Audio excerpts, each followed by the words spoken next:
Even with eyes shut, I see them.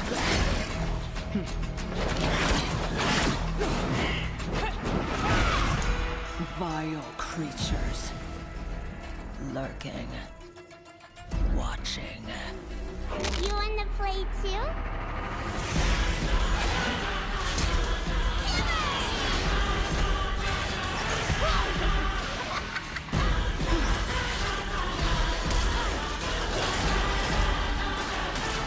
None can hide. They laugh from the shadows. They won't be laughing for long. I'll cut out their rot.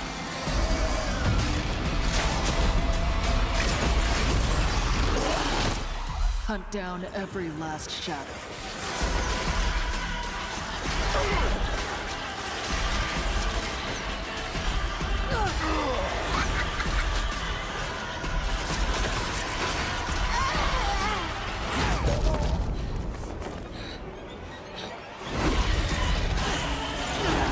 Cleanse this place once and for all.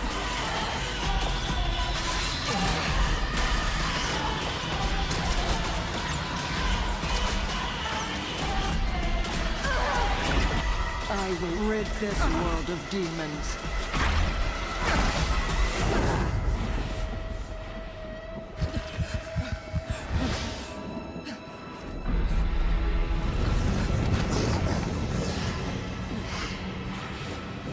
No matter the cost.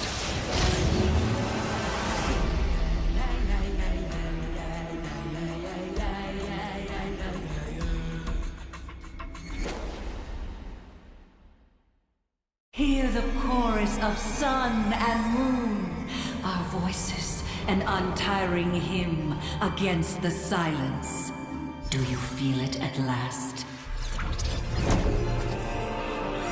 Long have I circled this world, descending only when the Watchers first stirred.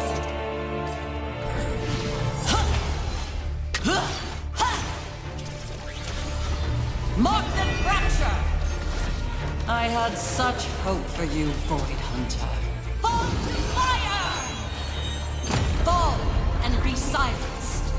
Silence, dreaded herald. Rise with me!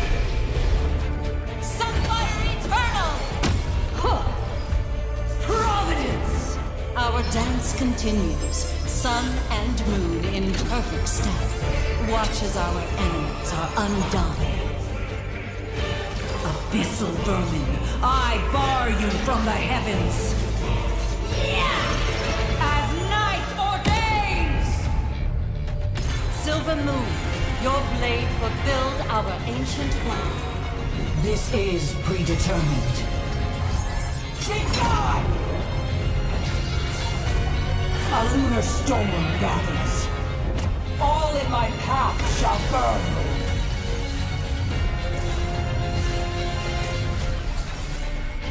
The eclipse consumes! The moon is stained red this night. Piercing, ruin! Fall! My eclipse is rageful as righteous! You betray existence! Is it inevitable that our paths diverge, Golden Sun? On. Shulong. Duro. War. Taki. Mako. The hands. Kino. Kino. Vista. Makix. Duro. 아. Mako. The hands. Duro. Taki. Vista. Udi. Duro. Taki. 되겠어요. Mako. 메이커. Shulong. On. Udi. Kino. On. 오. Taki. Kino. Udi. The hands.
2v2 side selection showdown. Here's how the game works. There's a ban phase before the match begins. All champions are available. Each champion can only be picked once per team for the entire split. Teams must now strategize their picks carefully, setting the stage for dynamic and diverse 2v2 matchups. The match ends when any of these conditions are met. When a team is first to 2 kills or is first to destroy the enemy turret. Sudden death kicks in after 7 minutes and the winner is decided by the first kill. One fight decides it all. Win the showdown and first selection. Here's an overview of how Coach Comms works. Each team may assign 1 coach per game, submitted with the starting roster. Coaches can be changed between games. Only a head coach, assistant coach, or analyst is eligible. Sub-players are not allowed. Use of the Coach Comms is optional. Here's how Coach Comms operates during matches. The coach is placed in an isolated room, wearing a soundproof headset to ensure competitive integrity. They may only view the 5-player POVs on stage. No live stream, spectator mode, or external devices are permitted. Each team has 3 Coach Comms uses per game, with 45 seconds per use. Unused users do not carry over. After all users are exhausted, the coach may leave the room. If they leave early, they cannot return. Team members not participating will have access to standard spectator mode for post-game review. Coach Comms has received positive feedback from teams and fans and adds an additional strategic layer to the game. The feature will be reviewed at the end of Split 2. Stay tuned for more updates.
Even with eyes shut, I see them.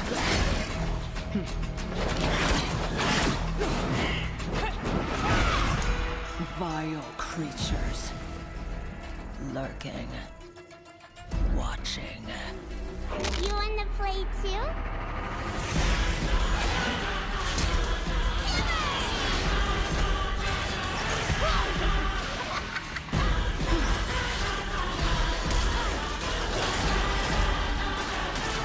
None can hide. They laugh from the shadows. They won't be laughing for long. I'll cut out their rot.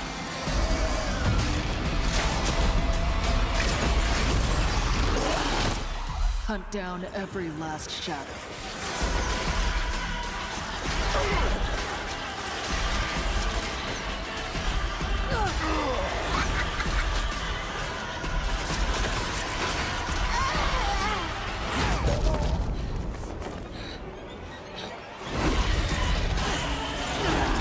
Cleanse this place once and for all.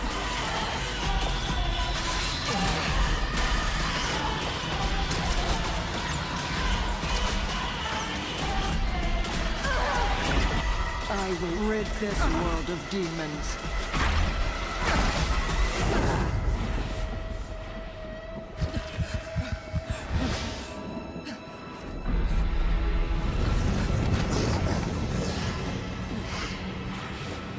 No matter the cost.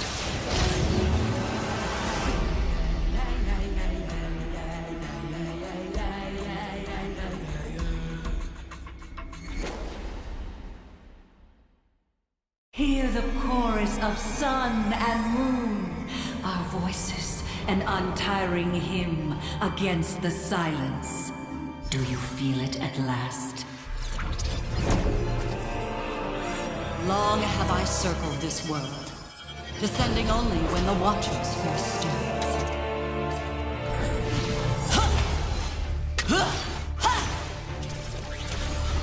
Mark and fracture! I had such hope for you, Void Hunter. Fall to fire! Fall and be silenced. Silence, dreaded herald. Rise with me! Sunfire Eternal! Providence! Our dance continues, sun and moon in perfect step. Watch as our enemies are undone. Abyssal vermin, I bar you from the heavens! As night ordains! Silver Moon, your blade fulfilled our ancient vow. This is predetermined.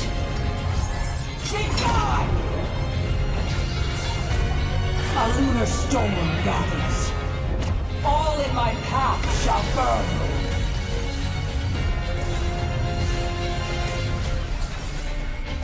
The eclipse consumes! The moon is stained red this night. Pierce through it! Fall! My eclipse is rageful as righteous! You betray existence. Is it inevitable that our paths diverge, Golden Sun?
2v2 side selection showdown. Here's how the game works. There's a ban phase before the match begins. All champions are available. Each champion can only be picked once per team for the entire split. Teams must now strategize their picks carefully, setting the stage for dynamic and diverse 2v2 matchups. The match ends when any of these conditions are met. When a team is first to 2 kills or is first to destroy the enemy turret. Sudden death kicks in after 7 minutes and the winner is decided by the first kill. One fight decides it all. Win the showdown and first selection. Here's an overview of how Coach Comms works. Each team may assign 1 coach per game, submitted with the starting roster. Coaches can be changed between games. Only a head coach, assistant coach, or analyst is eligible. Sub-players are not allowed. Use of the Coach Comms is optional. Here's how Coach Comms operates during matches. The coach is placed in an isolated room, wearing a soundproof headset to ensure competitive integrity. They may only view the 5-player POVs on stage. No live stream, spectator mode, or external devices are permitted. Each team has 3 Coach Comms uses per game, with 45 seconds per use. Unused users do not carry over. After all users are exhausted, the coach may leave the room. If they leave early, they cannot return. Team members not participating will have access to standard spectator mode for post-game review. Coach Comms has received positive feedback from teams and fans and adds an additional strategic layer to the game.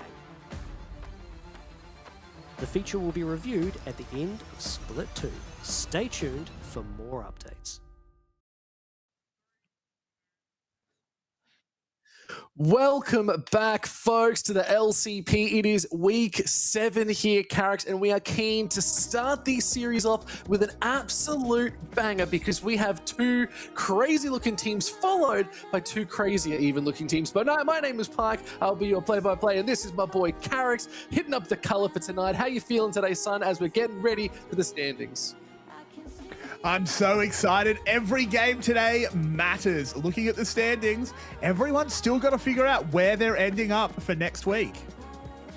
Yeah, well, that's the big thing, right? We can see right here, Secret Wales, they are solidified in the top. They have secured their place in MSI. They are rearing and ready to go, but it is Garm, SHG, and Vikings all looking to battle it out for a top pole position. But you have Relove DCG, Flying Oysters, Ground Zero, and DFM on the lower half of this ladder. But tonight, we've got to look at Relove DCG versus Ground Zero. It is going to be this first series that is going to define a lot, but the second one is going to be even more. But we'll break into that a little bit later. Let's look at the player of the match standings because we're still yet to have one break out of the pack here, Carricks. Yeah, we haven't got anyone breaking away, but looking ahead to Series 2 for just a second, if MVK want to get over the line, I think Chica might have to add a 3 next to his name. Oh, it's always possible, but you also got Haki there too that might be keen to make a bit of a splash, but who knows, really, Carricks? Who knows? Because we just have to wait and see as today's matches are on your screen, rearing and ready to go. It is Relove DCG versus GZ. Now, this is a bit of an interesting matchup. If DCG can take this win, they push themselves up just a little bit higher. They might solidify that 4th place, depending on, yes, the other match that follows it up. It is the Vikings versus SHG. This is the match of the weekend, I would have to say, Carricks. It is so important, and tell me why. It's so important because an SHG loss here knocks them out of 2nd place, takes away their bye in that first week of playoffs. Look, and that is going to be so big, but you know what? We can talk about that later because we got our first team up and ready to go. Relove DCG on your screen. It is Florida Pop Night now. Okay, we got a fill-in. Jizying is actually joining the party in the mid lane. What do you think about that? They've been usually here with Hongshu off now as the substitute. Really interesting decision there. Would love to know what they're sort of thinking. Very late in the piece to bring in a new player.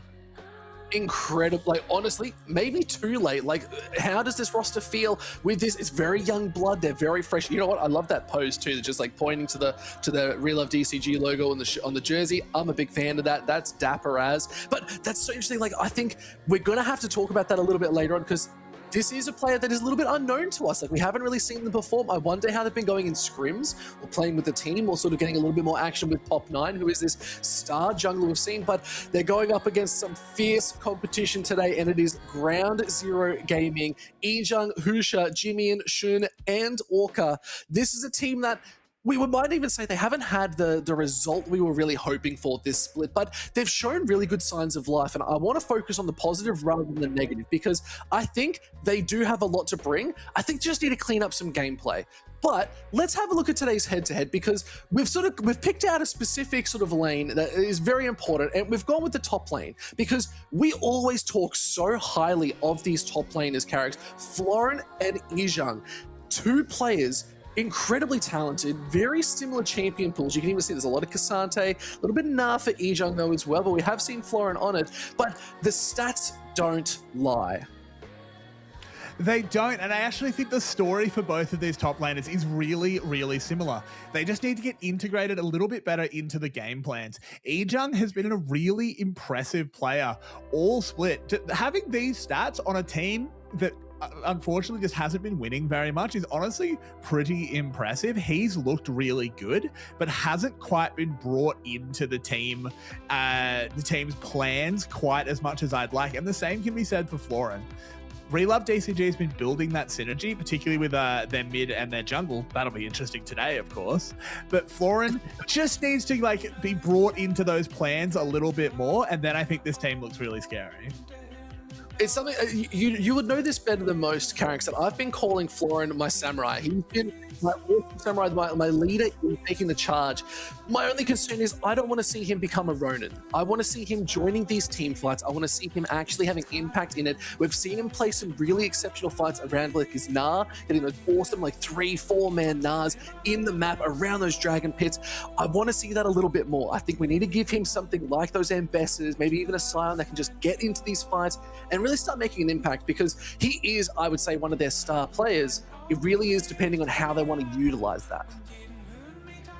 Yeah, I totally agree with that. If they can get Florin moving around the map, finding some good TP angles, maybe try and just do some rotates. You've got a sub coming in the mid lane.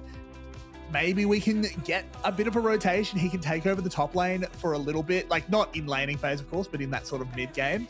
Get Florin towards the central parts of the map. I'd really like to see that. But this is really thrown a bit of a spanner in the works. I know we've both predicted the same outcome here, but we're a little bit different.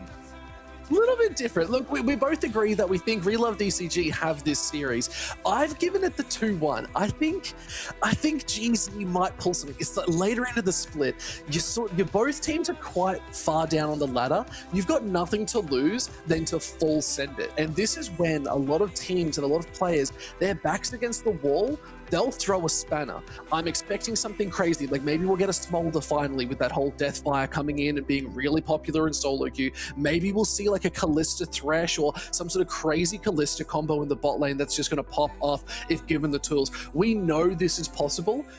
It really depends if the teams are, you know what, I'm just going to say it, if they have the balls to do it. We'll have to see if they do have the balls, if they can be brave enough. That would be actually really exciting to see. I'd love to see GC get up today. I'd love to see them sort of prove the doubters wrong. As you said, focusing on the positives, this team does have a lot going for them. This sort of scrum near the bottom of our ladder is still really interesting because there are still so many playoff opportunities, Pi. Yeah, and I think I'm looking at GZ's stats right now, right? And obviously they're not the most favorable, but I think the one maybe big thing that I'm seeing across the board is right now they're sitting on about a 40% win rate across all 45 games that they've played in the LCP. So it's not the greatest stats, but I can see as long as they are focusing on these dragons, as long as they're sort of maintaining that control in this bot side, they actually have a 100% win rate. If they get Dragon Soul, they win. Like it's 100% right now that I'm seeing on my screen. So I think this is where maybe we need to start seeing the priority. We know that the LCP is famous for these big scrappy fights. They're always after blood, but it's not so rare that we see them doing it around these objectives. I would like to see GZ really try and put some focus into this dragon potential in these objectives. I think Florin's going to be a bit of a problem topside. I think Ejung actually has the skills to take that on. I think give some love down to this bot. I think give them the priority, give them a little bit more maneuverability, and I think they're going to shine for us a lot more. So I guess we'll have to see what these teams want to actually bring out. Do you have any thoughts on what this series is going to look like? What do you think Game 1 is going to look like? I think Game 1 will be really illustrative of how the series is going to go, because I totally agree with you. We should be going down. We should be playing around Shun and Orca, giving them love, giving them jungle attention. I think we can, if we're ground zero, we can isolate the top side, at least in the early game. I don't know if we care that much about Grubs. I agree with you. Play around Dragon. If ground zero comes in and they sort of agree with us, I think we might have a real series on our hands. But what I'm scared of a little bit is late split, I should say.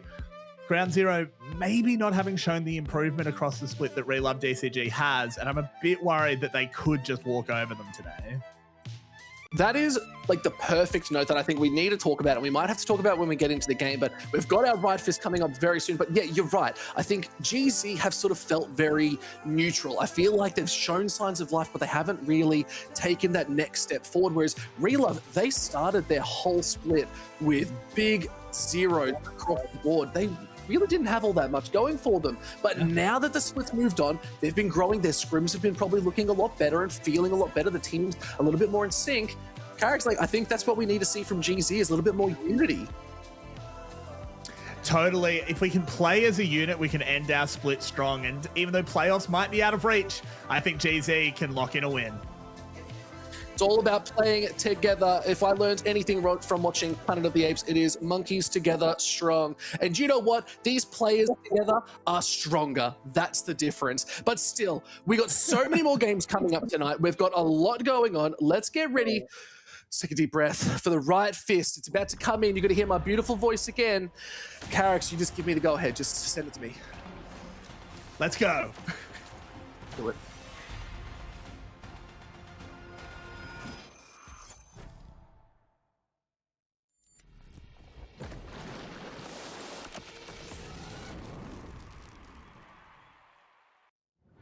You feel it before the game even begins. The noise, not pressure, electricity. A region that doesn't wait its turn, doesn't follow the script, where every match threatens to flip.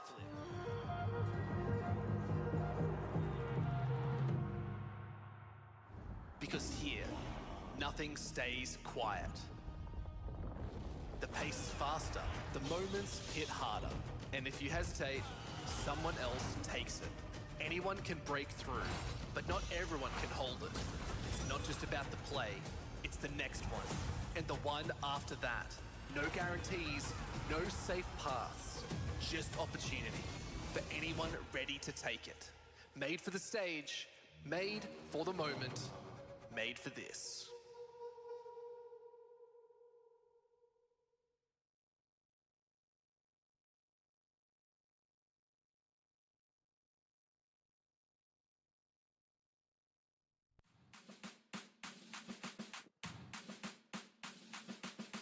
欢迎来到 LCP Arena 第7周第一天的上半场比赛，由 DCG 出战复仇者联盟 GZ。首先这个光非常的亮哦，但今天有别的亮点。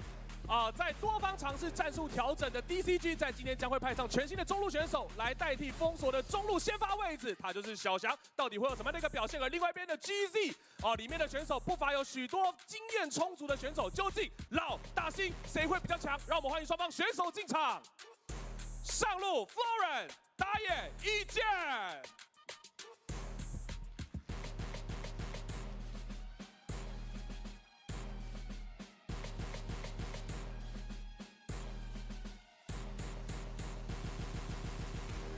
野 Pop 9 Pusha。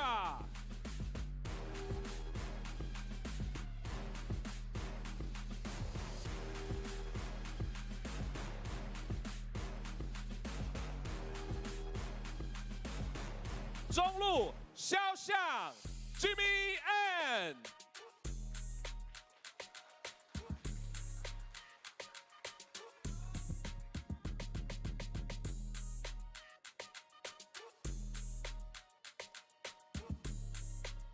下路费胜。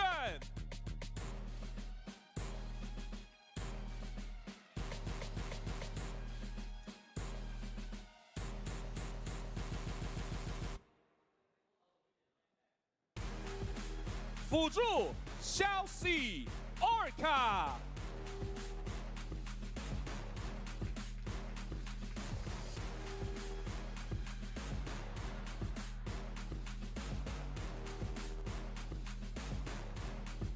教练 Refrain Skywalk。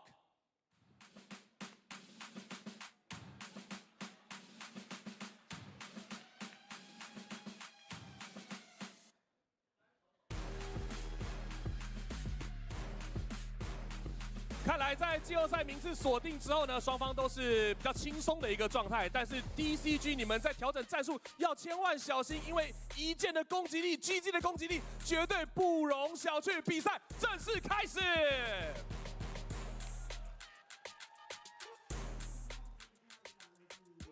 My boy Tommy bringing the hype. You know what? We just have to pay some mad respect.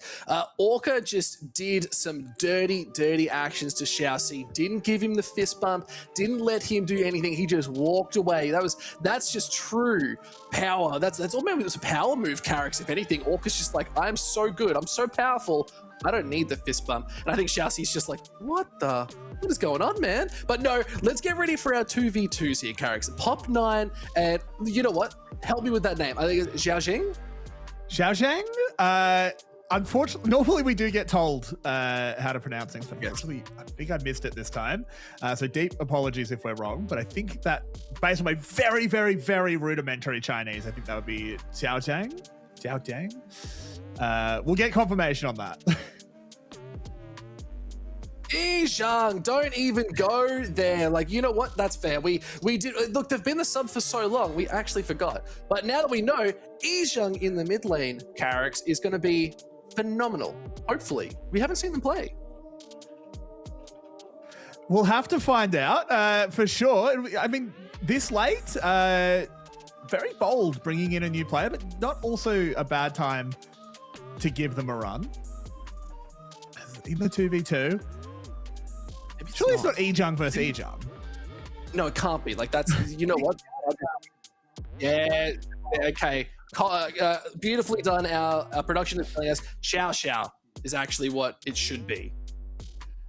All right, there we go. Although that spelling doesn't make sense to me, though. But again, I don't speak Chinese. Yeah, exactly. We'll take words for it. Anyway, Rammus and Malphite. God, when was the last time you saw Rammus in a professional champion select? Ooh, long time ago.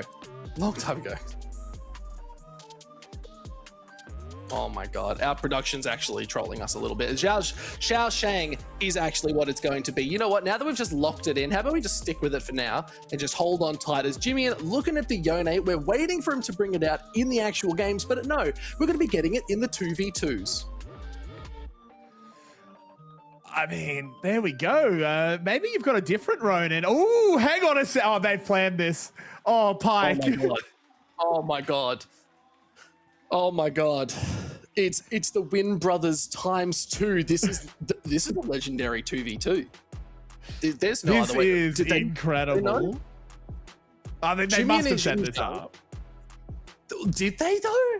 I guess, okay, so we do now know as well, Carrix, like, let's break these two teams down a little bit more while we're in the 2v2 and we're taking it a little bit easier. So no matter what the outcome of this series is, Relove DCG still goes forward. GZ is out of playoffs. They cannot make it out to knockouts. Do you concur? Yes, I do concur. This doesn't necessarily change GZ's ladder position, but I think what I really want to see for both teams, but particularly for DCG, is you just want to look scary. Yes. The third seed is going to be picking who they play against in week 1 of playoffs, and there's a lot of discussion around who might be the third seed, but we can definitely get to that later. But you just want to look really scary. You want to be a bit of a junkyard dog so that they don't want to pick you, because you want to go against the lower seed in that first week of playoffs. Maybe this is also the slight flex that, oh my God, he just ignited him. Okay, this is just absolute shellacking. Okay, and it's Xiaoshang as well. About to be taken out here. First blood going over. Jimmy and locking that down. And they're just looking to fall through. It's just done. Jimmy and cleaned up. They're all having a laugh. We didn't even get the true Wind Brothers showdown that we were always hoping for. You know what? Am I allowed to be a little bit disappointed by that? A little bit, I think. I was really hoping they'd farm to level 6 and then it'd be like, all right, go time.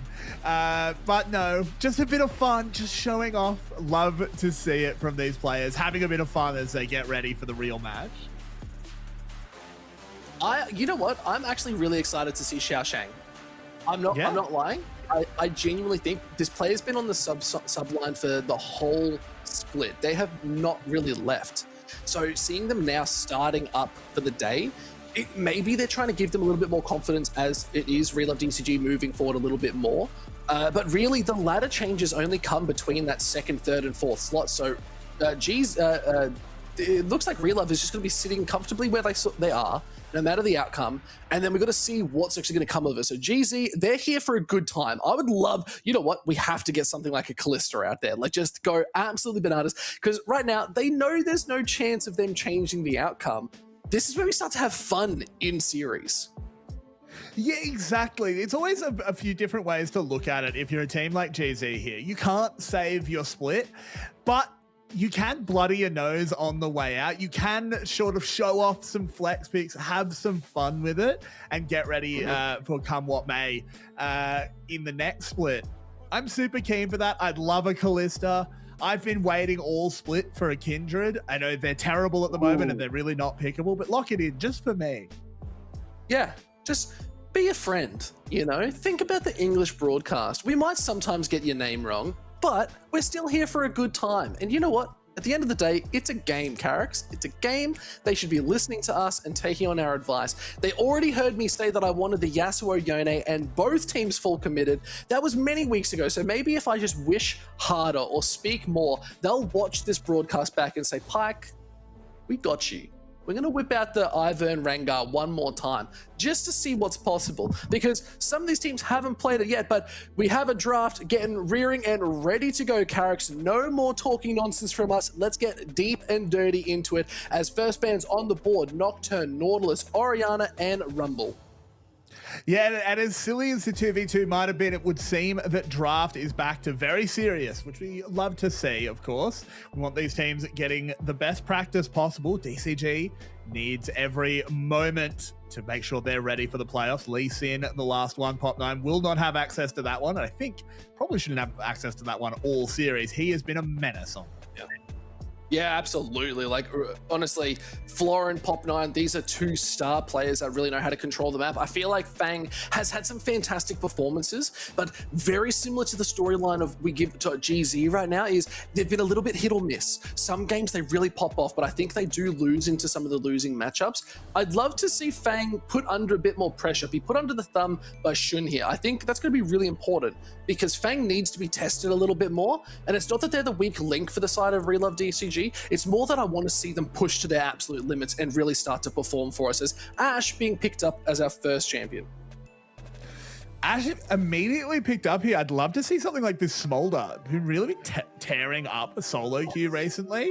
DCG, Feng is like a player that I think likes to just play the laning phase a little bit slower and come online in fights. And Smolder screams that to me. It screams a lot as well, as the J4 is being hovered over. It does mean the Seraphine is still up and available for Orca on GZ's side. So Bard being picked up there too. Nice to see. Yeah, I think Xiaoxi has had really good performances on the Bard. I like locking that one away. I think you know that Seraphine's being picked here, but you can't. It's hard to pick something without the Ashe. You know what you're going into. Bard, yeah, Xiaoxi, he's got really inventive angles. We've seen some really good magical journeys, really good roam timings out of him. And when we've been talking about how DCG needs to be integrating more and more players into their game plan, Bard is a perfect champion to do that. Yeah, and I'm looking at this Rise hover that we're seeing in front of us. I wouldn't be surprised. It's a good pick. I like it. You can see Xiaoxing is very happy with that one. Not too bad. Let's see if they can perform on it too. This is their debut game as far as I'm aware with this roster as well. I was actually hoping we'd see a Mel. I actually think Mel is like the clear counter pick into like the Ashe Seraphine combo. So I'm curious because it's probably going to get banned out now because it can still go in like that AP carry sort of spot. Downside, you already have a Rise. So I feel like maybe they're tunneling their picks a little bit more, but Rise is still such a strong pick, so I'm not upset with it. I just love seeing the Mel into this kind of comp. Totally agree. Mel has been a champion that a lot of our mid laners have been really popping off on. I think into the Ashe Seraphine, I totally agree. It just neuters that engage. I think it is the clear counter pick. Of course, it's hard to look past the Rise pick, though. Picked up. It is weaker on this patch. I do want to keep stressing. Rise on this patch is significantly weaker than he has been the rest of the split, but still extremely pickable. Vayne, Cassiopeia, and Nivea being banned. The Vayne ban tells me that maybe Ejung's looking at Nah. That's exactly where I was about to go, is I think they're going to ban out something pretty stock standard. I was about to say no ban, but no, Caitlyn makes a lot of sense. It's such a strong pick regardless. If they don't go Nah, it's going to be really rough. They could also just take the Nah away. We could give Florin on the Nah and make that work just as well. It works fantastic in the Cataclysm with J4. You're going to be able to rotate really fast. You're going to be able to push towers. You don't really have anyone to sort of counter push you as well if you're playing Nah, unless they're looking to like run like an Olaf or like a Zahan or Zahen. Sorry, I'm going to keep saying Zahan. I keep spelling it backwards, but don't worry about me. But there's sort of like, there are champions that can work against the Nah, but nothing really so far in at least the LCP have we seen that's going to be able to do anything. But Ezreal being the first pickup, ooh, I like it. It's very aggressive. And it's something that Feng is so good on as well. Feng on Ezreal has been a monster when he's been able to get it. So far, DCG are putting together a very scary team comp here. And this is exactly what I want from them. I said, this series, you just need to look as terrifying as possible. You need to scare the rest of the league. And Feng's Ezreal scares me. Oh, 100%. I think that's the one champion that I know. Don't you dare go Riven, but please do it. That would be awesome. But please don't you dare go Riven. Definitely go Riven here. Like going Cassante's troll. You want to go Riven. Don't be doing that to us, Ejung. Come on, go the Riven. Just lock it in. Give me the Yone. No, Cassante makes a lot of sense here. I think this is a really strong pick. The Aurora being locked in as well really rounds out this GZ roster, at least for how they're going to be playing on the map and their sort of goals. And the Cassante now is just going to be that nice bit of frontline that the team's not so much missing, but at least will have ways to stay in the fight a little bit longer. Oh my God, they're hovering the Smolder. Do they play Smolder top? Smolder top?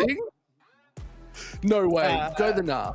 Go the Nah. I think Nah makes a lot more sense, but I'm rooting for Smolder top, even though I'm sure Nah's going to get locked in, and there it is, taken away. But God, Smolder top, you think Cassante, that kind of feels a little bit playable.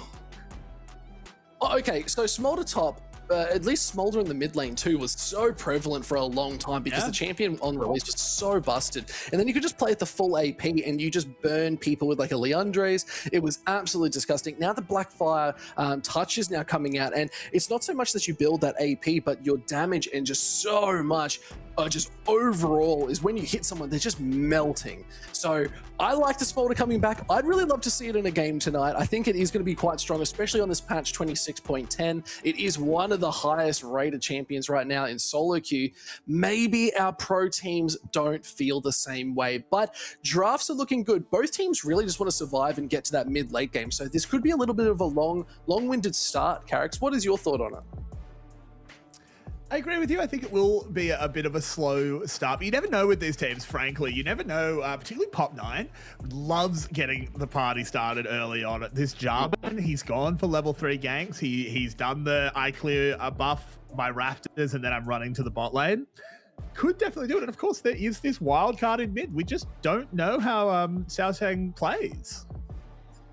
It is literally the full wild card. We don't know what they actually can do, and I'll be frank, I'm keen to see how they're actually going to be able to do it. Who knows really what they're actually going to be able to pull out? But it's a Rise. It's a matchup we're all very familiar with. We're actually keen to see. Xiaosheng is going to be that new star in the mid lane. Like, we do know Hongqiu has taken that step back. So now that we're on the Rift, wards are going wide. A very aggressive walk down into the bot side jungle for DCG.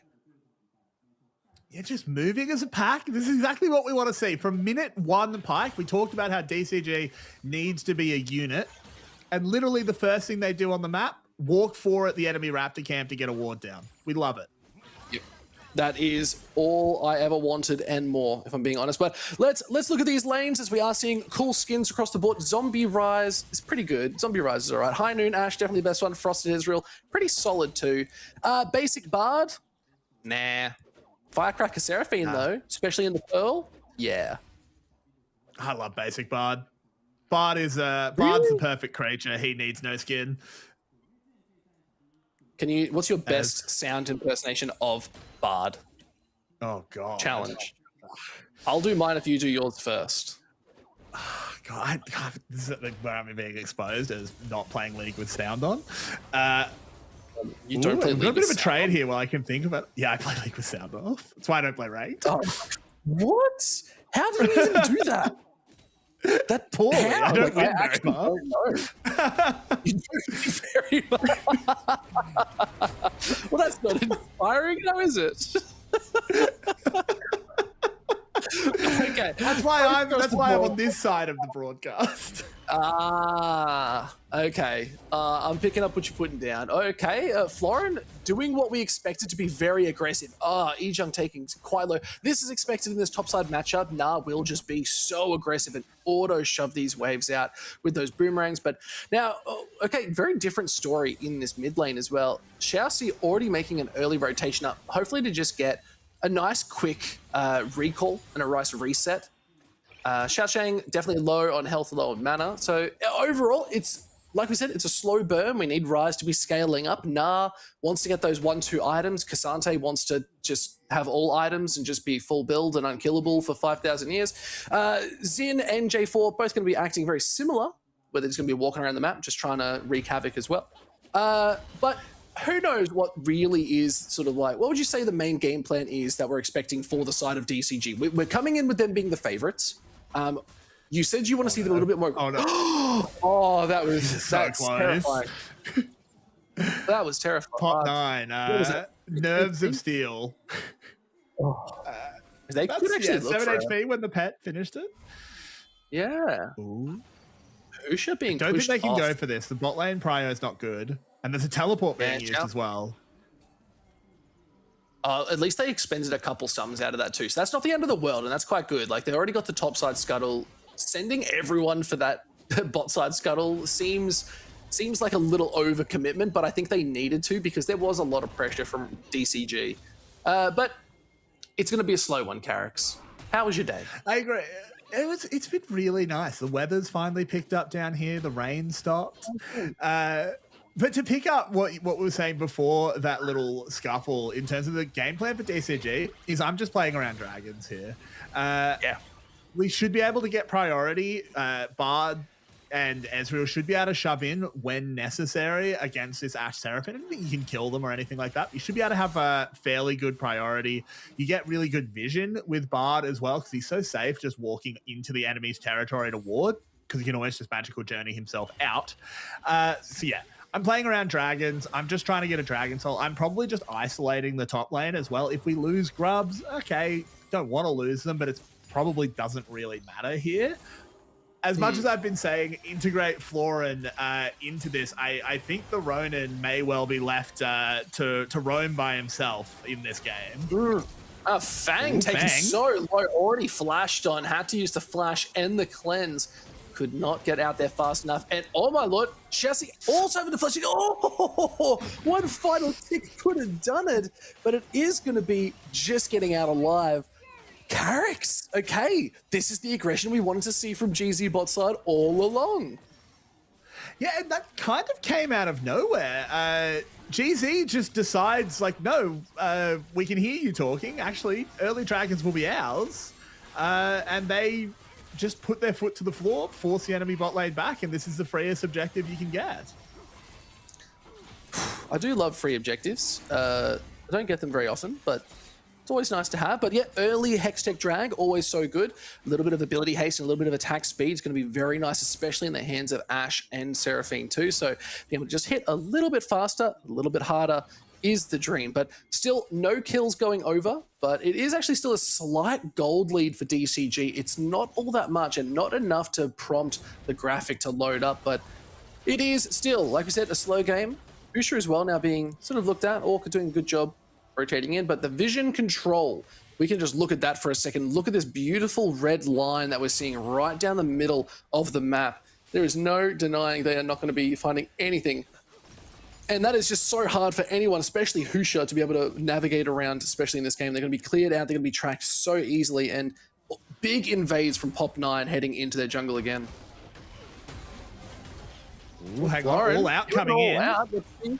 Is going to be able to hold off, jumps over the top, and no, Yijang does burn quite a bit just to see, but Florin is actually getting that Mega Gnar stacked up. Might not have the jump and isn't going to be able to commit. Does have flash, however, so would have been looking for something. But now they're saying, okay, we're just going to find Husha. Yeah, they spot Husha. They sort of just call off the play. I think Yijang kind of big-brained himself out of more damage. He was predicting the hop from Florin and threw that Natofo strike sort of an interesting direction that would have hit if the hop had come out, but it didn't come out. So kind of just misses, but still does well enough, clears another wave. This is the Cassante life. You're going to get shoved in, but you're fine with it. You still catch basically every minion. And ooh, Pop9 heading to the bot side. There's a magical journey. Yeah, straight across, does get slowed down. Cataclysm is nice. It's looking too good. First blood, heading over to Pop9, was looking topside, decided bot was a better spot. And a great pickup and a great start for DCG. 1.1k gold up now already. Yeah, and it's only going to be a Raptor steal in response. Husha not able to, no objective on the map, nothing he can really do with this top side. I don't even think he'll stick around long enough to steal that respawning red, as there's just a lot of vision around him. Oh no, hang on, he actually might just about get that now that they know exactly where Pop9 is. Ooh, but are they just going to be a return? Straight on they're in, just going to go again. Barrage. Mystic Shot starting to clear out these waves. They can commit. Shun stuck between the rock and a hard place, and that rock is this Ezreal, who has the damage already. Let's see if they can full commit. Xiaoxing looking flag and drag's good. It is going to be picked up by Fang. Trying to hold on. Xiaoxing hit with the tower, but here's Xiaoxing is joining the fight. Realm Orbs down. Orca, you're in a bit of a rough spot. Encore goes out. Flash is too good. Holding on, and Fang picks up the kill. The dive was immaculate, Carrix. Pretty much perfect there. Even with Orca able to come in hitting 6 at what seemed like a pretty crucial time in the redive, just perfectly juggled there by DCG. Yes, they lose a little bit of farm in mid, they lose the grubs, but I was saying before, if you lose the grubs this game, I don't think you care that much. We're playing around our bot side. Yeah, and it was those dragons that we made the call. Let's look at the replay again, because it was Orca really smart, following Pop9 around, stole the big raptor, big bummers, but Pop9's like, let's just commit, go for the redive, and it was beautiful. Yeah, just recognize it's like, well, if you're harassing me on these raptors, you're not defending your AD carry. True Shot Barrage chunks Shun out. This part of the dive is super clinical. Nothing that Shun can really do. Xiaoxing does go fairly low, but with the Realm Warp arriving, and this is where I was actually really impressed. Xiaoxing, of course, not a player we've seen, but as soon as the Encore comes out, does the correct flash. Would have been really easy to reactively flash down to dodge the Encore, because he was on the lower side of it. But that probably means he dies to tower if he flashes that way. And oh my god, Xiaoxing doesn't stop.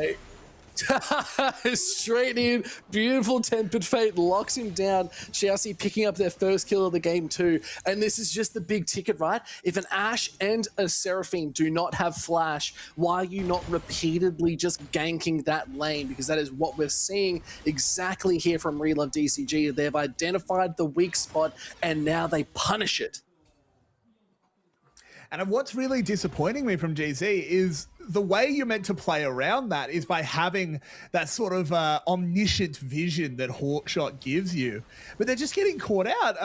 That was just Xiaoxi walking into lane. Of course, it wasn't even a jungler, but Orca, nowhere to be seen. Walks over a ward, but just no quick enough reaction from Shun. And yeah, no flash. You're going to get caught in that Tempered Fate. Xiaoxi as well just takes the kill for himself. Says, look, Fang, I know you're really good. I know you need gold, but come on, that was pretty good play. I earned this one. Well, it's all about sharing is caring, right? Like, Bard is the caretaker. He's got the caretaker's shrine. Maybe it is just it's time for Fang to give a little bit of share and a bit of love. So why not? We'll have to see, but still really nice pickups for this bot side. It's a 1.3k gold lead just on Fang alone, into a full DCG gold lead of 1.8. So it really is the Ezreal that could. Sorry, for some reason I was thinking about a fire engine. Yeah, the little engine that could. Yeah, exactly. Another all out. Oh, with a great, beautiful shot. He's trying to lock it down. Great. Nah comes in. Listen, he flashes over. Florin's still going. E-Junk's jumped over the wall and does secure the kill. It takes 3 members and almost all the sums available, but a beautiful lockdown and a kill return for GZ. Really good map movement there by GZ, just recognizing that Florin just doesn't have any resources dedicated to him. They know that all of the wards are on bot side, so Florin has no idea what's coming. He thinks maybe there's a jungler there. He definitely wasn't expecting the Seraphine. We can see how this play starts. This is with the Mega Gnar. Florin feels really safe at the moment because he's going into Mega Gnar. It's not when you want to fight the Gnar, of course, but comes through the wall and oh no, no way he thought Orca was there. He actually puts on some real heroics here and very nearly gets away, but just means he burns an extra flash there. Well played by Florin, but better played by the entirety of GZ. That was a team play. The only downside is they also lost Dragon in that fight, and the Enchanted Crystal Arrow did get used. It just didn't hit its mark. If we could watch the replay again, which I doubt we can, you would have seen it right towards the end there. It just skimmed him just under the tower. But still, it's a Dragon apiece on both sides. Orca's doing a really good job now, just monitoring these other lanes. I feel like Shun has sort of been left. And Shun is now our other Ronin. Florin's Ronin for the side of DCG. The second Ronin is Shun in this AD carry, and it is the poor Ashe that couldn't, unfortunately, because they've just been left. But now they are inevitable, though. They're slowly picking up those items. Triforce already completed for Fang is going to be a lot to deal with. And wow, look at the damage. Jimmy, and where's your health bar? Yeah, just chunked out. Can't trade back with Pop 9 lurking. Ooh, that super blast cone might have got Husha, might have bailed Husha out there. Ooh. A little bit scary. Jimmy in now. Jimmy! Okay, Jimmy! Hey, what is going on here, my guy?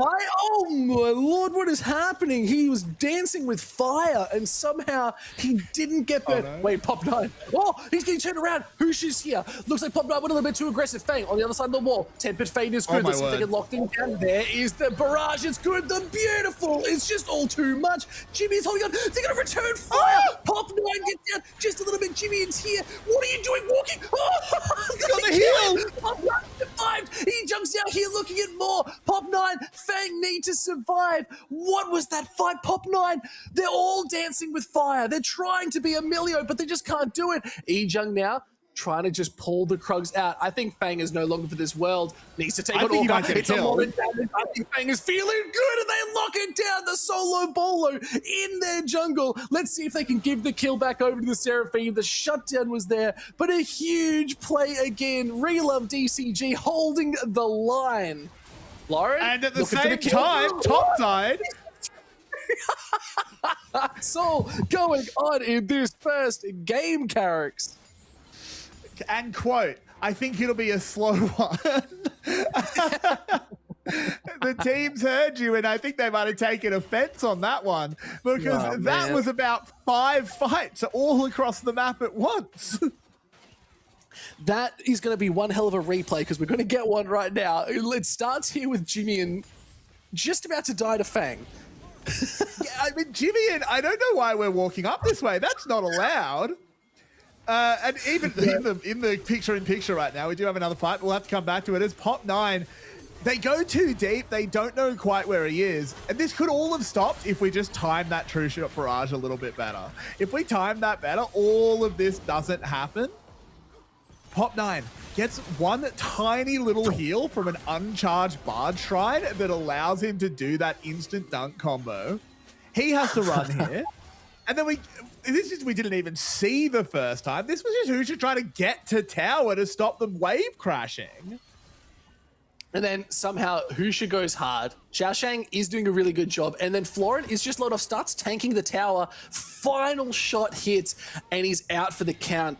Carrix, this game is on a knife's edge. We did just see Real of DCG picking up the Rift Herald. Ejung is clearly hunting, but he's going to be just flagged and dragged away. Sadly, can't follow these posts. They're going to be doing a good job getting out of dodge, but Pop9 was so close to surviving in that last previous fight, and I would have loved to see them survive. Did they survive? No. Yes? No. It was too long ago. No, Pop9 got out. Pop9 got out.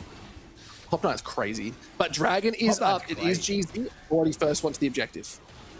Yeah, and it's DCG not in position to contest this one, so sort of the game plan we outlined not working super well for DCG, but what is working is just the Feng plan.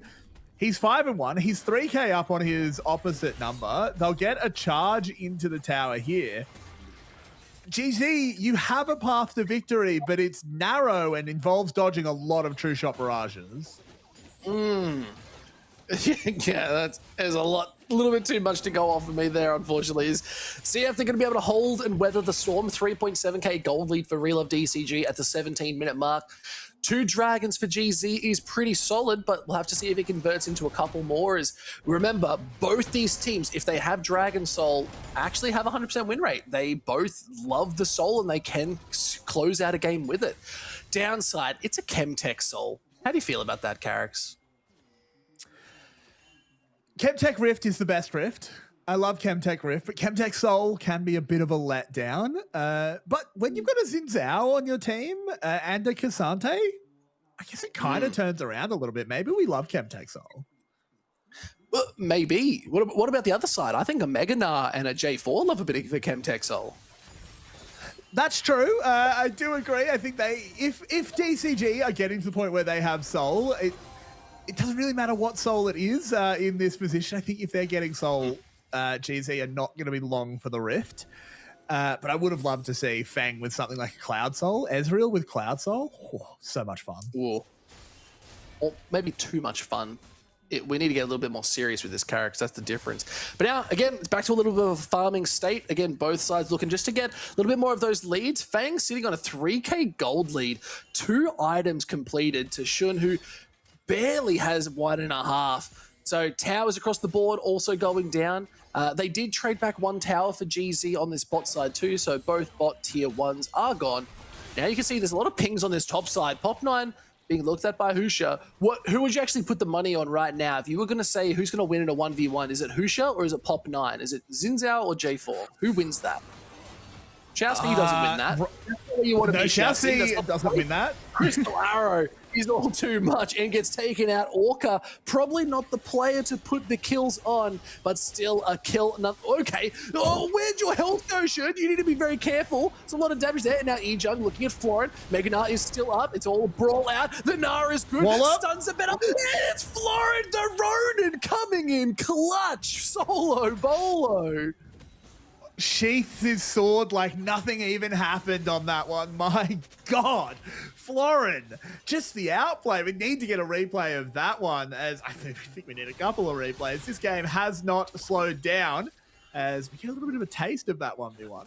I'm backing Husha in that one. I think Xin Zhao wins a lot of 1v1s at the moment. And then here's our new face on the Rift. Oh, never mind. No time. Don't worry about it, as there's the Encore goes out, Tempered Fate 2, but Pop9 going deep into the back line. TPs are wild. Here comes Jimmy in, getting between worlds, showing if the damage is good. Fang is the target, has to dash over the wall. Husha now in a cheeky spot, looking to move forward. There's a lot of damage from Fang. You're going to be so careful, and they actually get out with their lives. Wow. They do, and let's have a look at, I don't even know where this replay is going to start. It was the 1v1 of Florin and Ejung. Ejung actually started that off really well. Got a nice stun just on the tip of the wall. Actually, Ejung's playing this really, really nicely. It's just a bit unfortunate that the Meganar comes in right when it does and almost flips it, but no, the wallop, the double stun. Not quite enough, but a game of inches, Pike, a game of inches. And that's just the difference, right? We've picked the Gnar clearly to be able to fight Cassandra at least early. Now in the main night, we're getting round 2. This brawl is still going, but no, the Gnar cancels it out so it can't go through the wall, and they both just walk away. You know what? A gentleman's agreement. Now Jimmy might be caught out. Xiaoxi is hunting, see if they can lock him down long enough, but no, they do just get out of dodge. Xiaoxing is actually 2 levels up on Jimmy right now, and it's purely a farm diff. Look at that farm. It is actually insane. Now they're looking just to take this tier 1 top. Florin pushed a little bit too far back with just 3 members of GZ on the other side, but Opnime's looking, and they still trade tier 2 in the mid as well. But now Orca could be caught out. Cataclysm Flash as well. Now I'm going to look for the hunt a little bit more. Pinkward stopping out the vision. Let's see if they can lock it down. Xiaoxi is here. Does have the magical journey. Does have Tempered Fate. Throws it up. Lands on 1. But it is going to land on the rest. Now they're looking to go on Husha. There's a lot of damage onto Pop9. He's just been popped instantly. Orca now alone, but it's Florin up against their 3v1. Nah, hits 2, but it's going to be enough. It's going to send back. Fang is here. Wants to hold on, but has a wave in the way. And Xiaoxi, magical journey, has to get them out of dodge. They are following the journey. They want this fight. Flash to go forward. Fang is no longer for this world. A double kill for Shun. And now they're looking at Xiaoxi. If they can survive, they can hold the line. But Jimmy between worlds has the damage, has the moves. Xiaoxi's holding on, but just can't hold on long enough. And they just clean up the side of Relove DCG. And now they're looking at the Baron. Yeah, a fractured fight turns into a huge win for GC. They pick up the shutdowns. They get themselves Baron. And in the end, it's really only paid for with that inner tower that was probably going down anyway. GZ's still got some dog in them. See how this one went. It was that last second recall cancel. DCG clearly think they can just run forward here, but in the end, they get way too split up. Like, Feng never really enters this fight. Partially just because Ejung immune to that bar ult. They thought they were going to get 2 stuns and they only got 1. Yeah, and you can see it was just really disconnected there too. Next Dragon in the picture-in-picture is there. Florin just gets minced here too. It was just a bit of an unfortunate fight. The magical journey just gave them that in to keep charging forward. You can even see, looking for that Wind Becomes Lightning with the flash too. Just gave Shun a huge double kill. That's really got them back into this game. Ashe Seraphine is one duo you have to be careful of. And now we're seeing stuns as it is. An Enchanted Crystal Arrow just goes wide. And that's a big cooldown you can play around.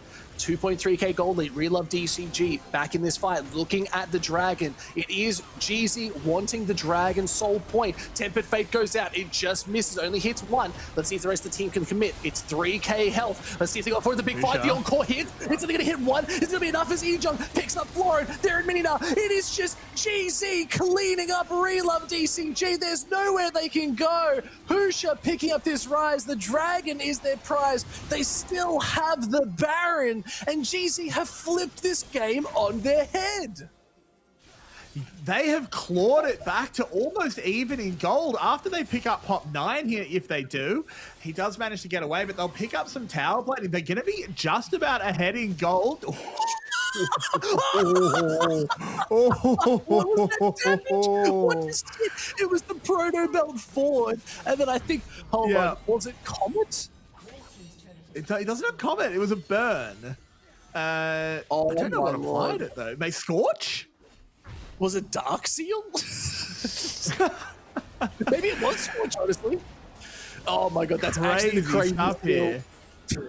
So we didn't really get to see this fight. It actually looks decent for DCG. They've got some chunks down. The Enchanted Crystal Arrow's gone wide. But again, they don't link up properly. Look at Husha in this fight. He's just completely unchallenged once he comes out of this battle. He jumps over onto the left side of the fight, and Feng's just not there. The only person that can kill Husha is Feng, and he is nowhere close enough to contribute. So by the time he's sort of activated and can get into the fight, it's way too late. DCG, we've got to start playing on the same page. Yeah, it feels like they're just, like you said, really disconnected, and GZ's capitalizing on it. They've sort of been playing the slow, methodical game, and look at the health.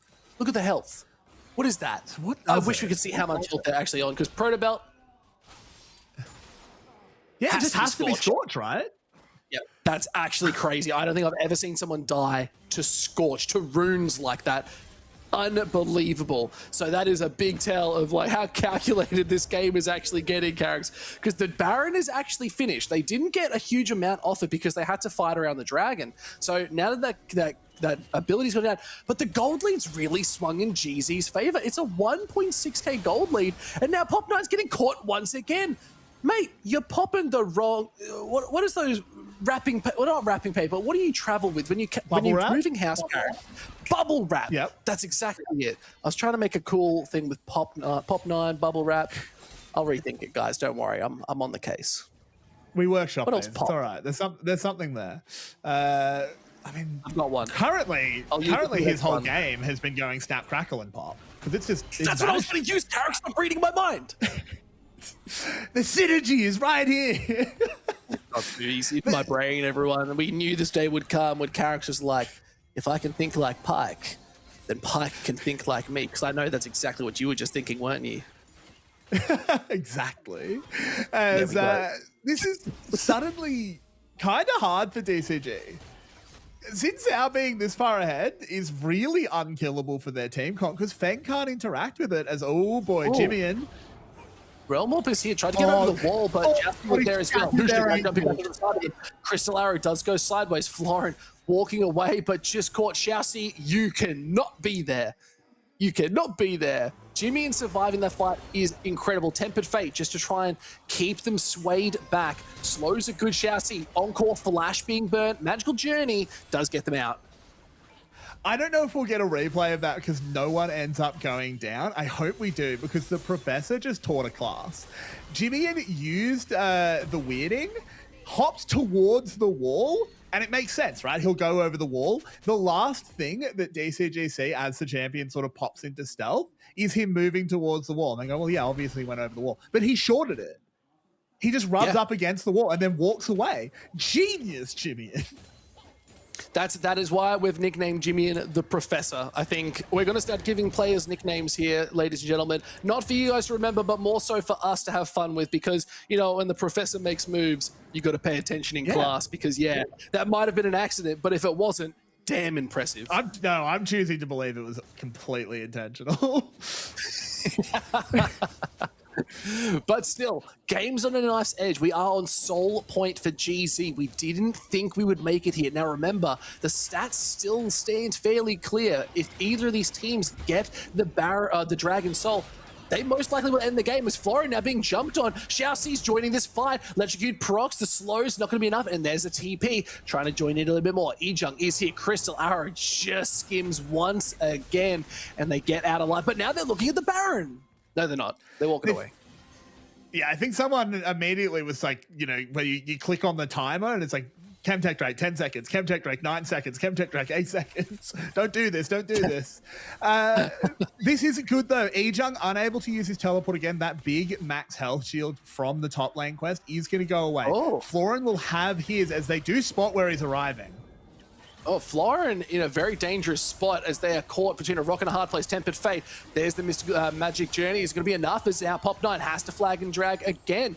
Xiaoxi, Magical Journey defensively. There's no real aggression. They're trying to look for plays. Xiaoxi's being jumped on. The slows, the damage, the flag and drag is good. Xiaoxi is just gone. He's shouting, where did I go? Where is my team? Pop9 off on the other side of the wall. Has to flash out. Then they go back in. Nah, coming in, but Florin is just getting sent packing again. It's all too much. Florin Florin gets taken out by the dragon nonetheless. And there's Xiaosheng gone once more. Yes, they pick up Jimmy, and the professor has been sent packing, cannot teach anymore, but it's not going to be enough. It's still 3 members strong on this dragon. It's Fang and Pop9 versus Ground Zero. Good job, and Husha. no one has been able to survive Ground Zero that long. It is just too hard, but the flash over the wall is not enough. Husha follows it around, and this should be sold.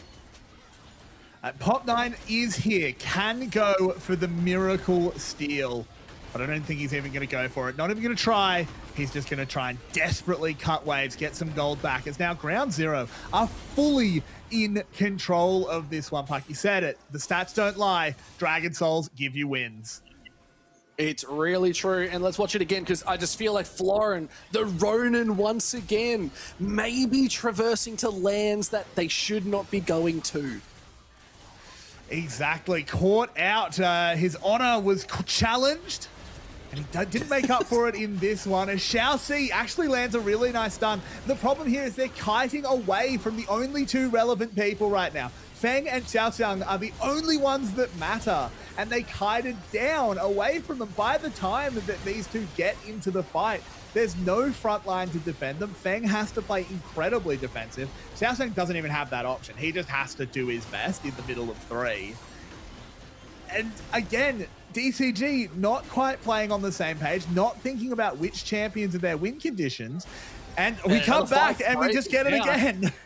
Nice encore, just clips Fang as now Izhang's onto the backside, looking to hold the fight a little bit longer. Husha being jumped on. He is getting hit with the Chris Guard. Is going to hold on, shut down, beautifully done. They're trying to take out the fight. Izhang's still a tank that they're dealing with. Xiaosheng is just gone, obliterated in the front line. Now Florin's trying to hold on. Fang punching out the damage from the side, dashing forward. I like the aggression, but is it going to be enough as they are going to try and do what they can? Fang's still going forward. He's looking at Izhang, but the damage is too big. This tanky member is a tank for a reason.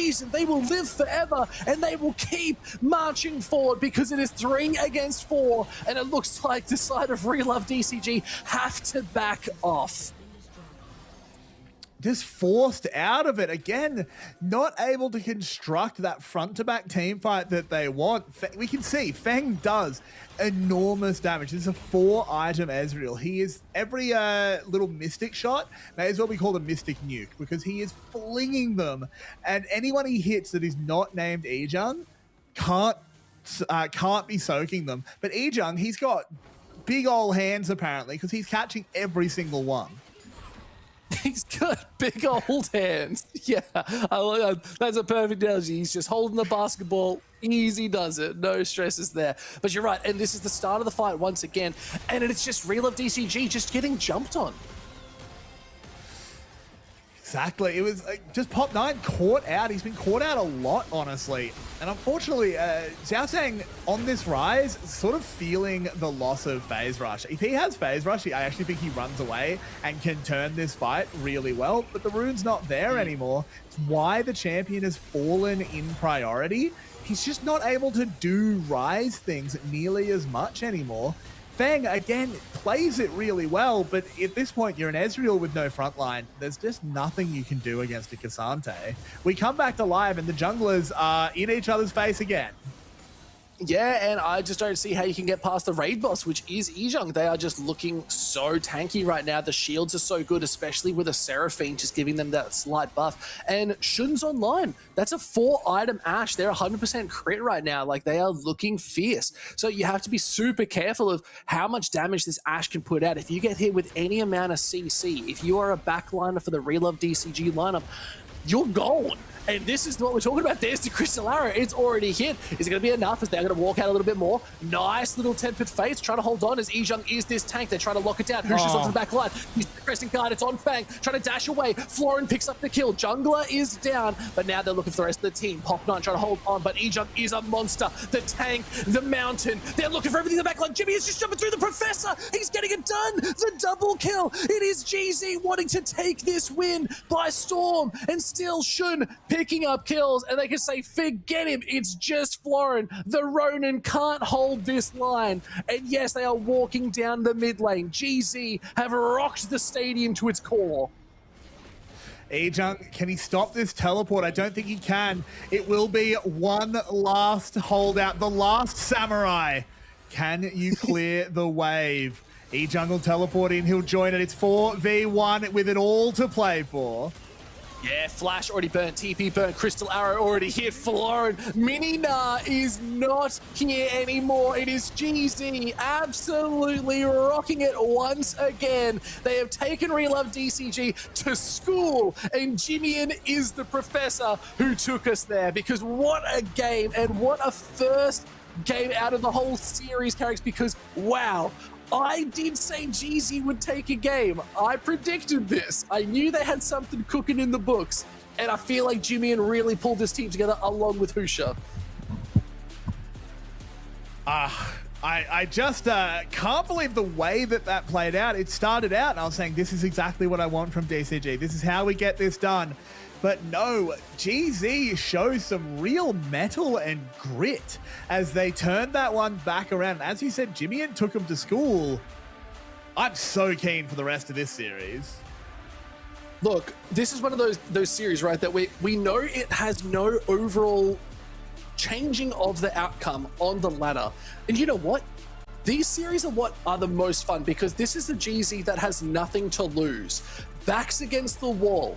The professor pulls out his ruler and will start smacking. It's the difference. But now it's all about how can they move forward into this second game and really solidify or even clean up this game, because we want to see Relove DCG, if they are moving forward into the knockout stage, we want to see them be able to a little bit more of a fierce competition. This should be feeling a bit more like, how do we prep and practice? We're just getting more games under our belt.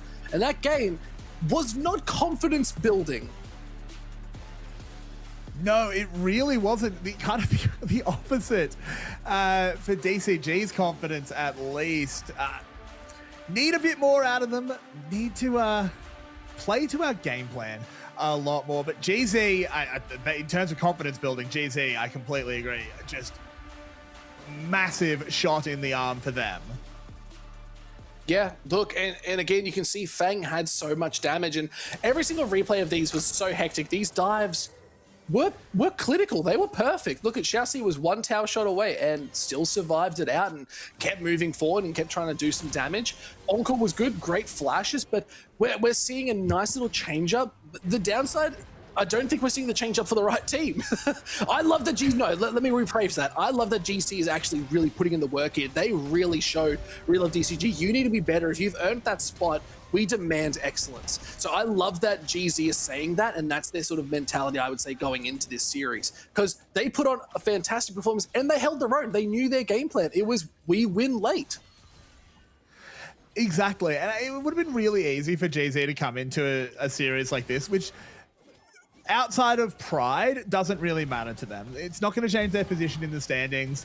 It's probably not going to change too many people's opinions unless you play like this, where I am immediately changing my opinion. The biggest criticism I've had of GZ all split long is that they started the split actually looking really good, but then just didn't improve the whole split, while the rest of the LCP did improve as we went. But GZ, if this is your new level, I'm a little bit worried about other teams playing you next split. It's unfortunate that maybe they can't make playoffs. Yeah, look, if this is what they're starting to bring in, if they can bring this same sort of level of intensity into this next game and take the series 2-0, not only am I going to be incredibly impressed, but I'm going to be somewhat disappointed, because I'd like to see them keep playing then, because that's the sort of gameplay we want to see. These games, however, Carrix, are by no means clean. They feel very scrappy. It feels like both sides are just trying to find that little edge. I want to see from both of these teams a cleaner game plan, a bit more clean synergy around what they're trying to do, because right now it felt, for at least GZ, that Husha was just leading this charge. Husha was in control and saying, guys, we got to go. We got to move. We got to make these plays. And the rest of the team, yes, was following it up, but now we're going to see that also from the other side. I think Florin sort of copped a little bit too much. Maybe we need to give him a little bit more love, because they were playing exceptionally well too. We'll just have to see what's going to happen going into Game 2. Game 2 will be a really interesting one, because DCG dropping a series like this, particularly 2-0, is a little bit acceptable. So get it back together, integrate this new mid laner. We need an improvement from DCG. Yeah, and I think that's a big part of it. I don't think Shashing actually had a bad game. Like, I just felt like they didn't really have any impact. Does that make the most sense? Like, I think they were playing well. They were up in farm. They had some items. They were moving around the map. They were making plays, but it felt lackluster. But that's okay, Carrix. That's okay. We'll go to a short break. We'll be back with game number 2. Yes, it is going to be GZ versus DCG. Who's going to take home the win? Because right now, GZ are putting their money where their mouth is, and they're showing up for Real Love DCG. Stick around. We'll be right back. Hear the chorus of sun and moon, our voices, an untiring hymn against the silence. Do you feel it at last? Long have I circled this world, descending only when the Watchers first stirred.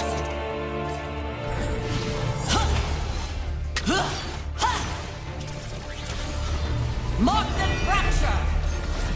I had such hope for you, Void Hunter. Fall to fire! Fall and be silenced. Silence, dreaded herald. Rise with me! Sunfire Eternal! Huh. Providence! Our dance continues, sun and moon in perfect step. Watch as our enemies are undone. Abyssal vermin, I bar you from the heavens.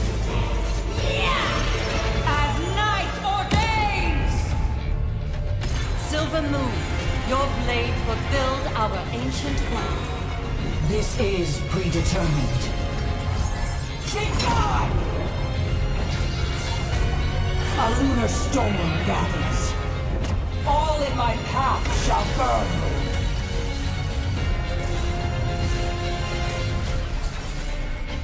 The eclipse consumes! The moon is stained red this night. Pierce through it! Fall! My eclipse is rageful as righteous! You betray existence! Is it inevitable that our paths diverge, Golden Sun?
Here's an overview of how Coach Comms works.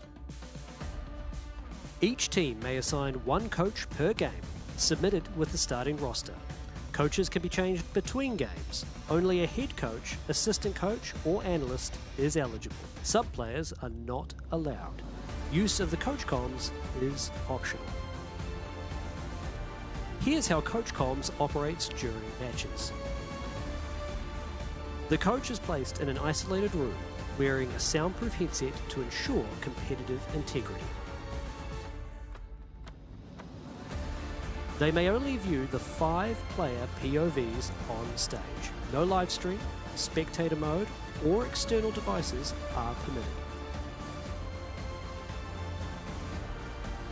Each team has 3 coach comms uses per game, with 45 seconds per use. Unused users do not carry over. After all users are exhausted, the coach may leave the room.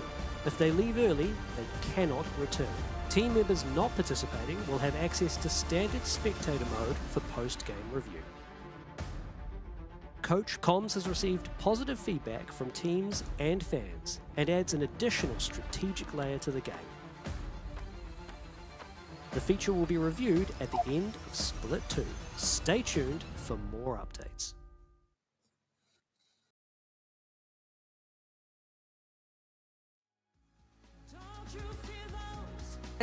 One Carrix, we're here at the start of all things as the ladder still being defined.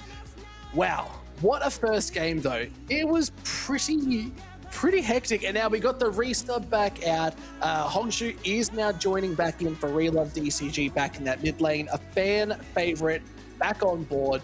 Are you happy with that? Yeah, look, I am. I think this is the perfect series to give a newer player a run. You got to give new players runs. They've got to have some stage experience if they're ever going to be ready for the full-time role. This was a series that doesn't necessarily affect your place on the ladder. And we play best of 3s here, so just losing one game is fine. I think Xiao Zhang was fine. I think the game plan of just have him sit in side lanes on Rise and Scale was fine. Unfortunately, just didn't quite execute in those team fights, so not entirely his fault on that one. But Hongshu coming back in, his synergy with Pop 9, I think is going to be a real key for DCG to bring this one back. Yeah, I totally agree, and I think this is definitely going to be them coming back in saying, all right, we've given our sub a chance to get that stage experience, exactly like you said, because that is actually one of the biggest things for these players. Now, imagine you do go on to an international event. You are playing up against a lot more people in the crowd. The nerves are bigger. The results are even harder. And the competition is a force that you haven't experienced yet in this entire split. So it's a totally different feel, and I think getting these young players a chance to sit on a stage in front of this crowd and play the game at the best of their ability is fantastic. It is literally what this game should be about, is fostering new talent to be better and to keep the legacy alive of such an important and influential game in esports. But it's only game number 2. It's week 7. We can talk about the whole of esports and the actual credibility of the league going forward. But for tonight, it's DCG versus GZ Carrix. 2 teams eager to prove themselves, and GZ have proved themselves just a little bit better so far. GZ put on a real show in game 1. Honestly, I think Husha had a generational performance on that Xin Zhao. Would love to see him getting some priority in this second draft. Maybe Nefiri, something like that for him. Yeah. Could set up GZ for a big upset. Oh, I like the Nefiri pick. You've talked about it before. You'll talk about it again. But you know what? I just want to support you here, Carrix. I want to see that Kindred for you, just so you can have a bit of fun and enjoy the Rift a little bit more. How's that sound? I mean, look, Kindred, I'll be locked in. Any jungler that picks Kindred, you have my heart and soul forever. But we'll see if it happens. We'll see if it happens. Maybe later today. Maybe so. I'm still holding out hope. As the bans coming in, Annie and Lucian taken away here, changing things up a little bit from game 1. Yeah, I kind of like that. I think the Lucian's a smart pick because we're entering into the next game. Ashe Seraphine's already taken off the board, so what's left up? It is that Lucian Milio pick that has been sort of walking across the map and really taking control. So I like where GZ's coaching staff are looking. They're obviously saying we don't want to give these strong picks over. But Cassiopeia as well, taken off the board. They want to take it away, but there's the Lee Sin. Okay, Husha taking it away from Pop 9.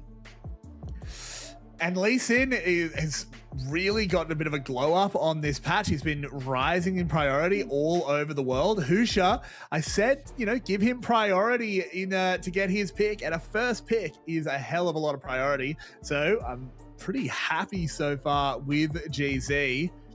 Varus being hovered though. Feng had a good game 1, and he's been a menace on this pick. Oh, and the fact they're going to pair it up with the Vi 2 is just automatic lockdown coming in from Relove DCG. They got that second pick, so they're going to be looking for that counter pick later on too. So they clearly have a draft in mind of what they want to achieve. And so far, I'm really liking this draft. But a Nautilus in the mix is definitely a nightmare because we might see the Kai'Sa Nautilus combo in this bot lane. Like, it is viable. Static Shiv got that big buff. Kai'Sa's become a little bit more impactful, especially with the Dawn and Dust. So it's like, it's actually a viable pick, I believe, moving forward. But instead, they're looking at a Jhin. Yeah, Jhin, an interesting one here. It does play nicely into the Vi. You don't really want to just Vi ult in onto a Jhin. You end up way too deep very often, but can be risky. We need a consistent damage dealer. We've got a lot of explosiveness. We've got a lot of catch, but now I need to see Jimmy picking up something that he can just, do the job on. I'm trying to think exactly what champion I'm talking about on the moment. I think Victor would be a really good one. My only problem with Victor into this sort of matchup, especially into an Ahri, is you have to deal with such high mobility. True. So maybe you do want that just auto clears a wave. Again, another option is Mel. Mel actually kind of makes sense for GZ here, especially into the Ahri. You can deflect, rebuttal the charm. You can get rid of a lot of that damage. So I wouldn't be surprised if DCG ban out the Mel here. Yeah, I actually do agree with you. We've talked a lot about the Mel, and I think it would make a lot of sense to ban from DCG, and of course pick up as Silas taken away. No really big ults shown yet. Ahri ult is nice for Silas. Varus ult is actually quite good. But what are we unleashing with? Are we thinking a Malphite if we're DCG? Maybe. I like the Renata ban here too. They're obviously trying to take anything sort of staple away from the Varus combo, but Varus can really pair with any type of support. Karma actually springs to mind too. That is still up and has made it through. So Karma could be a really big pickup as the Akali is now the next ban for the side of Relove DCG. Let's see what GC's going to prioritize. And Renekton instead. Interesting. I like it, but interesting. Very interesting. Florin has had a lot of good performances on that champion, but don't know if it's not something that can just be, made up in the aggregate of other champions. The Rel, we've got a really good engage line for DCG. A Vi, a Rel with Ahri following up on it. Very difficult to play for GC. As Ambessa being Hubbard, his course is a little bit weaker on this patch. Yeah, he's going to get locked in. So obviously, if you don't want to play the daughter, you play the mother, and then you just pick the Blackfire. The Black Rose? I really need to learn more a little bit more. Well, you know what? Yay me. But there's the LeBlanc now being the final pickup for GZ. So Jimmy actually on a bit of a comfort pick. They've played this champion quite a lot and they can perform on it. So we'll have to see how this matchup's going to go into the Ahri. And Jace being picked up on the other side. Wow. Okay. What is your thoughts there? I like the Jace a lot, actually. I don't think we needed more engage out of the top side. I think we just needed a bit of damage. Like, this works. You go in with the Vi, you get a big magnet storm, you layer a Varus ult and Jace accelerated shock blast over the top. I think you just kind of kill people. And of course, looking at Ground Zero, that's a LeBlanc. I didn't get my Kindred, but I did get one of my favorite champions to watch. So, Jimmy, you've done me pretty well. Yeah, it makes sense that they pick up the LeBlanc regardless. It's been so sorely played at the regional qualifiers for Riftbound.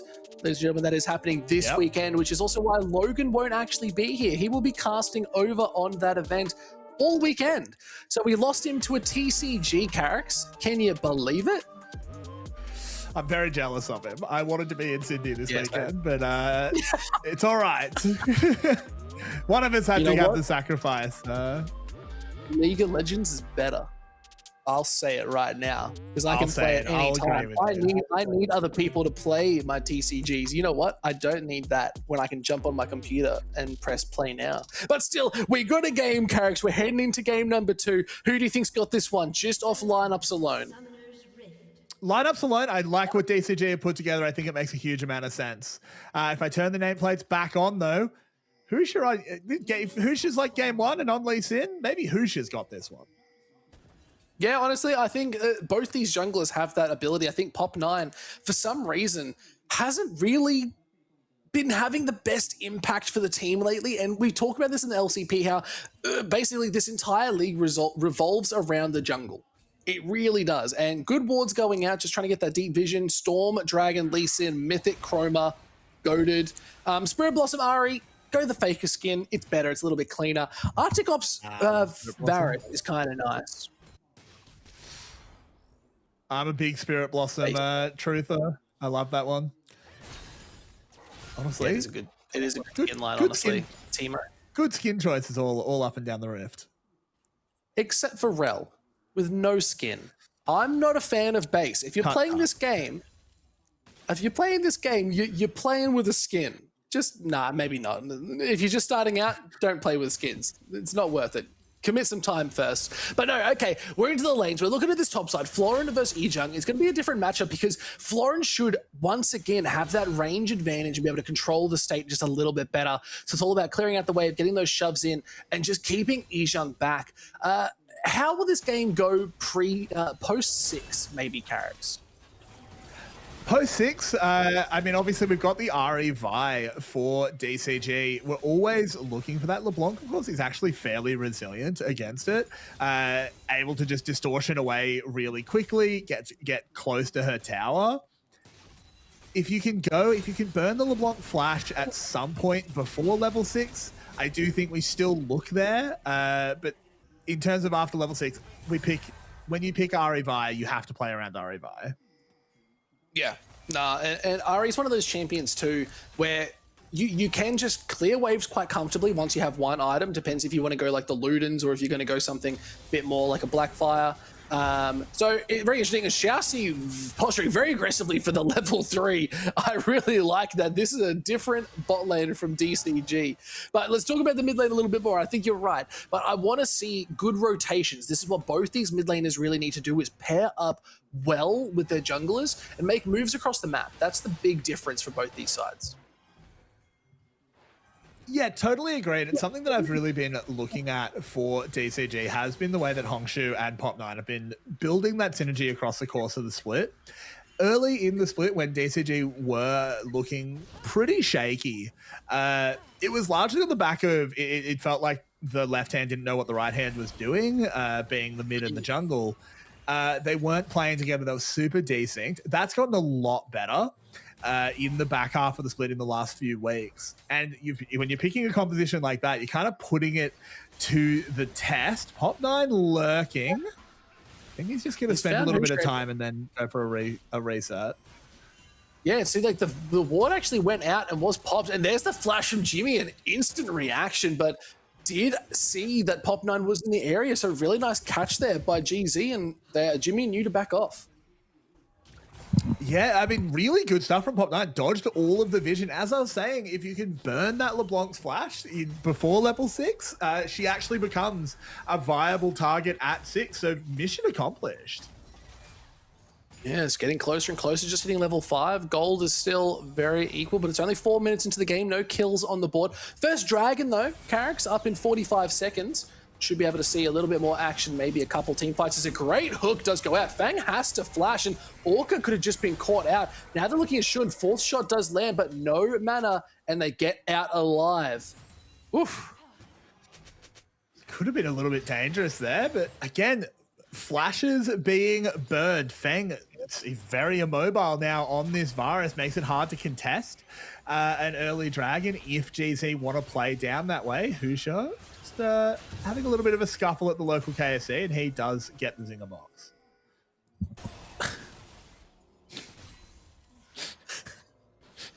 You see in New Zealand, they've built a giant. I don't remember in New Zealand they built a giant zinger box. So it's a fight going on. Level 6 from Ejung, so you have to be very respectful of the public execution. There it is. It misses. Oh, absolutely whiffed it.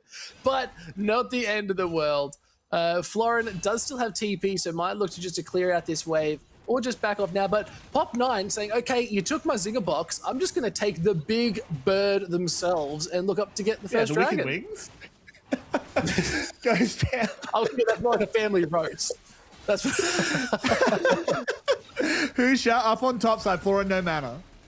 Good flash as Florin has to be very careful. Ejung not even taking the tower. It is all Husha, who's getting pretty low as well. Let's see if they trade it back. It's still first, but it's a 1-for-1 trade though, Carrick's. Very nicely played by Florin. Bombing and weaving, and now they look at bot side. Where did Orca go? Sent swimming once again. Shousy's going to get picked up by Jimian, who is making a nice rotation. Pop9 in a bit of a cheeky spot. Has to be very careful. Trying to get the Mimic out, but it's a double kill for Jimian. Not who you want to see it on. Shun has to flash. Hongshu is trying to do as much as they can. It could be the triple kill for Jimian. The easy rotations. Let's just make it a clean quadra kill. But no, Jimian absolutely huge in this mid lane.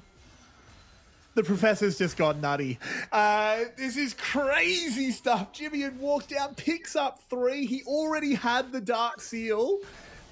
And I thought this passage of play was going to go so wrong when the dive top just didn't work out. But in the end, they end up 1,500 gold ahead. They end up accelerated on a LeBlanc.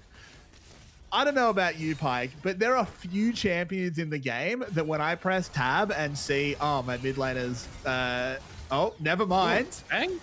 Could be going down. Trying to hold on. Orca's in a bad spot. Pop9 secures the kill. I'm not sure what Orca was trying to do there. How'd we get there? Yeah. Let's have a look at the replay. Florin plays this really well, dodging out all the really important skill shots. And unfortunately, just a bit of a bad read. Husha, he can't take another shot, so they're kind of committed to the 1v1. There's another fight in the picture as well, but public execution works. Show me the picture-in-picture. What's going on? Because they're about to clean up. No way is Ejung actually about to kill the round 2. Oh my god! They're gonna have to show us that one again. We'll have to get another replay there, as Jimian. Yeah, I mean he doesn't really do anything special in this fight. He just roamed down at the right time, and let's have a look at this one. This is the first time we're seeing it. So Pike, what happens? All right, so he's walking through. You can see Ejung being sent back. Public execution into the backline. Boom, sent up, knocked down, instantly executed. And now Shousy's like, I can fight this. I'm a big mechanical horse lady. No, you can't. It's not possible. But still, really good play by Ejung there. I mean, yeah, fantastic play out of Ejung. Just completely turns it on its head. And we've got potentially another fight brewing because 3 are collapsing on Pop9. Pop9 has to Vault Breaker away. That is not ideal, if you ask me. I would agree. Spirit Rush to survive once again. Orca walking the map, and it is the Grubs that do go over. It is only 2, though, so they don't get the full passive of the Void Grubs character. Yeah, Pop9 actually does a fairly good job there. Obviously not happy about losing his flash, but able to deny 1 Grub makes it a lot less painful to sort of lose that objective. But now I'm really worried. What I was saying before that flurry of action is that there are a few champions that I'm more afraid of when they get accelerated than a LeBlanc. And Hongshu is able to Spirit Rush away from a lot of things, but Feng doesn't have Spirit Rush. Feng is a virus. How do you play into this one? It's a little bit tricky. Look, you're asking a lot of really good questions. Now, the answer to those questions are definitely subjective to if I can answer them. The answer to that is no. But here we go. Pop9 looking at top side anyway. Ejung could be getting caught out. Not much energy, but he's going to be underneath that tower. Now Husha's jumping the wall, looking to join this fight. We do have the cease and desist. It is available. Oh, no way. Yeah, but take it. It's like snowballs in ARAM. You have to take that. If you hit a predict Sonic Wave, you got to take it. You got to take it. But no, they back out. They walk away. Both sides happy with nothing happening. Not great in my book, but still, GZ have a very sizable lead. 10-minute mark. We're at 2k gold lead for GZ. Dragon's not on the board, but they've got control in every lane. Hongshu gets his recall interrupted. Annoying stuff here from Jimmy and just trying to keep this Ahri caged in the lane. It's not actually the biggest sort of 1v1 lead. It's only about 800 gold in the favor of Jimmy. But right now, that 800 gold is really manifesting because Hongshu didn't get to back Jimmy in. Mimic's going to come out, so you have to be very careful. I think they've found it. They know exactly which one it is. Cease and desist over the wall, gets the shutdown. The predict was phenomenal. Charm goes out. Husha has to flash. Beautiful kick, knocks up 3. And that's a new interaction we have not seen before because they just fixed that bug. The TP from Fang was for good measure as the Dragon's up. Yeah, I was going to say Jimmyan was... The gold lead itself was not massive, but the problem was Hongshu couldn't back, so he didn't get to complete his item. So it was a completed item versus no completed item. But Jimmyan just caught out, just a little bit cocky, I think. Just plans get scuppered. They lose Husha in the follow-up, even though, yeah, he got that really lovely kick. I'm keen to see if that bug fix does come into effect because it's when you kick corpses. If you kill someone with the kick, now their corpse still does the knock up. True. But yeah, Jimmy, yeah, you're right. Just caught out, and Xiaoxi just read him like a book. That was a very good kick. That was a nice little insect as well. One of those things where it's like it's a shame it didn't matter. As we come back to live, here we go. AFI coming back in, 4 members strong. There's the curtain call. Florin just absolutely obliterated. Nice magnet. Is it going to be enough to hold the team together? And Usha is low. Xiaoxi is holding to a dream, and it's just going to get melted away. Ejung picking up another kill. Plays across the map. They set 4 members top to take care of 3. Xiaoxi goes down there, but he actually played that incredibly well. He's been super impressive on this rel so far this game, which is great to see.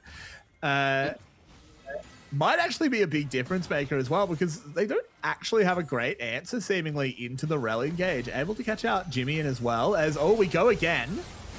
And look, Florin comes back to lane and they never left. And it's another pick again. You can see Florin, the Ronin, is sitting in a gray screen all alone. And that's not where you want to be, as this is the initial fight that happens.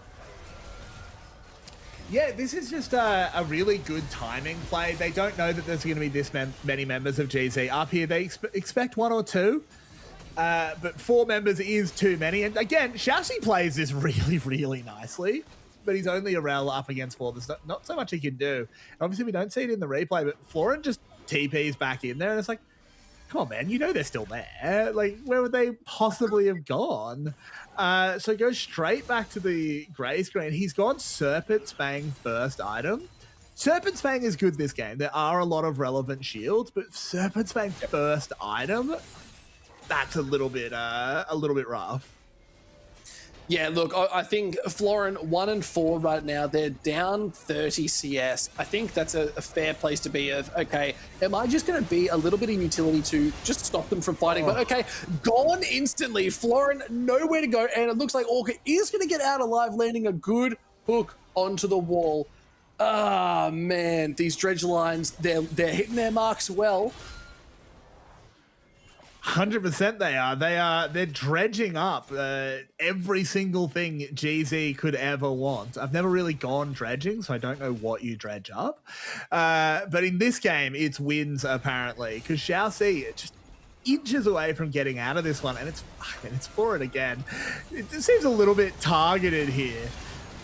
But there's nothing they can do. This is not really Florin doing anything wrong. He got hit with the Nautilus ult, and then there was perfect follow-up. There's no real outplaying that. He's now stuck. He's 1 and 5. I agree with you. When you are this far behind, yeah, you just got to be the Serpent's Fang guy. You just got to try and empower the rest of your team. Can they get some revenge here?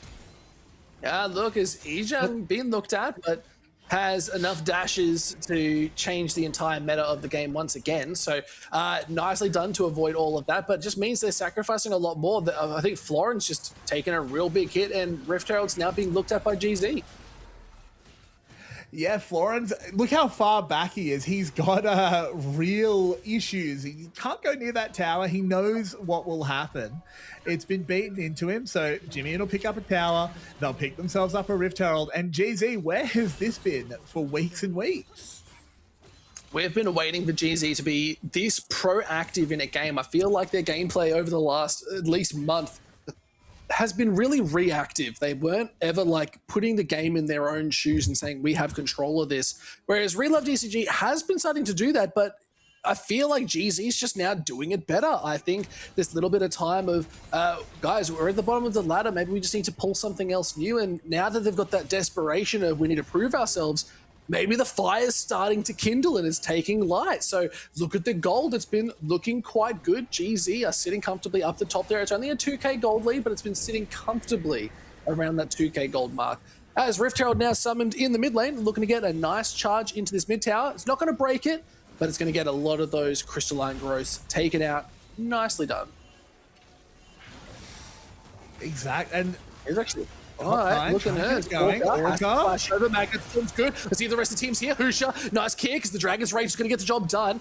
Oh, but not going to be able to do a little bit more is Husha, other side of the wall, has to be careful. They pull the Dragon out. It might make it a little bit easier and swayed Husha's from joining, but now looks like they're trying to find Jimmy, and as they have pulled them out, it's all too much. Beautiful Chains of Corruption. Lan and Fang picks up Jimmy, and the Professor could not get it done today. B-, my friend.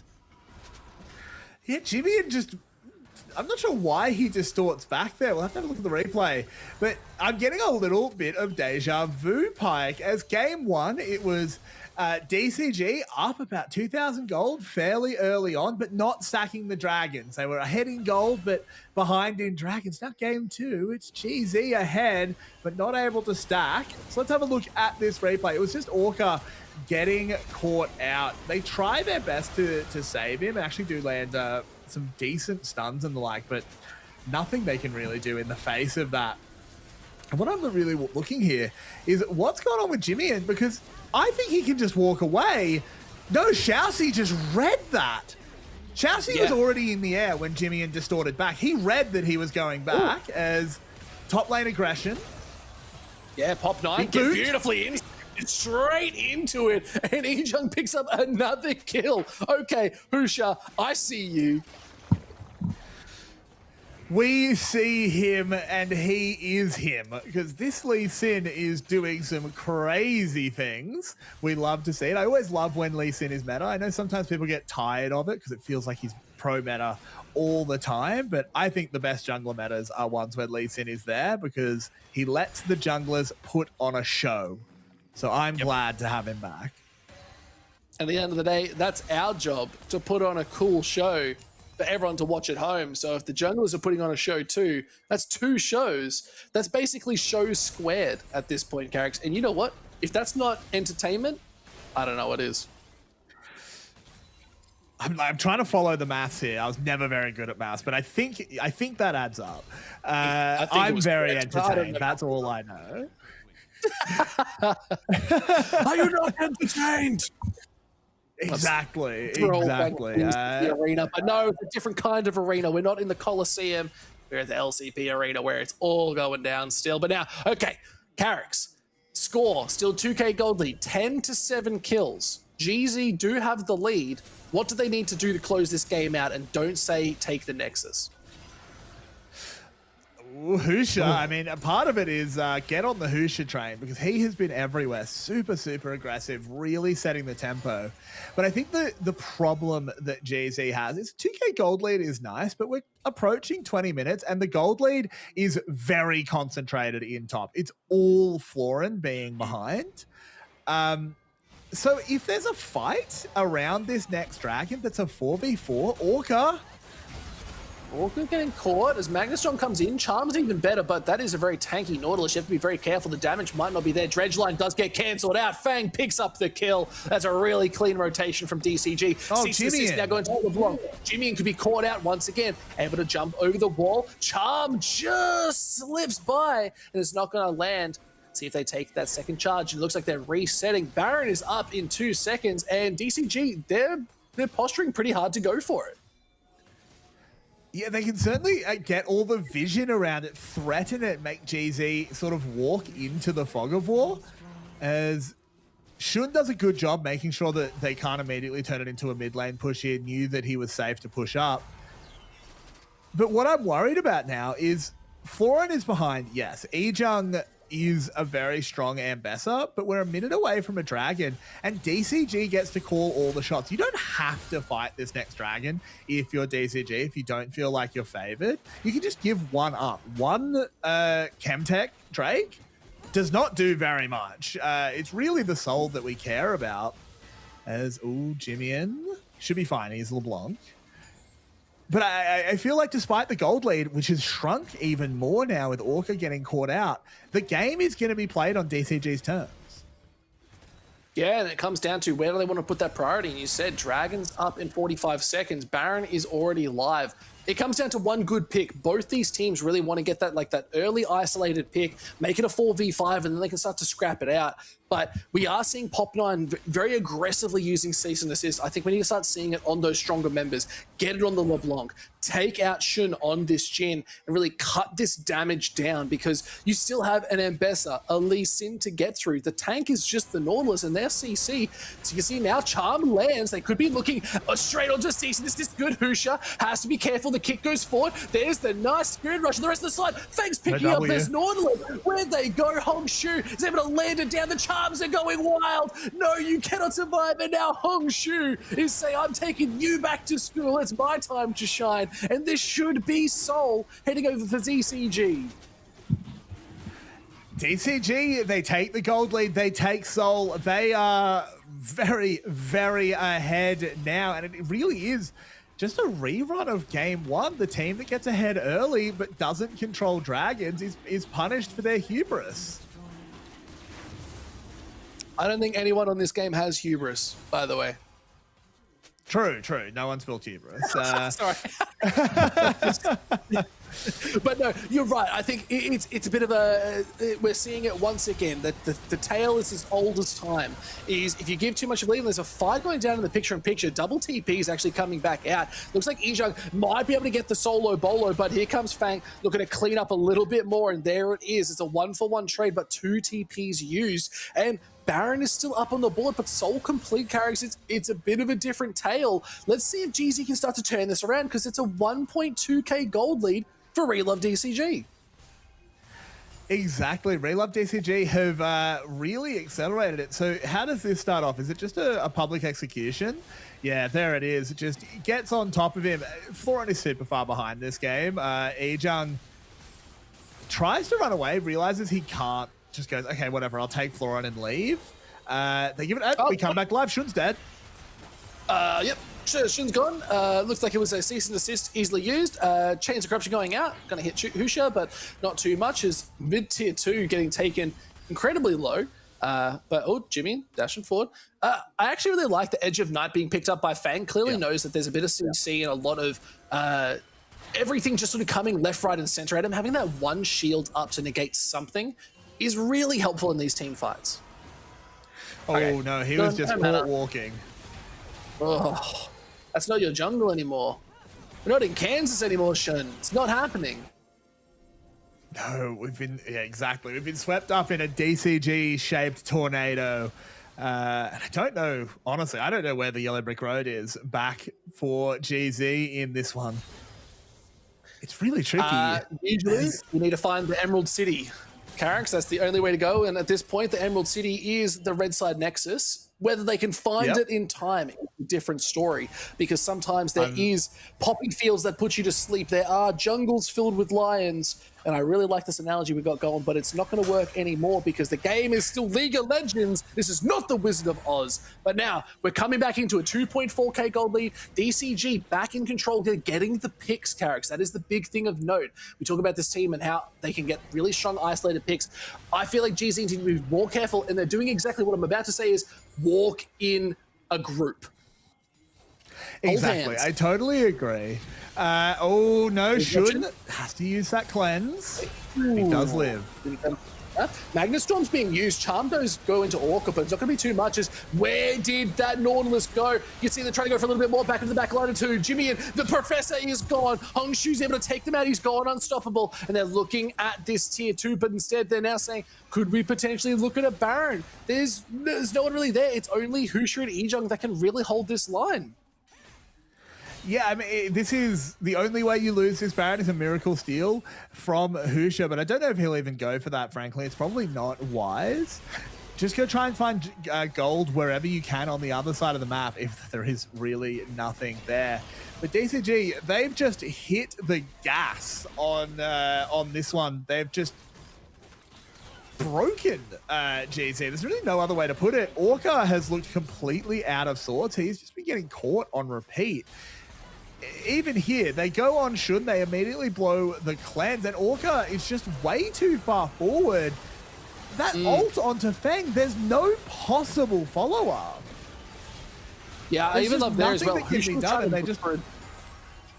Husha was looking for a Dragon's Rage, but actually got disrupted by the cease and desist and actually went straight through, knocked them back, so it actually cancelled it out. So it was a nice little interaction to just stop a lot of that follow-up fight. But you're right, Orca's not having any impact in these fights, and that's their tank and their CC.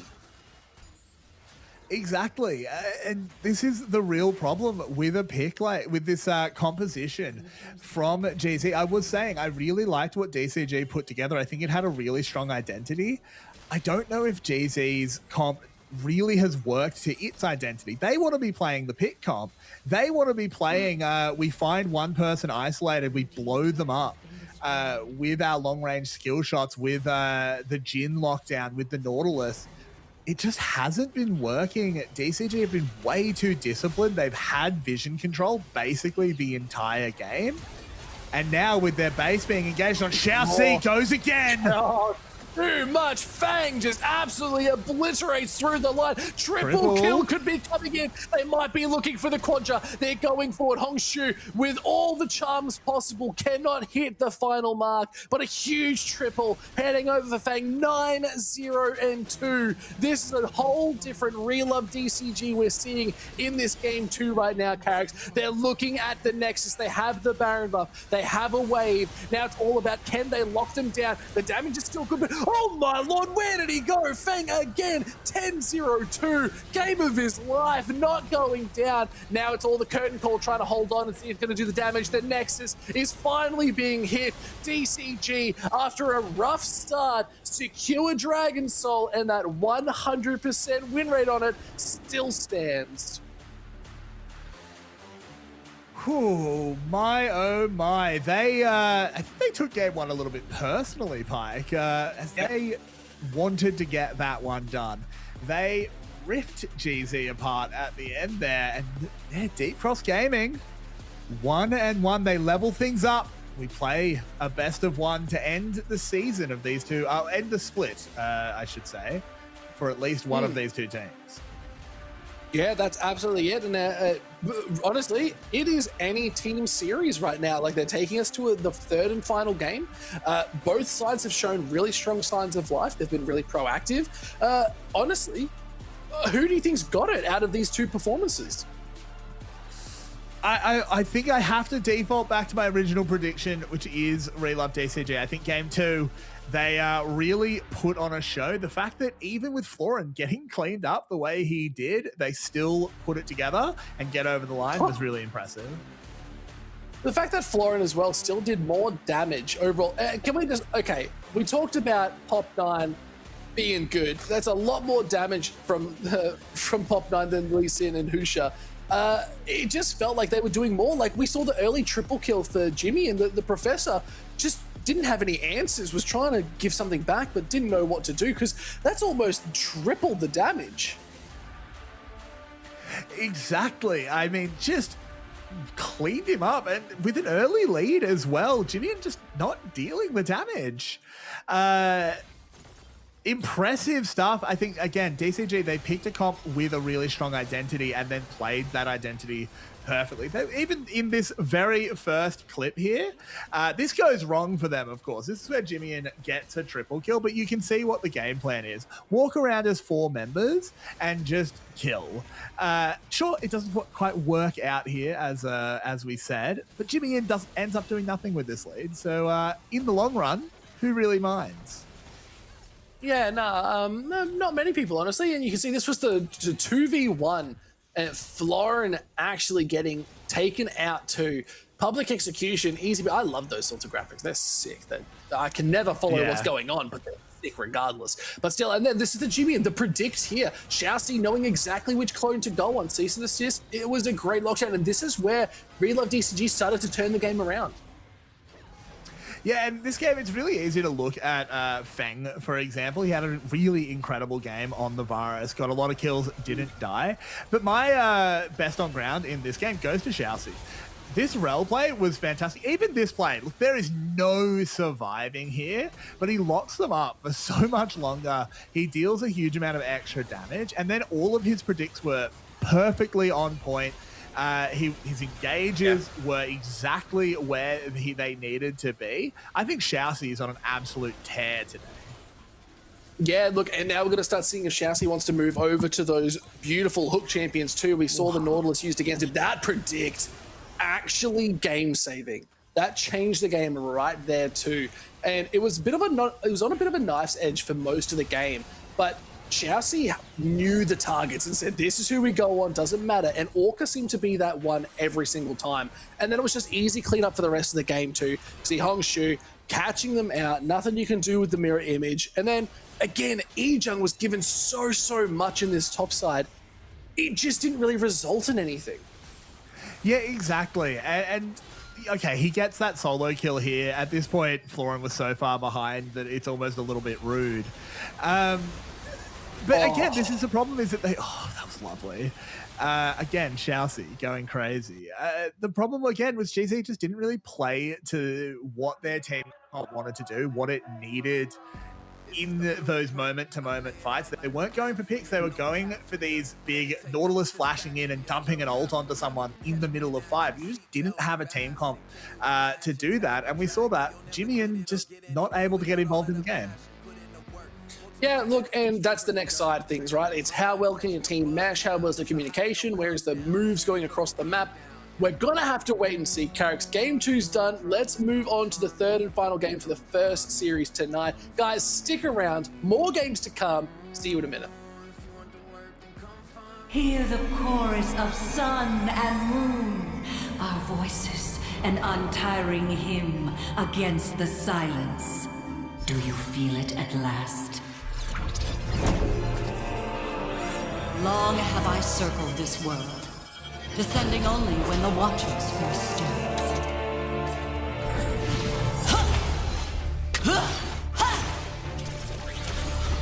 Mark and fracture! I had such hope for you, Void Hunter. Fall to fire! Fall and be silenced. Silence, dreaded herald.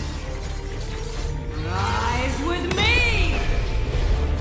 Sunfire Eternal! Providence! Our dance continues, sun and moon in perfect step. Watch as our enemies are undone. Abyssal vermin, I bar you from the heavens. As night ordains! Silver Moon, your blade fulfilled our ancient vow. This is predetermined. Begone! A lunar storm gathers. All in my path shall burn.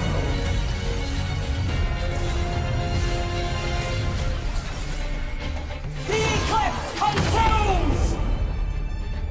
The moon is stained red this night. Piercing through it! Fall! My eclipse is rageful as righteous! You betray existence! Is it inevitable that our paths diverge, Golden Sun?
Here's an overview of how Coach Comms works.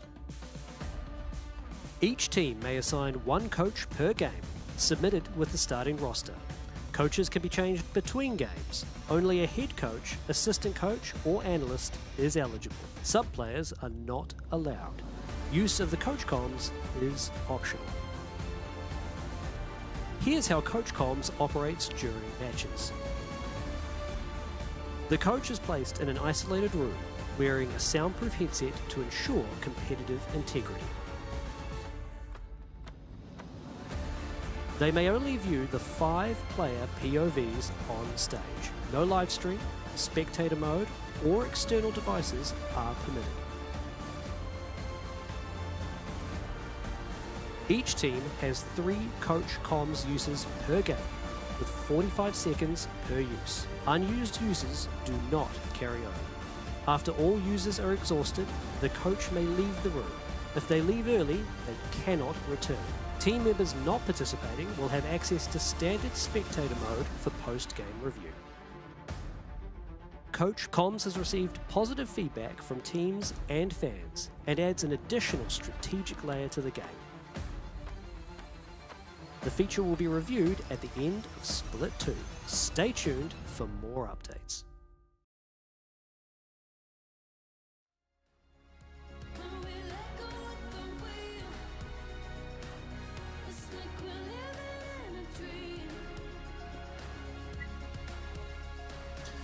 And we are in for game number 3 here, Carrix. It is GZ versus Relove DCG. We just had both teams strong, definitive answers for each individual game.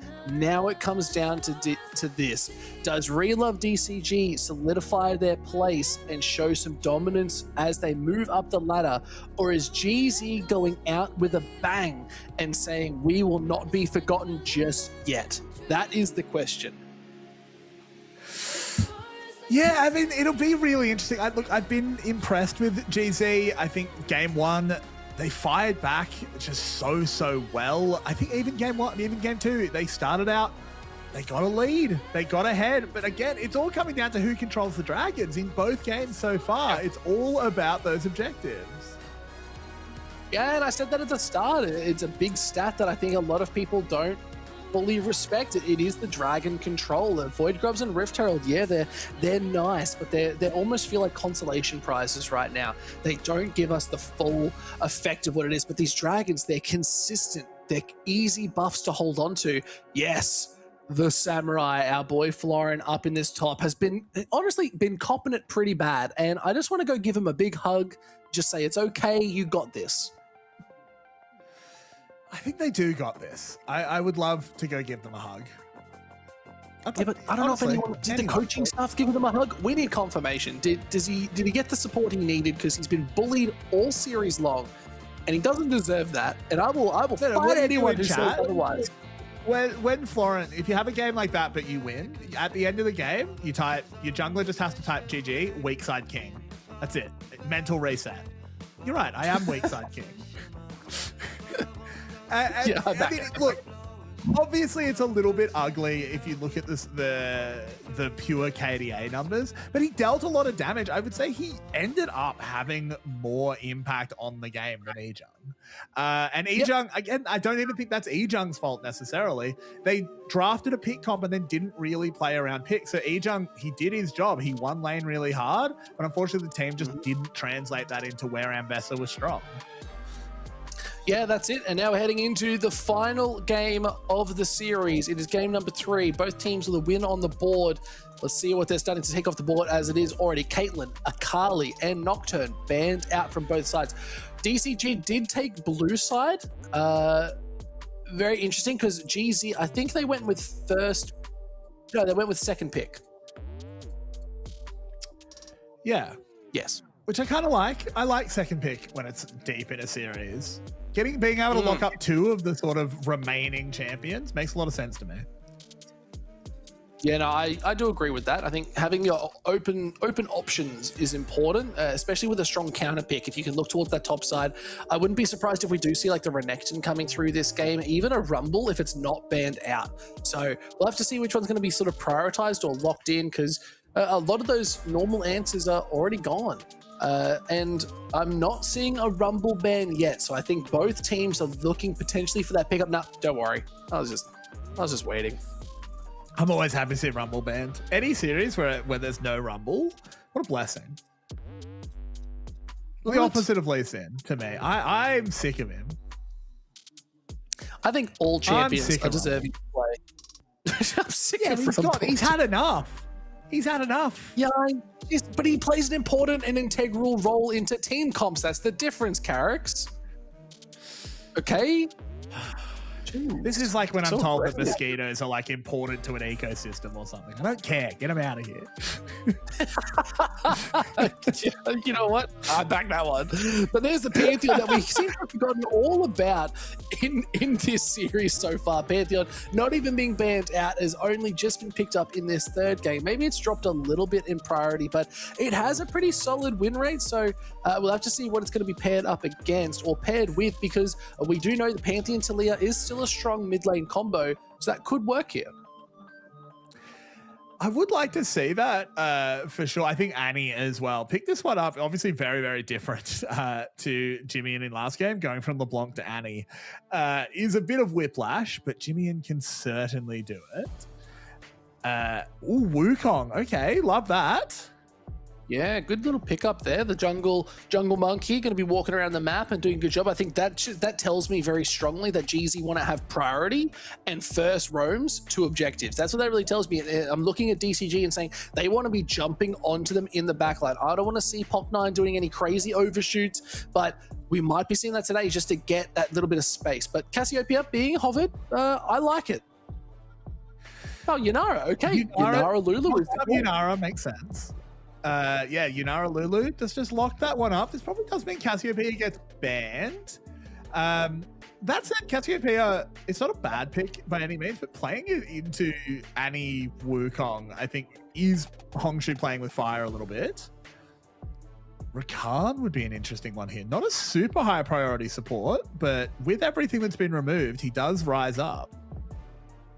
I think the big thing there is you still have to get through a polymorph. No matter who goes in first, whether it's Rakan, whether it's the Wukong, you still have to worry about a Tibbers, you still have to worry about a Cyclone, Rakan with the quickness. Like, there's a lot to go there. This also forces DCG to ban Xayah. Yeah, it kind of does. That said, do we ban Xayah or do we let them pick it, given that currently our comp is like kind of fine into it? Like, Pantheon's not a super big fan of Xayah, obviously.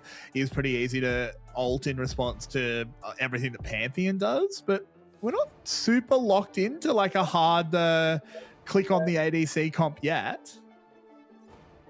I guess right now what's missing from DCG's roster is they don't have like that strong tank that's going to be sitting towards the front or at least enabling something. So that really tells me, and there's the Zyban, like that just makes the most sense. It's so strong with the Rakan, you have to sort of respect it just that little bit more. But I'm looking towards these top lanes. What are we really picking here? Like, I do think a Sion for DCG could work really well here and just provide that space for Fang to just unleash on this Yunara. I would love to see Fang go absolutely crazy. He's had 2 really good games. Even that first game when they didn't get over the line, his Ezreal was super, super impressive. So could definitely, you know, he's empowered. He's got that Yunara. He's got the Lulu picked to make him even stronger. Gwen taken out as well. I like this a lot. That's a pick that Ejung has been going to and having some really good performances on. I still think Ejung's got a lot of a toolbox left to him though. Oh yeah, he's got a mountain of champions available. So does Florin, like both sides, and that's a Zeri as well, being hovered on still. Got a little bit of a buff in the patch too. So I just want to know, how do you think the Zeri works with like a Rakan? Would you prefer like a Zeri Yuumi instead? I think I would have preferred Zeri Yuumi. I think Zeri on her own is a little bit vulnerable, not just having that extra protection. But of course, one of the big things about Zeri Yuumi is not just what Yuumi does for Zeri, it's what Zeri does for Yuumi, being having access to all that movement speed when you just ride along on the Zeri. Definitely would have been, if we're playing blind pick, I'm picking Zeri Yuumi here, but I think where the draft worked out, I don't mind it. I think Rakan Zeri is a weird lane, but we're not picking it for lane, is sort of what I'm landing on. As Sion's been picked, Vayne wasn't banned, Ejung could throw down the gauntlet. Ooh, yeah, I did call that Sion pick for Florin as well, but yeah, there are so many tank busters up on this top side. Camille would be an absolute spicy pick. Vayne we've seen far too often and is so impactful, so it forces a lot. Yes, just pick the Riven! Yes! They lock it in. That is the gauntlet sent down. Riven first time on the Rift here in the LCP characters. What do you think of that? I'm a huge fan. So, fun fact, I haven't played against Riven in at least 3 years because I've been banning her for 3 years. This champion, in the hands of someone that knows how to play it, oh my word. That is going to be spectacular. I'm so excited to see this Riven in action. We haven't seen this in such a long time. I want to see that Blade of the Exile just sweep through and clean up the whole side of Real Life DCG, but still, there is a mountain to get through. It's not just a Sion, it is a whole team roster. The Taliyah Pantheon combo, you have to be careful of. Yunara Lulu is one of the strongest bot lane duos in the game currently. DCG have actually drafted he's watching a whole nother game there too. That's kind of lit. He's watching League and I think League maxing. Yeah, like what a G. But like sometimes you got to get those Twitch channel points, you know, you got to get them. But no, but the other side, like I'm looking at this area Rakan, I see what it's trying to do. I feel like it really needs to just come online first. There's that Riven, Ejung. You are an actual legend. You can see Florin there too going, oh man, I don't know what's going on here anymore. Very, very fun. Now, we've got to watch this top lane a lot because, yeah, Ejung, again, he's one of those players. I've been praising him all split. I think for a while, I was actually saying he was top 2 top laners in the LCP. I think he's been pushed down that list a little bit, but not super far. Like on his worst day, he's maybe 5th. On his best day, he's like 2nd. So Ejung on Riven, he could go crazy here. No, I totally agree. We'll have to see if Florin's going to be able to sort of hold up into this matchup. It's going to be a little bit unfavorable until a couple items come along for Florin. It's just going to be weathering the storm. You know, maybe weathering the blade, you could even say. maybe a different little take on it is look at Ejunk, just so aggressive. Conqueror procs took a bit of damage in return because tanked up a couple minions, but it's all about not giving anything to Florin to be able to be relevant in this game. But then you see the other side, it is Fang and Xiaoxi, it's their show tonight. Well, do you think that, like, maybe, you know, Florin, he's the Ronin, maybe that's why the Rivens come in? You know, for a long time, there was the whole thing, like, Riven killed the Wind Brothers master. Maybe, like, it'd be scary. But we haven't seen Florin playing one of the Wind Brothers. True. Or Yasuo in particular. He hasn't picked up Yasuo yet. Yeah, so I feel like I can see what your vision is, but we can't call that yet. It's a little bit early days. We got to see a little bit more. But now, Ejung's actually taking it quite low, and Florin's just, maybe not so much weathering the storm, but having a gentle cruise along the Caribbean with it.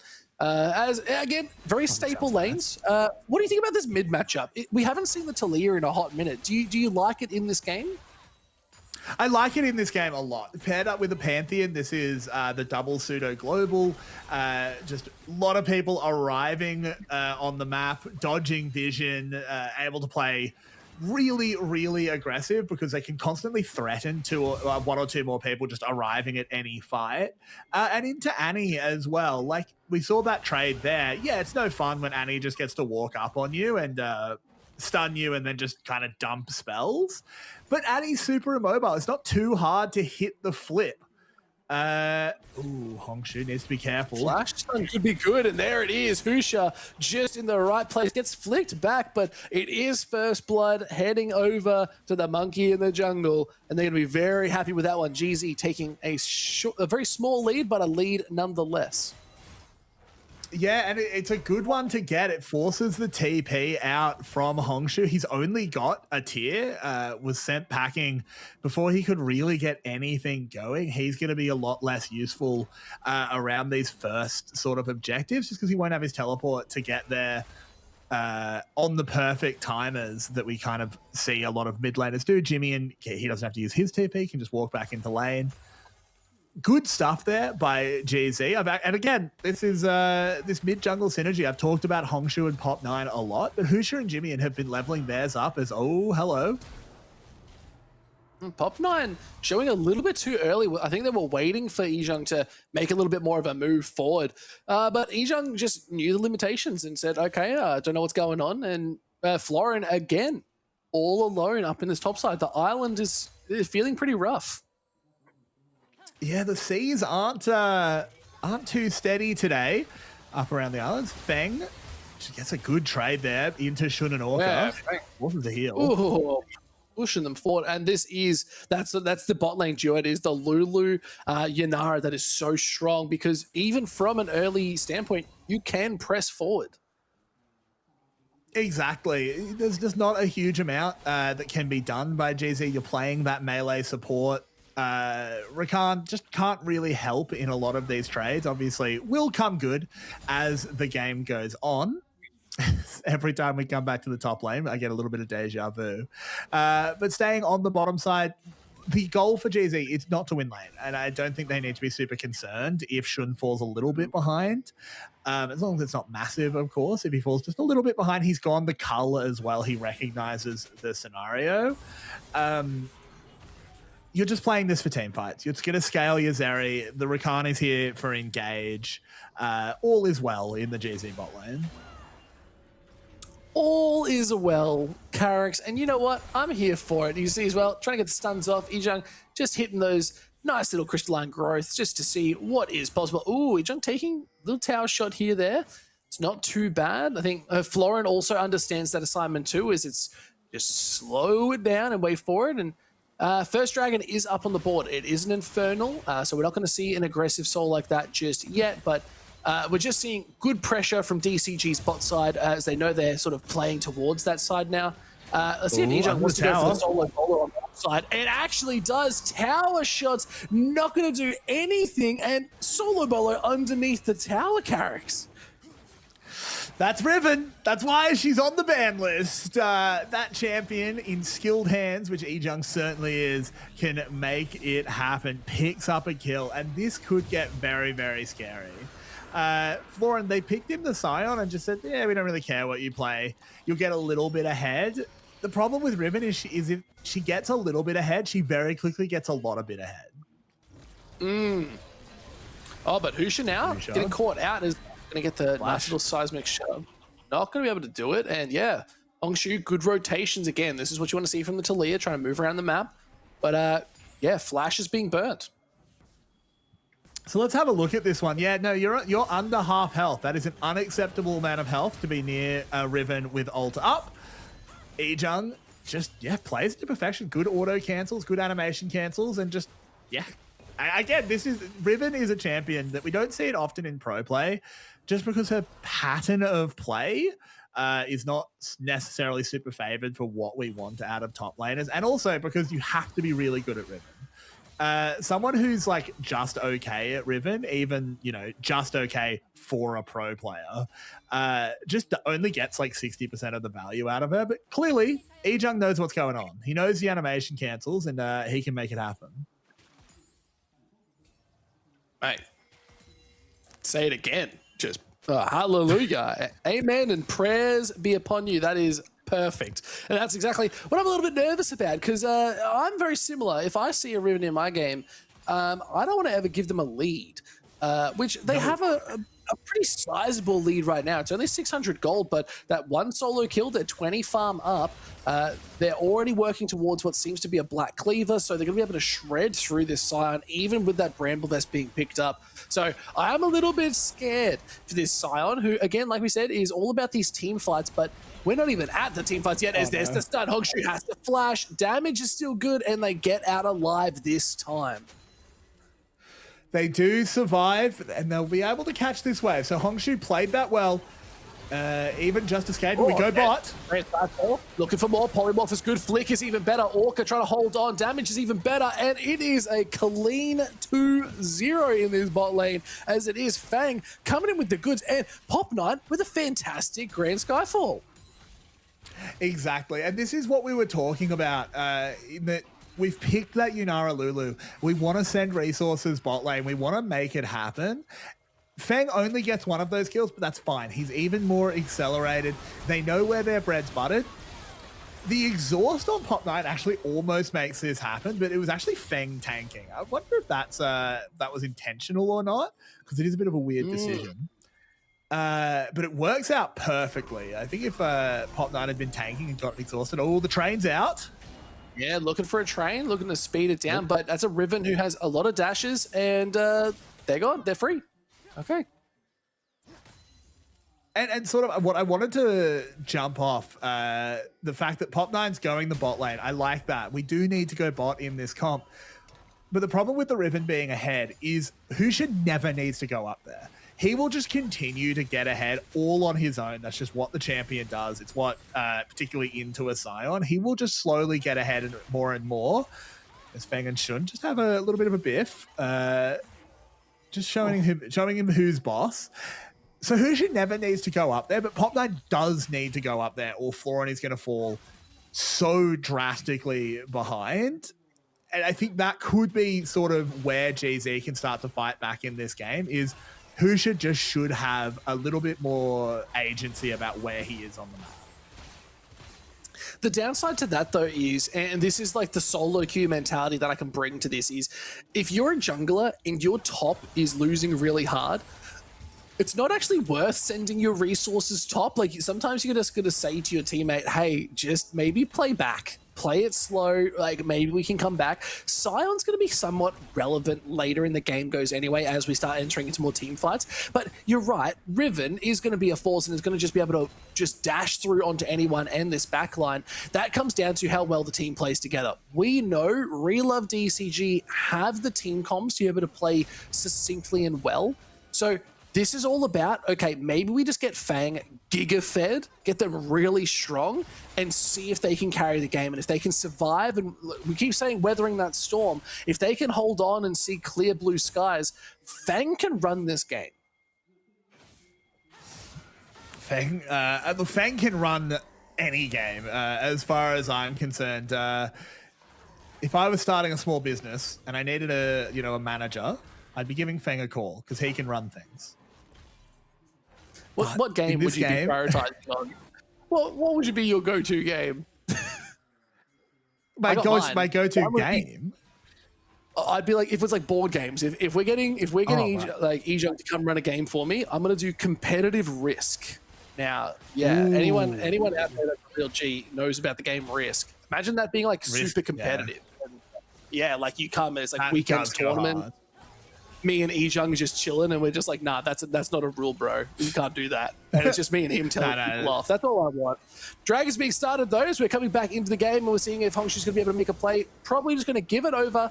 That's one dragon apiece. Very happy with that, and you're going to be very careful. Pop9 backing Xiao C getting caught out. Jump, the flash, the dash. The key power is too much. Pop9 might not be long for this world, as they do just get back to the tower in time, but an easy pickup there. Wait. Florin, where are you going?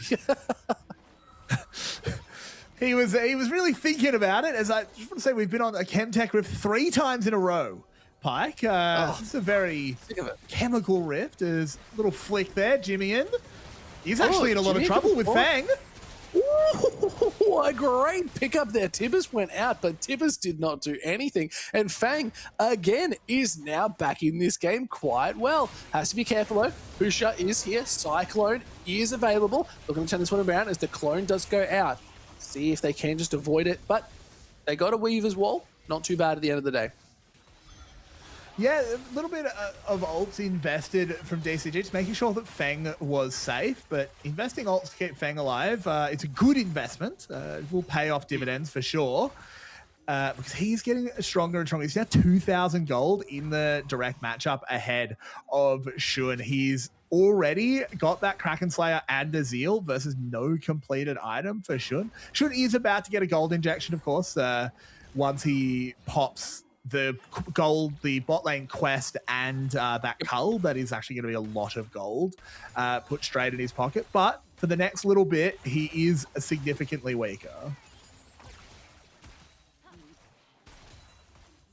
You just said a word that I really liked. What was a word you just said? You said something, and I resonated with it so hard. Just say exactly what you just said. Say it all again. I don't remember. Oh, no. I don't know what it was, but there was something you said. I was just like, yeah, that's pretty good. Obviously, I didn't hear the full thing, so I didn't remember what it was. But you know what? It was the emotions that make this whole thing true. But now we're looking towards the top side as we do see Rift Herald is coming up in 50 seconds. This is all about securing Vision carries.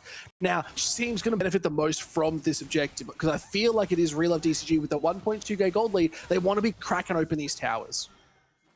That they do. They want to just keep pushing their foot on the gas. They don't want to sort of let Ejung get established in a side lane to where he might actually become, this split push threat that they don't have a great answer to. At the moment, Florin can still clear waves. He's not going to catch up by any means. He's not going to kill Ejung, but he can still just stand under the tower and clear the waves. They don't want this game to last so long that becomes untrue. They open these towers, probably go for a reset, and then move straight back out onto the map once they've got a little bit of vision. Get that Rift Herald, drop that in mid lane at some point, use that for a dragon. Bob's your uncle. I didn't know my uncle's name was Bob, but you know what? I back it. It's a good name, strong name. Is it short for Robert? No, it's actually, no, his parents were a trickster, apparently. It's his full name. Short for Bobbert. Bobbert. Boblin. All right. You know what? Enough with these crazy names. Rift Herald's been started. Who's just up on this top side? But it is going to be DCG getting that early rotation, making their way onto the Rift and getting it fairly low. Let's just see if GC can make those quick rotations. Ejung already hiding up on the top side. This could be a really nice collapse. Pop9 has to be so careful not to overstep. Florin is here. Flashes go forward. They're looking to stop down Ejung. Is the damage going to be enough? Hongshu's taking a bit of damage from the backside. They pick up Ejung. They took out the Riven. That was the target. Rift Herald got stolen. The Weaver's Wall's gone out. Shun's on the wrong side of the wall, just getting jumped onto. And it is DCG controlling the map, and it is in the hands of Pop9. There's the Starfall jumping straight onto Jimmy, and the Professor does have the stun, but is it going to be enough? Good flick back. Not long for this world, and Pop9 is on a rampage.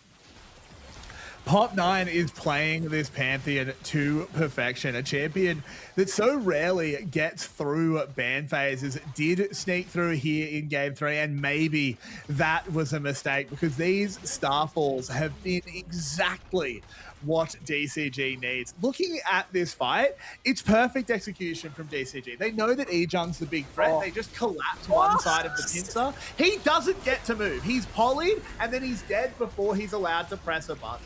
Shun can't access this fight either. He would have to go through Feng. So there's no damage here. The only person that could do damage is Jimmian, but he's on Annie. It's just not really how it goes. Desperately tries to cut the wave, but pays for that with his life. Pop9, perfect read, linking up with Hongshu. I sound like a broken record, but that's what we want to see every game, particularly when you're on Talia and Pantheon. Yep. Look at the damage 100%. numbers in that fight. Oh, they're really... Oh my god, so E-Jung did nothing. Neither did Husha, but they still got the Rift Herald. Like, that's a big thing of note is, yeah, they lost the fight. They didn't have the damage. Oh, no. Jimmian? Oh my lord, what just happened? Fang is bloody good. Gets hit with the wild growth too, and Tibbers is there, they're frontlining. They still can't do anything. Wow, Fang's feeling good tonight. I think if DCG win this, Fang's my MVP for sure. Oh, I think it's hard to pick anyone else, particularly with this Game 3 taken into it. I think Xiaoxi might have been in the discussion, but Fang has definitely stolen the show. Needs to keep it up though. Still needs to be very careful around E-Jung. You don't need a flash broken wings sort of ending you. Rift Herald used. Rested GZ now starting to clap on it, but they can slow it down and cancel out the charge. That could be really good as the Weaver's Wall goes up, breaks the back of the Rift Herald. There is the Zac, thumbs up, and Rift Herald stolen, but not even used properly. A bit of a disaster for GZ. You really want to use that to its absolute potential, and they got nothing. And now they're just looking down mid. Like, they have all the numbers, they have the control. Husha's now here, but yeah, they're taking a tier 1, but Shun has to back. Like, they need some response. Yeah, exactly. They knew where the strong members from GZ were.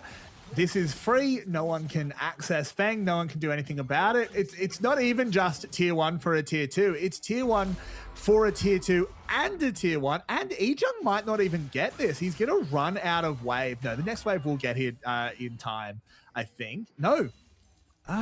No, he has to back off. They don't even get the tower.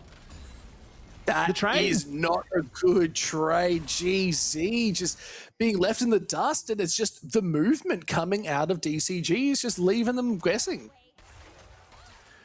Yeah, and this Game 3, unfortunately, does look a little bit more like I thought the series was going to go. It's DCG in full control. GZ just not really able to muster a response. And so, oh, hang on, Orko's in trouble.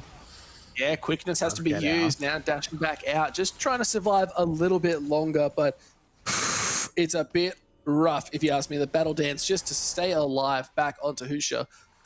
But we haven't really seen a performance out of Orca. Like, had a really good first game and was making plays, making moves, but we haven't seen that again in any of these follow-up games. And I feel like the Rakan pick was picked a little bit too early. I think they picked it being like, yeah, we can put this into a Yunara Lulu, but it just gets cancelled out so easily. Yeah, I feel like the bot lane pairing just ended up incredibly weak. Shun, oh my word.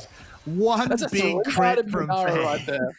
What is going on? That is disgusting damage. That was 2 auto attacks. And now they're looking at this bot tier 2 as well. Like, E-Jung's here, but I don't know what you can do, because if you try to go on Fang, a polymorph's just going to come in and just knock you for 6. Exactly, and that's one of the huge problems with this Riven pick here. I think E-Jung, look, it's a fun pick. It's cool to see, and E-Jung is clearly very, very good at the champion mechanically. But you can't outplay a polymorph. Lulu will just click on you. Riven is a champion that lives and dies by being able to execute her combos, being able to like dance through the fights. Tower goes down, Sion finds in. Oh my god, the flick was just too good. Fang picks up another kill. Clone is being used. Ejung onto this back line, but trying to do some damage. It's not going to be enough. DCG, a running train. Pop 9 is going 6-0. The shutdown did cancel him out, but it just wasn't enough, and it was a huge play and an ace heading over to Relove DCG. This is the team we expected to see all night long, and they've just finally showed up. 7.4k gold lead now, Carrigs. This should be theirs to win. Oh, it totally is. Orca's the first one back out on the map, but he can do nothing really but just find out where DCG is going. The base is broken. They don't get it in here, but they don't deal the death blow. But what we see here is just the difference in gold, because this actually is not perfect from DCG. You know, the Sion's on the wrong side of the wall. They get Orca. I like what Ejung's doing. I think he has to do this. It's never going to work, but I don't know if he has a choice. He has to go in and soak the polymorph so that maybe Husha can get something done. Unfortunately, they're just too far behind. They can't get on top of Fang. They can't take out that Yunara. And if the Yunara doesn't die in like the first 5 seconds of the team fight, it's already too late. Yeah, as well. Pop 9 in a bit of a weird spot. Doesn't have the Grand Starfall, so not going to be able to get into these fights. But Jimmy's on the backside, taking a lot of damage. There's the flash. Tibbins. Fang is the target. Gets hit with the wild growth. Is able to hold on a little bit longer. Husha's just gone. Fang weathered the storm and said, I can breathe easy. But gets shut down by Ejung. They're in the back line. And now there's the zombie. It's coming for more as a triple kill is good. But it's not going to be enough. And this is just Seri and Annie still available. TP out. Yes, they have to survive. And it's just Pop 9 alone on the dragon, and this should take them to Soul Point. Ejung is trying so hard. Picks up a triple kill in that fight, but it's just not enough, unfortunately. DCG, they still get the objective. They still get the fight. Let's have a look at how this one went down. It starts, honestly, that chunk onto Jimmy was so important because they just don't have that follow-up damage. They get the stun. They dump everything into Fang, and it's not until that last R2 from Ejung that he has to massively overcommit to get down that they actually kill the Yunara. And as I said, if you don't kill her in the first 5 seconds of the fight, it's too late. Yeah. No, that's it. And Ejung able to hold on a little bit more, but wow, look at Fang's damage to 5.3k, and they were initiated on at the start of the fight. They did that post being fully CC'd down. If it wasn't for that wild growth from Xiaoxi, it would have been a nightmare. And now that is a 4 item Yunara with an IE being locked in. Hongshu is already having to flash over the wall, survive a little bit more, and it's just not enough damage. But now it's saying, do we potentially look at a Baron? They're clearing it out. I don't think that's the right call. I think they do need to get that pick, but they use so much just to pick up one. It's not going to result in anything because DCG, they're making moves up to this top side. Pop 9 trying to clear out the ward. Does have a GA available, and here it is. The Starfall does go down. A little bit too overshot. Xiaoxi picked up Husha. Now here comes Ejung. Looking at it a little bit more. Shun did pick up Fang, so no more Fang. And yes, Ejung did pick up Xiaoxi. So there's a lot of damage going down. It is 80 carries trying to hold on. Zeri is relevant in this fight. The train has to go choo-choo and charge away, but no jungler on the side of GZ means a Baron is probably not worth doing. Stuns are good. Lauren getting caught out. Shouldn't have walked up there. Doesn't have the ulti. Going to get knocked up too. And it's just a little bit too easy. Now they can look at the Baron because they have the numbers advantage. Yeah, I mean, now Pop 9 back in the fight as well. Orca, again, just caught out. Oh, it was looking so good. But I caught, really out was. Just out of vision. I feel like Pop 9 is going to be so much harder to kill right now. 8-1-5. They've got a 3.2k gold lead up. Husha's trying to fight for that red buff, but let's look at this fight again, Carrick, because it was looking really good for GZ.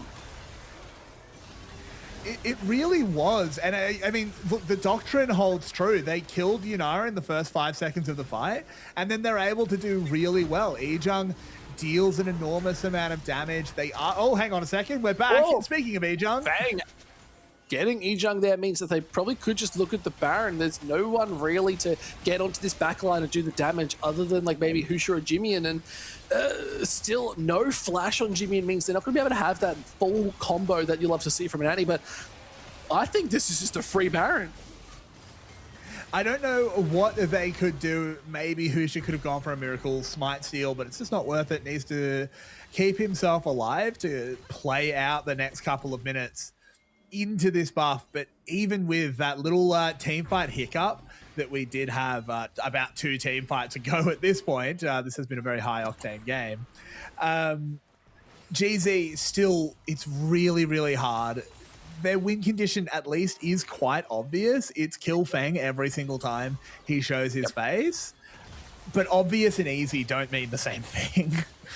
Oh yeah, you couldn't have said it any better. Obvious and easy are definitely not the same. Another tower gone. Baron power play starting to get a little bit on it as Tibbers went out, but it didn't have the stun, so it really didn't have the effect that I think Jimmy was after. And now they're killing Tibbers, so back on cooldown it goes. There's a TP onto the backside, so Orca wants to make this play, but here's Pop 9. Weaver's Wall goes out. It blocks out Jimmy, and now they're looking to go back into it. Orca, Ejung in the wrong spot, wrong place, wrong time. Oh, no. It's Orca getting hit with all the damage. Fang picks up Orca. They pick up another. They're steep for the double kill. Is this the triple? But no, Pop 9 takes a kill too. Starfall just for good measures, but a quadra kill from Fang secures the ace, and it means that they walk down this top side laughing, cheering, and saying, we did it, lads. It's a 3-game series, but we controlled it as best as we could. And now it is all they need to close it out here. Carrick's Relove DCG taking the win against GZ,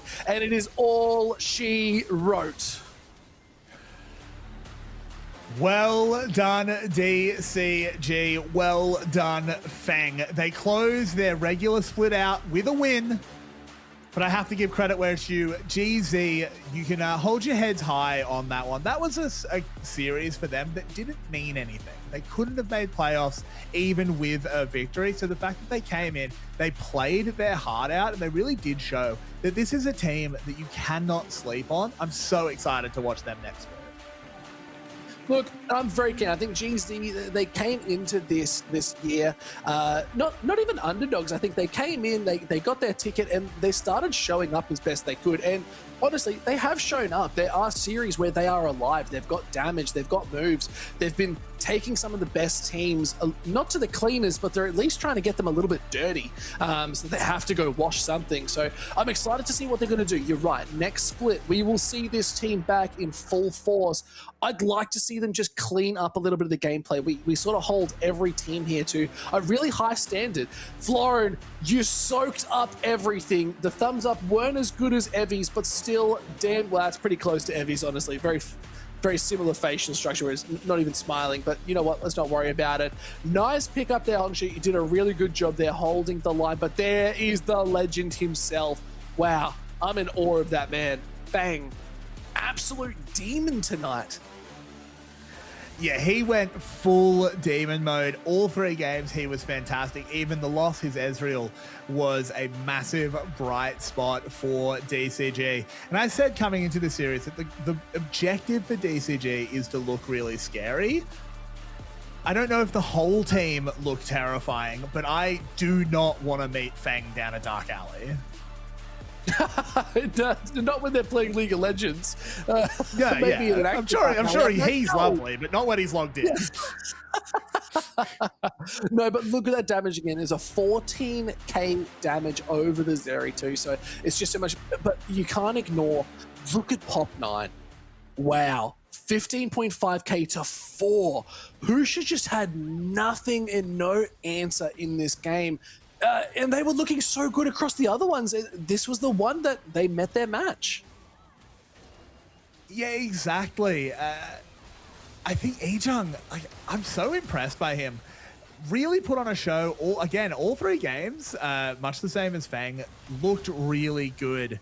But in the end, just not... it's okay. Hongshu. Interesting.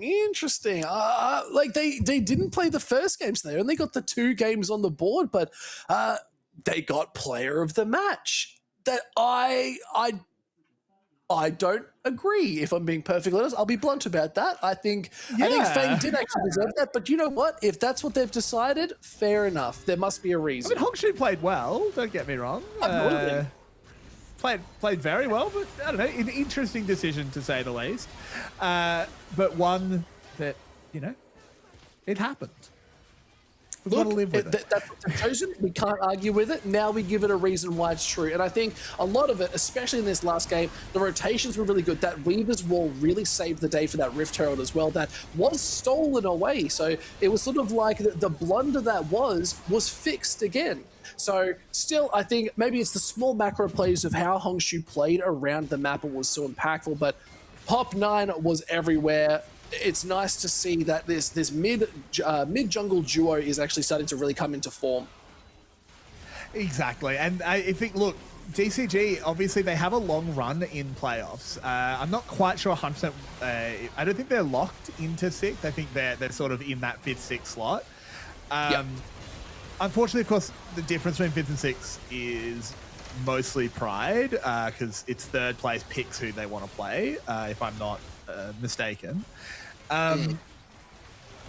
That said, so it's a long run in playoffs. It's hard when you start sort of lower down the ladder, but it's certainly possible. I think this team is hitting their stride, and they're hitting their stride at exactly the right time. Yeah, and it was nice to see that they are still being tested, especially going into the knockout stage where you have to be so on form every game, every series. You need to be bringing your A game. So GZ giving them a little bit of a taste of what they could be expecting moving forward is great to see. Now it comes down to what they're going to be showing, because I think there are a few things to be cleaned up. But overall, Redlock DCG is looking good. They can feel a little bit dominant, but I think they just need to be more invested in that dominance. I think they were sort of second guessing themselves a bit. Yeah, exactly. I think just a little bit of second guessing themselves, not fully playing to their team's identity, isn't what we want. But we have a second series tonight, and this one is for all the marbles.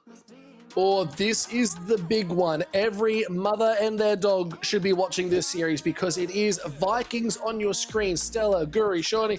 Oh my God, it went away too quickly. Kratos and Chica in the substitution roles, but Vikings as a team is an absolute domination. This team honestly sort of came out of nowhere this year and really started to step up once again. They brought in that fresh new roster. There it is, Haki and Sulong as well. They brought in this fresh looking roster, and they've been blowing up on the Rift. They've been playing incredibly well, and this is a game we have to be very, very cautious of, because this changes the ladder carrots.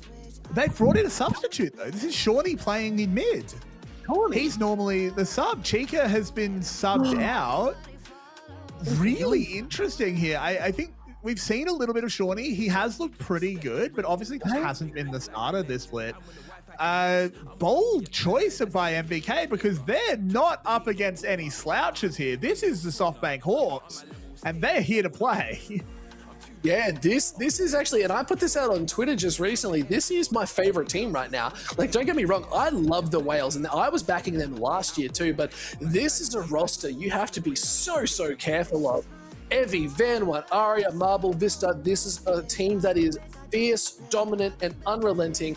Let's have a quick look at our head-to-head though, because we need to see which lanes we're going to be watching in particular in this series. Now, can you guess, Carrix, at what it is? You don't even have to. Junglers. Both teams rely so heavily on these junglers making an impact. I'm looking at Van One in particular, who has been running these games fiercely. Yeah, Van One has looked absolutely dominant. That Lee Sin in particular, sees that first one in his picks. He was playing it before it started upswinging in the meta. The fact that it is even stronger now is only better for the SoftBank Hawks. But this series is so important. If the SoftBank Hawks drop this series, they are out of contention for second place and that first week bye. Yeah, which is really big, and it's going to be even better for Vikings, who are definitely keen to make their stance here and really get known as this team that is a contender for that top spot and really wants to take it to the Wales. But you know what, Carricks? Let's go take a break. We need to just wash away the last series, reset, come back together, and just mesh. We'll see you in a second, guys. Hear the chorus of sun and moon, our voices, an untiring hymn against the silence. Do you feel it at last? Long have I circled this world, descending only when the Watchers first stirred.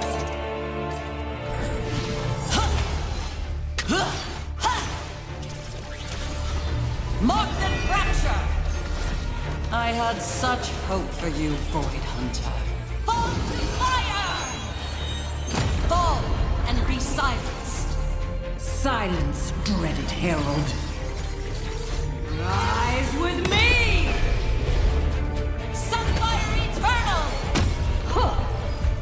Providence! Our dance continues, sun and moon in perfect step. Watch as our enemies are undone. Abyssal vermin, I bar you from the heavens. As night ordains! Silver Moon, your blade fulfilled our ancient plan. This is predetermined. Begone! A lunar storm gathers. All in my path shall burn.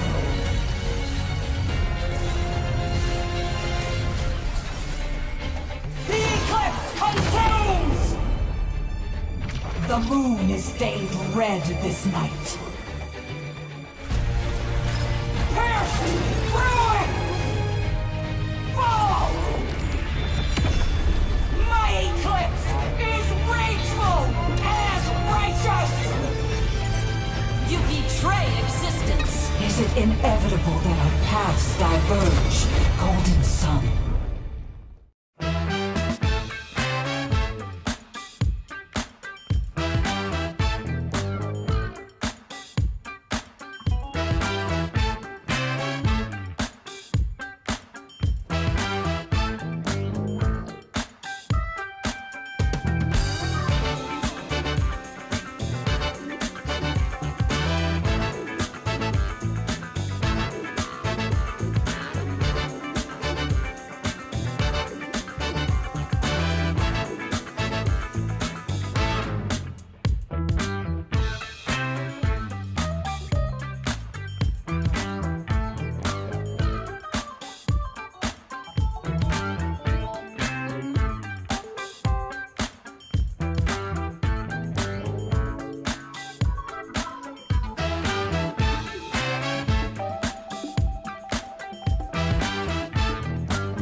Here's an overview of how Coach Comms works.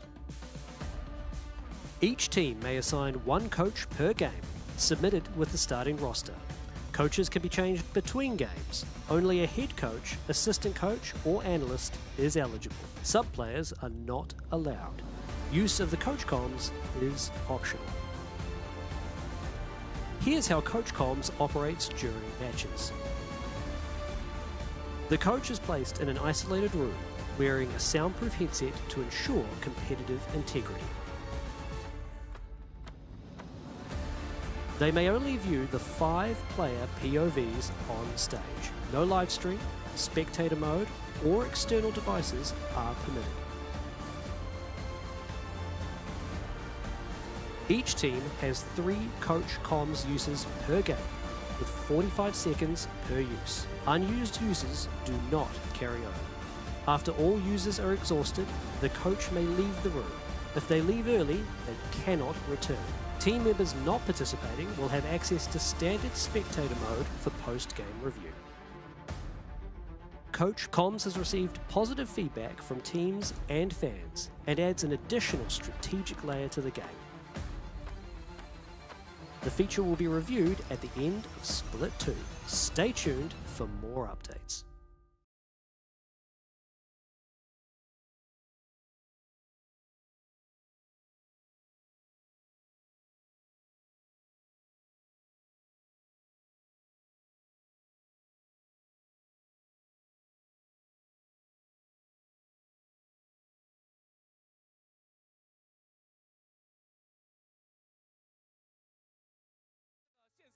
就不好意思了，我们只有现场的麻吉们可以抽。我先问一下，有没有人是第一次来的？可以举手借我看一下吗？1个2个3个4个5个，好，有5位这个我们的新朋友，好不好？也祝福你们这个第一次来看比赛，就有机会可以带走这样的一个好康。好，那等一下，待会呢，各位你们都有这个丢你们的座位的这个签进去嘛？那我们就会抽出1位幸运的观众，然后我们会唱名。如果说有好朋友在外面上厕所的话，我们等一下会唱名3次，你只要在3次内呢有到我们现场，然后上台来，我们核对一下你的座位的号码，然后呢我们就会就汤主播有简单做一个这个兑换券，因为毕竟这个相关的资料还要找工作人员去登记嘛，所以我做了一个简单的兑换券，等一下就意思一下，好不好？我们就简单的领奖合个照，好。准备好了，我要抽出这一位唯一1位幸运的观众喽。刚刚我们赛前访问的时候有这个美女好像说已经有买票了嘛，对不对？我们可以看一下门票的位置，好不好？说不定这个票的位置也不错啊，就这张。谢谢，我喜欢现场帮我做这种效果音，好不好？我喜欢。我看一下。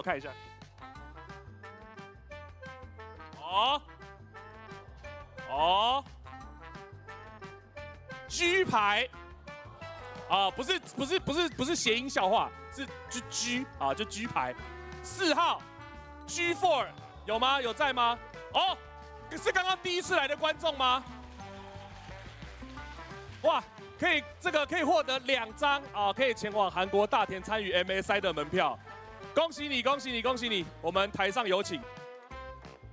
来，我们简单的访问一下。是第一次来 LCP 电竞馆吗？对，第一次来的。第一次来就抽到，现在心情怎么样？很激动，很激动。那你知道这个有一个小小的这个小的门槛，就是我们这一次虽然说有送你这个门票，但是鸡跟酒你要自己负责，这个是 OK 的吗？应该可以。那这个简单跟我们聊一下，有没有这一次 MSI 特别想看到的队伍？安华跟 T1 吧。还有我们的 ML 那个我们的代表队密金鱼，还有一支未知的，因为我们现在确认的是 TSW。应该是。有没有想要看哪一支队伍前往 MSI 打比赛？SHG。不是 SHG OK。那你知道我们还有另外一个代表队吗？我们一共有2个名额。再讲一次。TSM。你那队好像在大概3年前，你那队好像在3年前就消失了。再一次，再给你一次，秘金鱼有没有 ？Team Secret Wells？ 来，请问这3个TSW。没错 ，TSW， 好不好？那给你一个我们的兑换券。那待会呢，我们工作人员会找你来登记相关的资料，好不好？那我这边就颁奖恭喜你可以获得我们 MS 准决赛门票。那我们看一下中间的摄影师，你要读。你开心一点，我们独拍1张，好不好？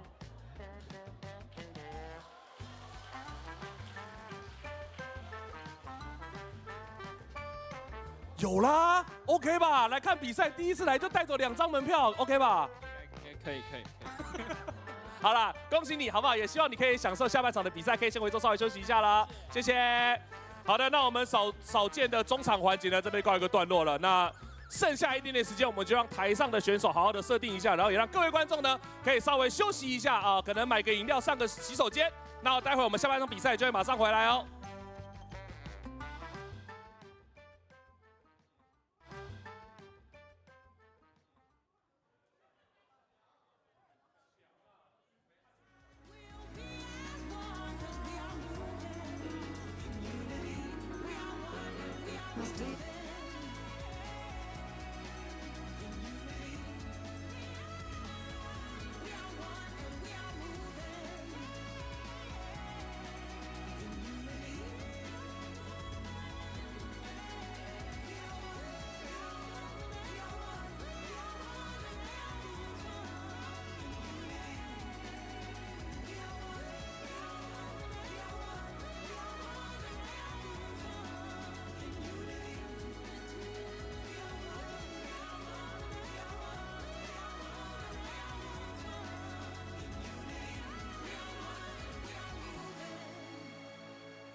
シェフを呼んでくれ。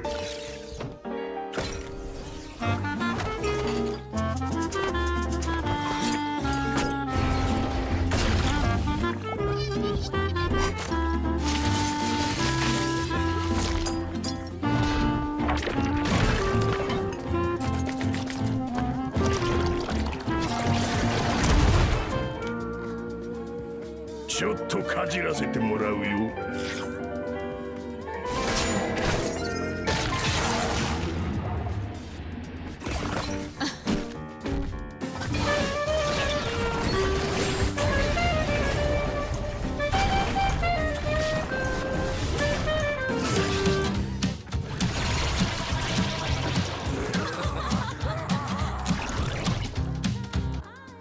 Hear the chorus of sun and moon, our voices, an untiring hymn against the silence. Do you feel it at last? Long have I circled this world, descending only when the Watchers first stirred.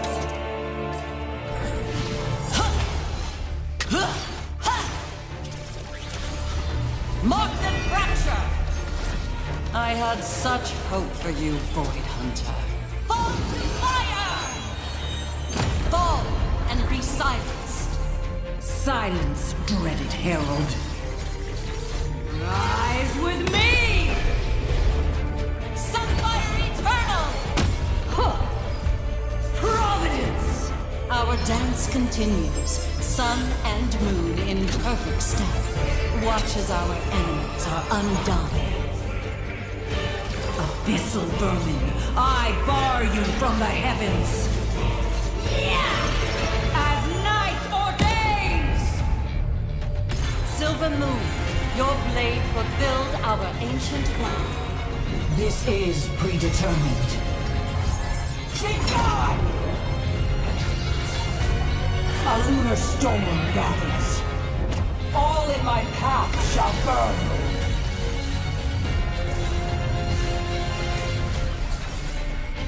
The eclipse consumes! The moon is stained red this night.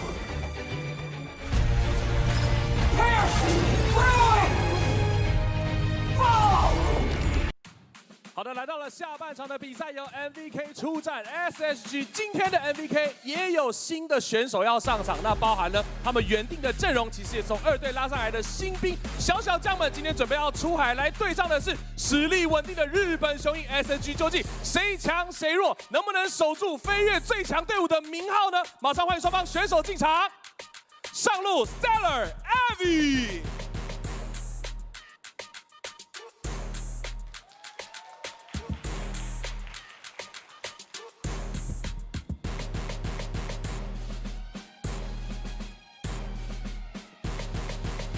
打野 Gory Van。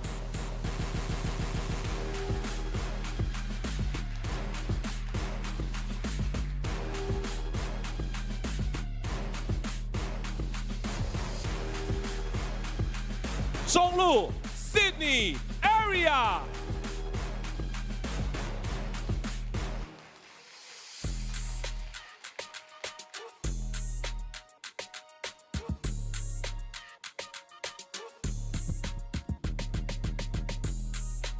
下路 Harky Marble。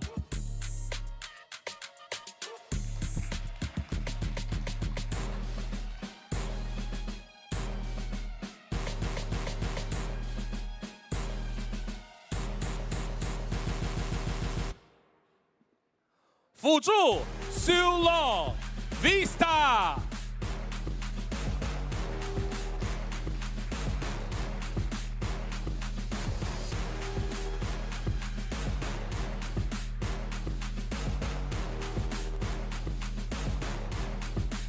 教练 Big Coral Corgi。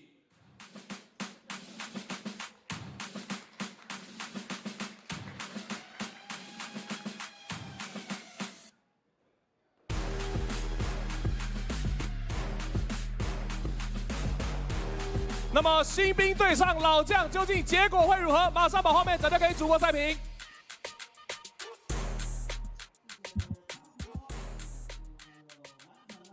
Thank you so much, Tommy, for that fantastic introduction. I'm actually starting to pick up, Carrick's, what they're saying, which is really, really good. So fun fact, when he's calling out the players, he's actually calling out their role and then the player's name. So you know what? We might be learning a little bit of this language as we go. But you know what? We got a 2v2 coming up. It is going to be Shawnee and Harky versus Van 1 and Vista. Oh, we're finally going to see Shawnee on the Rift. Yeah, this is an exciting one. We did see, I think, one game from him in Split 1. I seem to remember. Didn't go super well, but from memory, it wasn't really his fault. Have to see if the mechanics were sharpened up a little bit now, and the 2v2 is a great little preview of it. I still think so interesting for MVK. A sub coming in a game that really, really can matter to you. Yeah, well, that's exactly it, right? Is that you need to be taking these points away. Like, you need to get up this ladder. Both of these teams fighting for second place. So it really comes down to which one's got one or wants it more, honestly. One little thing we will reference as well is, for those of you who don't know, on the back end of a lot of the games going forward, or at least moving forward into more bigger tournaments coming up, the EWC play-ins have been going on in the background. We haven't been able to see the games, but I've been tracking on Twitter what's been going on, and SHG did actually 2-0 Vikings in their series to be able to make the EWC, which is the Esports World Cup. So it should be an interesting series tonight, Carricks, and I'm excited to see which team is going to get side selection, because we both have pretty stock standard predictions on what we expect from this series. But let's see what's going to be out. If we do. Well, do we? I predicted MVK to win. Hold on. I predicted MVK 2-1. Hecarim Draven, Darius Cassiopeia. This will be a fun one. This is gonna be very fast. I feel like it's Draven and Darius on the bridge looking to get some damage off. But Viking, really? You're going Vikings 2-1? Yeah, I have picked Vikings. I think SHG in the last couple of weeks, in the LCP at least, have been a little bit shaky, and I think it's a good time for the Vikings to come in. Vikings are a team that just try and hands check you. The team of relentless aggression. I think it's a really good time for them to try and spearhead their way up the ladder. And I'm just a romantic. I think we could see 1, 2, 3 all Vietnamese. Ooh, okay. Well, I'll give you my reasoning why I'm backing SHG still. I think in games off screen, it's not always about just playing on screen. I think SHG have that confidence when it comes to stage matches. They can sort of get away with anything they want. I think Vikings are going to give them a run for their money. I will say that, but I think SHG still just have what it takes. I think we've seen Vista's camera just went somewhere. If anyone else saw that, I'm sure they're fixing that in a second. But no, I think SHG themselves are a very dominant team. They know how to win games. There's the flash forward. Is it going to be enough? No guillotines available. So SHG Vista just wanting to be a little bit more aggressive and just this is a power play right here, Carrick. That's all you can really say for 2v2s. Yeah, it's sadly a little bit of a misplay there. Vista, of course, not actually a top laner. Kind of just hit them with the handle. As Shawnee's just running in. Straight forward. I'm not sure what Shawnee was thinking there. Maybe they thought the horsepower was going to be enough. But really, they didn't have the revs or the aggression. And now, okay, Vista's now looking to take on Haki. Getting those bleed stacks up too will be good. But one kill already going over to SHG. That's not what you want. Remember when Draven had the bleed? Back in the day. Yeah, I do. Yeah, because they used to be the Blood Brothers. They both had a bleed. Yeah. That's I'm glad Draven's been changed. Yeah, he really shouldn't have. Yeah, it was really strong. Yeah, I like that. I think back, I'm like, wow, that was a long time. When was that? What patch was that? Oh, I wouldn't know the patch number off the top of my head. The other fun fact about Darius and Draven is they both had the first ever recall animations. Now basically everyone's got one, but they were the first ones. Well, you learn something new every day. That's a really fun fact. Yeah. As another hook, Vista, giving the business to Shawnee. I think Shawnee needs to be very careful about what's going on. Haki as well. Taking a bit of damage, but they're trying to trade back. Shawnee wants to be here.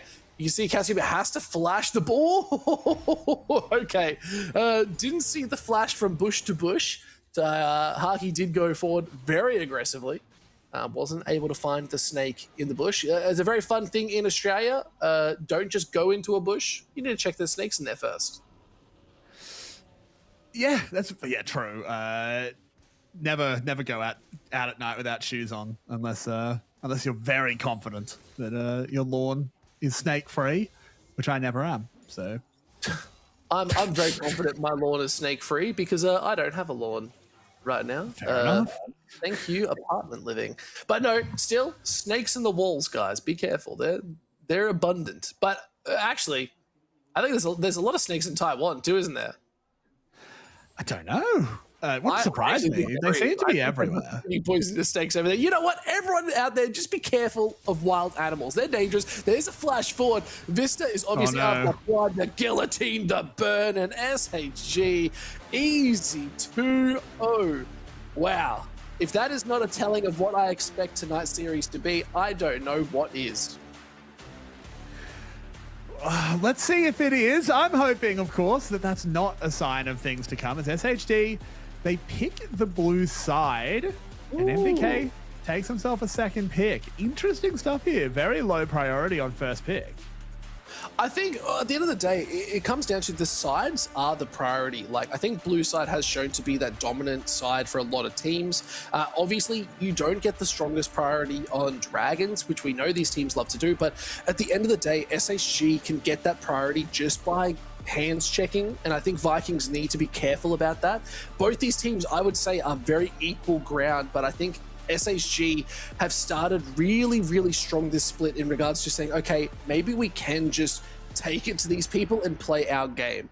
And I think that's the one reason I maybe give SHG my leg up in this is because I haven't seen Vikings yet just come in and be as dominant as SHG has shown in a lot of other games. Yeah, I think the interesting thing with both of these teams, honestly, is I do think their champion pools are a little bit impacted by sort of the meta shifts.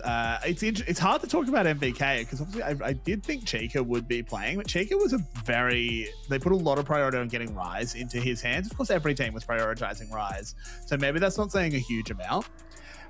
But with Shawnee coming in as well, maybe a little bit more adapted to this new meta. I don't think we've really seen a huge amount of adaptation from the LCP teams. It is still a fairly fresh patch, of course. But I know things like Brand, Malzahar have been sort of causing a little bit of waves. Victor, we have seen a little bit of. I'd love to see a Victor picked in this series. I think that pick has just skyrocketed in value. Yeah, so true. And I'm looking at this as well. I'm looking to. I wanted to do a little bit more research into Shawnee here, and I wanted you to see they've played 3 games in the LCP so far. So this is sort of like another like sort of mini debut too, which is nice to see. But they really prioritize this Azir, is what I'm actually seeing. Now, is this a different level of gameplay that we're starting to see from these teams? As we know, as we enter into draft, a lot of teams like to rotate out certain players for very specific play styles. So you can already see the bans thick and fast on the board. Nocturne, Varus, Nautilus, J4, and Orianna. Like, could we see an early Azir being picked up or an Aurora too? That's gonna be in the hands of Shawnee to do some damage because they don't have a terrible win rate on it. It's they technically actually no, they've lost on every Azir game, but it's only 2, so it doesn't really count. We'll have to see if that can be improved today. I'd love to see the Azir, something we've actually very much not seen Azir in the LCP. He's been criminally underrepresented in the LCP. I know he's sort of fallen out of priority everywhere, but not to the same extent that he has over here. Evie, what are they cooking up? Oh, Marble's got Ezreal. That's a strong start. Yep, and you can put any support with that and it's going to work treat. Most likely the Bard could come out with this one, as we see that mostly sought after too. But there's the Karma finally being picked up. It got completely ignored in our first series. Now it's being locked in, which is sort of like that Karma. Ezreal is such a staple bot lane as well.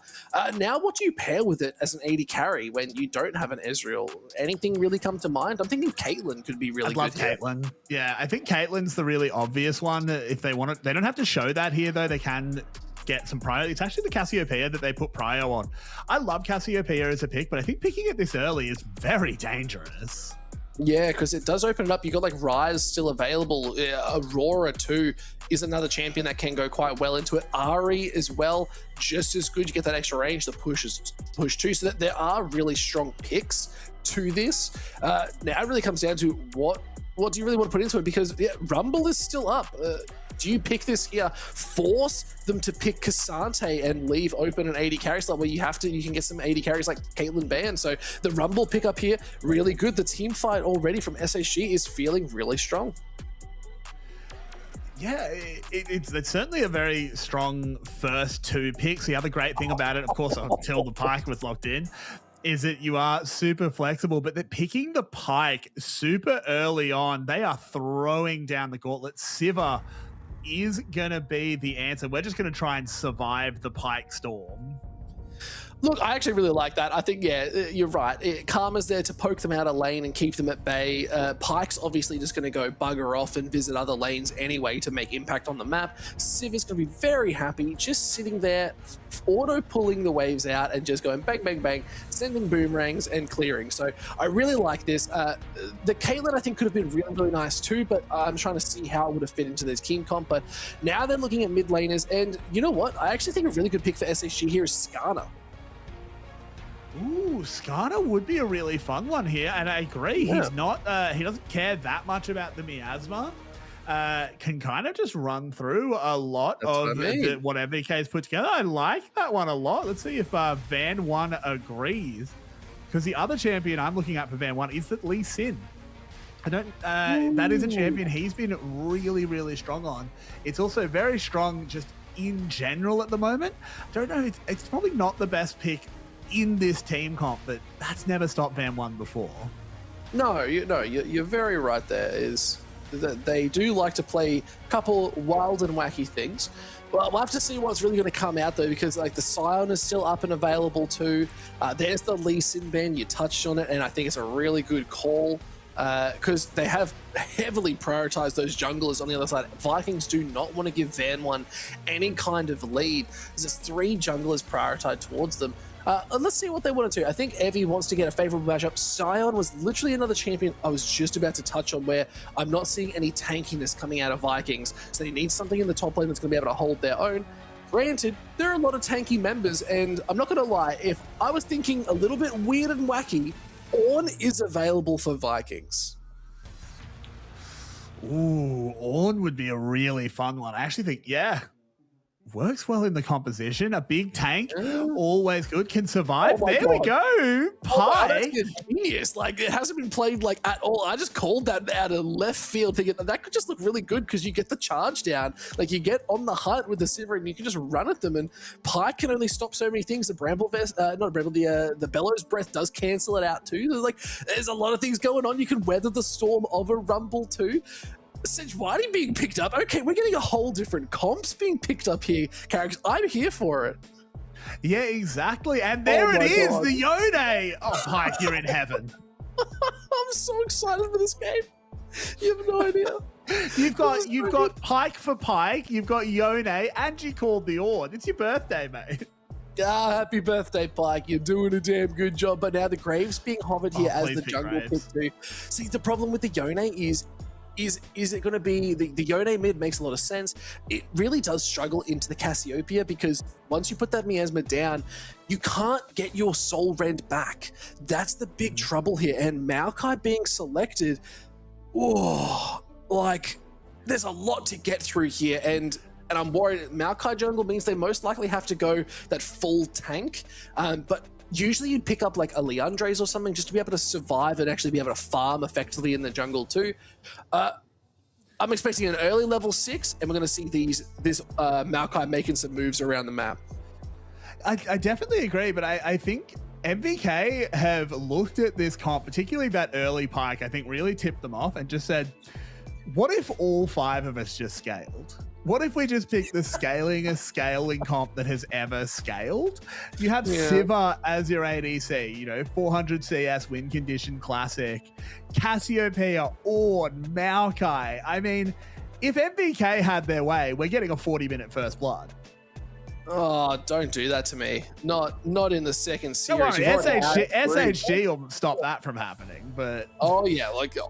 They're out for blood in this one for sure. But no, you're right. I think there is a lot that you have to be very nervous about with these two teams. SHG is going to run at them because if Yone gets a lead, if we can get something strong on Arya, which they have shown time and time again that they can do, it's going to be a lot to work through because Yone sitting in a side lane is going to do some damage. You still got a Rumble who's going to be really strong in these team fights. Like, I'm looking at how you layer up these team fights for SHG, and it all revolves around Van One landing one of those beautiful glacial prisons, and then it just followed up Fate Sealed. You get a barrage in there. You throw everything at them. Guri's already like, what am I doing? But it's okay. They're Maokai. They're fine. Maokai, good choice. Excellent stuff. Yes. Oh, Poro Rider Sejuani. Oh, it's peak. Oh, T1 Yone. Oh, my lord. Spirit Blossom. Oh my God. Pulse Fire? Okay, now we're cooking. Frostfire? Yeah, okay. Calm down, guys. They're just flexing skins on us right now because they're all peak. I'm so... can we just stay locked on this mid lane for a little bit? Arya on Yone is so exciting. Arya all split has been this incredibly dynamic player, and him spending so much time on the split, chained on Rise, and it's like, look, he wins the games. Don't get me wrong. He's really good at the champion, but I want to see him do really flashy stuff, and Yone is exactly that. That's 100% correct, because they are also, if they go the full distance tonight, actually, regardless, this series here, Carrix, is going to be Arya's 100th game in the LCP. Did you know that? That's very exciting. Second game will be his 100th game. He's on 98 right now, so nice little stat there for the viewers at home, just having a good time. But okay, let's look at this top side now too. So you said it just before. It's all about a waiting game. You want to get those ornaments online. So what does Evie need to do on this Rumble to maybe try and mitigate that as much as possible? So the interesting thing is there's sort of two philosophies to what can Evie do here. You can just try and win lane really, really hard. Just be, you know, 40 CS ahead, maybe pick up a solo kill, call your jungler up, that kind of thing. That can work, but it can obviously be a little bit volatile. Things can go wrong. The other thing that Evie can do is actually just be really present for team fights. If he just shows up to team fights constantly, it delays the ornaments because Stella will have to show up as well, make things 5v5. That's a very depressing thing to watch there. Scent packing. If Stella has to constantly show up to team fights as well, it just delays him getting that solo XP, delays those ornaments. So I just want to see Evie linking up with Van 1 and just force fights. Teleport to dragons, walk to the mid lane, and just say, Stella, you're either going to follow me or we're going to lose the game. You're going to lose the game before you turn the ornaments on. Yeah. No, and that's definitely going to be interesting. Van 1 making a clear sign up to top side. Looking for that scuttle too. Already been secured. Guri got a slight lead so far. Which is interesting because they're both the tanks. And there's the... Oh, Flash is going forward. That is aggression from Vista. They need to get that priority early if Pyke wants to move around the map. But maybe not today. The Karma and the Siva are doing a really good job. And, okay, Shawnee being looked at. But now... See if they go for it. Burning the flash. Shawnee has to be careful now for the next 5 minutes. And he has to be really careful. Cassiopeia, very difficult to stop what Sejuani wants to do. As you said, it has actually a pretty good interaction into the Yone. You can't snap back to your soul if you're in the miasma. But you can't really stop Sejuani walking at you, throwing an ult. You layer that with the ultimate from Yone. Could be in a fair bit of trouble, but should be able to clear this wave out fairly well. Trades a fair bit of his health bar for the shove, but mostly gets it. Yeah, let's look at this replay. This was the bot side fight. This was where we saw some flashes burnt. Oh, okay. Wait. Did he hook a minion? I think he hooked a minion. Flash hook a minion. Oh, get down, Mr. President.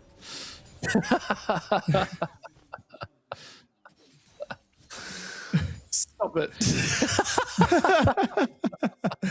No, we're coming back to live anyway, and we're looking good. I feel like Marble's going to have a bit of a rougher game in this one, if I can be straight with you, Carrix. I think I love the Ezreal. I think it's such a strong pick. We've seen it all over the world. It's so highly sought after, but it does need a little bit of zest, a little bit of snap, maybe a little bit of crackle and pop. And you know what? I took your line from the last series because you took it from stole it.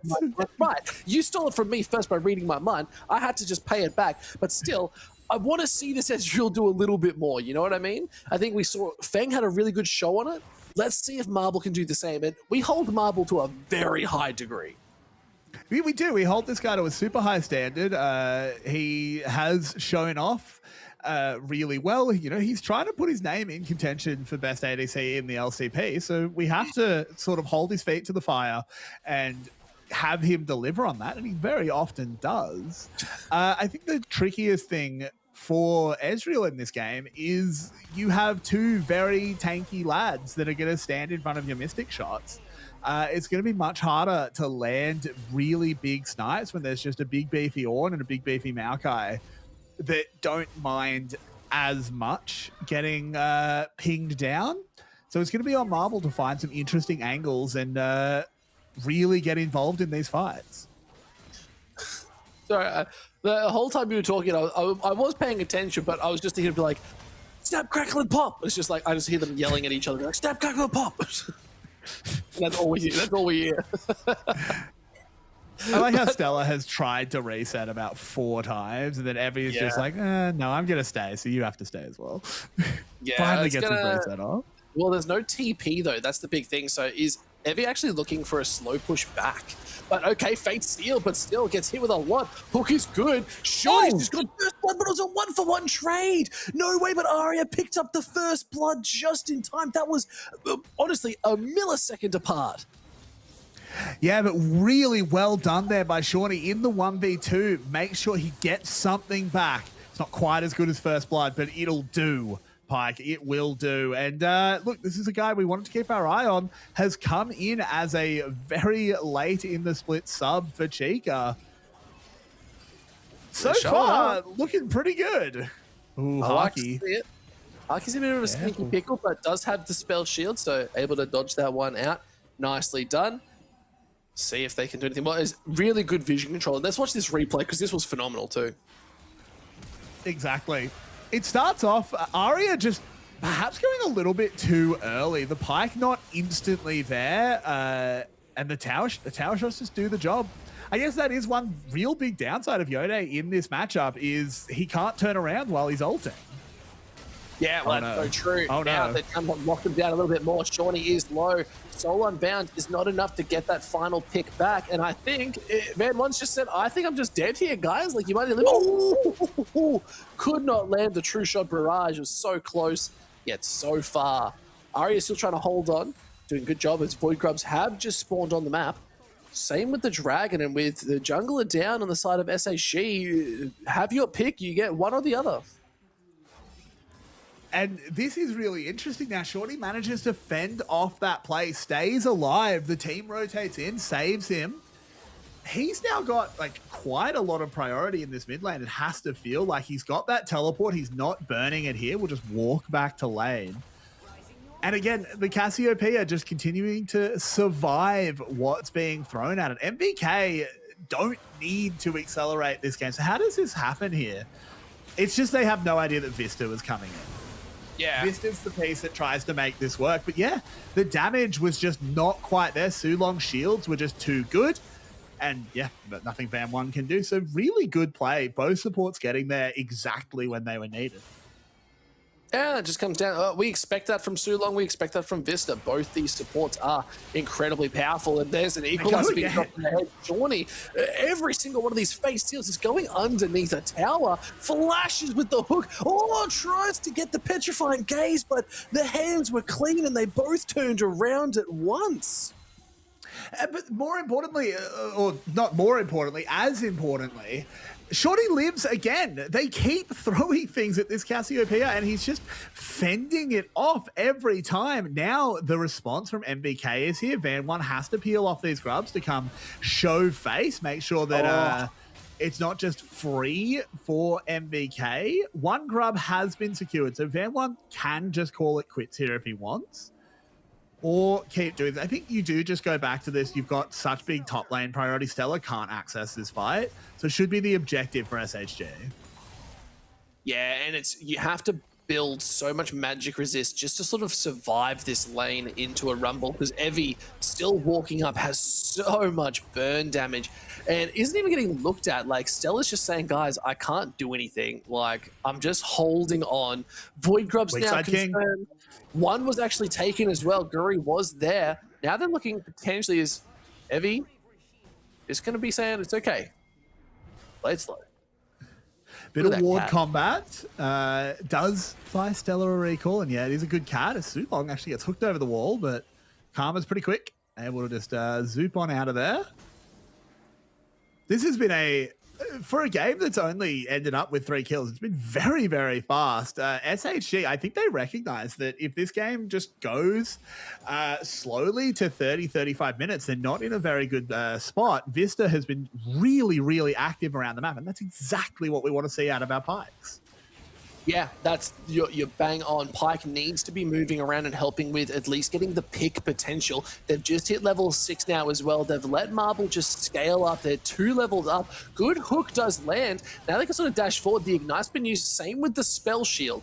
Now that is down, they either look for the re-engage or they just look to rotate around because Vista, once again, moving through the map and the jungle is their friend. But here's Guri too. You have to be careful. One good hook, yep. Or one bad hook, same sort of thing. Don't even have to worry about it. Yeah, I think he was charging that hook up and then went, do I want to hook a Maokai? Maybe not. Backs off on that one. Oh no, okay. Arya caught out. Face seal though, keeps him alive, but he gets fallen behind. The roots are good and he might not be able to hold on. Guri picked it up. What a huge play from the Vikings in this mid lane.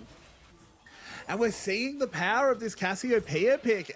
You pointed it out against Yone. The Spirit Unbound isn't the get out of jail free card that it is in most matchups, not into Cassiopeia. I'm sure we'll get a replay of that to go a bit more into it.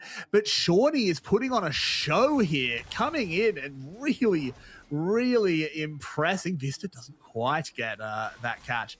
Yeah, let's have a look at how this one went down, because Arya, he uses the Fate Unbound and thinks, oh, I can just get this Crystalline Growth and snap back. But he can't, because he's stunned under the tower.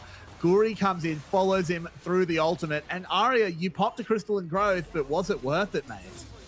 No. Instantly, I can hear Arya be like, no, Carrix, it was not worth it. That was not worth it. But still, you're getting a little bit of gold back, but it is just going to be growing the lead for this Cass.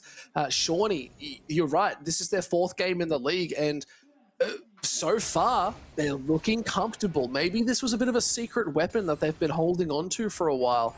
Or maybe not. Maybe they just said, you know what, maybe we'll give you a chance to prove your stuff. Like, why do you deserve to be the starting mid laner for the Vikings? We've had a good run. Now's your time to shine a little bit further. So we'll have to see what's going to go on. At the end of the day, one thing we haven't really talked on in regards to note of, yes, there is heavy scaling on the side of the Vikings. Yone, Ezreal, Rumble, they all scale as well. They all get very, very big and very hard to kill. And now they're looking for a fight. Lovely spell shield. It's not going to hit. Flash has come out. Sulong has to be careful. Does get missed. Arya, one more time. The Soul Unbound wasn't enough. Equalizer drops. Is the damage going to be good? As they are quite low, they might need to just back off, because Dragon's up in 40 seconds and most of them are half health. Yeah, and Stella's just getting some gold back to himself. He's scaling up. He's level 11 now. Not too far off handing out some ornaments. Needs a few more levels, but we'll get there. MVK, every time, they're just fending off these plays. SHG, this is playing out almost the exact opposite of the way I thought it would. MVK are a team that like to fight you sort of on cooldown and just hands check you constantly. They're just saying, are you good enough to outplay this? Are you good enough? Are you good enough? Are you good enough? And if you make any mistakes, they just kill you straight off of it. This is SHG asking the questions, and Haki says yes. Perfect spell shield, takes no damage from this engage. And despite the fact that it was SHG pulling the trigger on this fight, there's maybe a total of like 200 damage, 300 maybe to Guri. In the end, MVK just fends them off completely, and now they have 2 Drakes. The scaling comp has the first 2 Drakes. This is looking a bit worrying.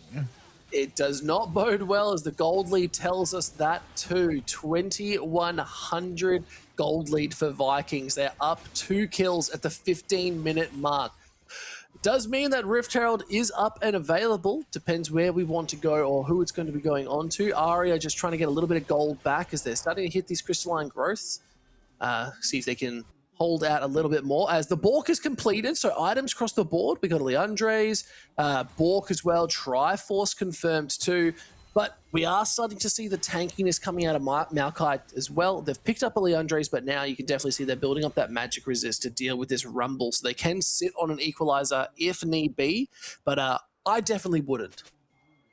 Oh wait, no, they're going full AP. They full AP. AP. And now they're full AP. Yeah, just a little bit of Mertrex. It's just for the tenacity, so you can deal more damage. That's awesome. Lovely stuff. I like this a lot from Guri. Shawnee does get traded on there. Arya kind of showing us why maybe we picked that Yone, even though it didn't work out super well in lane. It will work in the side lane. Oh, Guri in a lot of trouble. Guri Hooked in. Caught straight on in, and Band 1 trying to hold on, throws the roots out. But yes, the shutdown's even better. It goes over to Vista, gets the grey health, trying to hold on a little bit longer. Marble is low, but not low enough, and in kill threat. Haki walking up dangerously fast. Spell shield is just right, and it is undeniable. You cannot lock Haki down at all. But still, a really good pick for SHG. They're showing signs of life. They're trying to pull back that gold lead. Yeah, they pair it back just that little bit. Vista, of course, got it with the ult, so shares that gold as well. The money printer working for SHG. It's only about 1,000 gold between them now. Much less of a concern. Yeah, definitely coming back. Rift Herald's still up in play. That's definitely where these teams are going. But let's watch Guri just get a little bit caught out here. Yeah, and this is, look, Guri just going a little bit too aggressive, just doesn't need to be here, and then just needs to flash that hook. I think if he flashes the hook, he's okay. He ends up using the flash anyway, thinking maybe he can pull them deep enough to trade a kill back. Unfortunately, can't quite do it. It's a silly mistake, but not one that MVK will lose sleep over, I think. I think the big thing there is Guri was playing like they were a tank Maokai, not an AP Maokai. They were a little bit too far up, like you said, but that's what you do if you're a tank. You just go up, you can maybe take a couple hits, you can take a hook, but you don't want to really do any much more than that. But if you're a full AP, you're there just to throw your roots out and just be a bit of a monster and just throw saplings everywhere. So I don't know if that was the right call, but they're back on the Rift Herald. All members, all 5, very, very comfortably sitting up here looking at this Rift Herald. Is there going to be a response? I don't know if there can be, because Haki was able to clear the wave so quickly. SHG are thinking about it. It's already gone. There's the Rift Herald secured. Maybe they just need to back off this fight. It was a lot of damage put out. Look at Arya at 50% HP. And Evie now is pretty strong, but I don't think they're strong enough to be able to take on Haki, who is only level 12, but is not taking any damage. Yeah, exactly. Haki can just sort of stand in it for a little bit at least. Evie will, of course, eventually burn him down, but Haki's gotten off to such a good start there. And what was really important was he just clears that wave in mid so fast that the rest of SHG kind of just can't move to Rift Herald, because it would have meant losing, probably just losing half of what's left of that mid lane tower. So they lose the Herald, they lose some of the sort of positioning around the map. And what I'm really liking is that Stella isn't rising to the bait. He's not getting to this like, oh, I have to be with my team, I have to try and help. No, get in the side lane and learn how to craft me some ornaments. That's all that I want to see out of Stella, and he's doing it perfectly. Yep. And they're going to be coming online very, very soon. Only level 13, so first ornament has come up. Need to start spreading that love around. I think if you give it to the Sivir early, so get Haki's Essence Reaver online, it's definitely going to help out quite a bit. But we'll have to see what this is all going to turn into, as teams are posturing again. They want to look for these towers and open up the base, open up the map a little bit more, just because Dragon's up in 10 seconds. Dragon is coming up. MVK drop the Herald. That'll give them cover to sort of move in on this one, but all ultimates available, Pike. It's going to be an explosive one.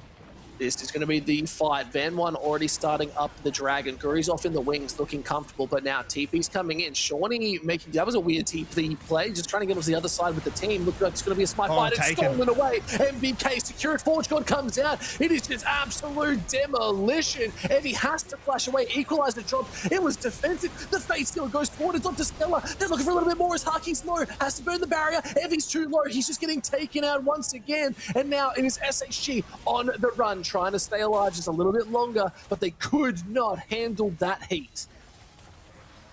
They couldn't, and MVK are looking so clean, Pike. This is not what I expect from them. I predicted them to win, but I didn't predict them to win cleanly. I predicted it to be a fist fight where they rolled in the mud, but they're keeping their clothes dry.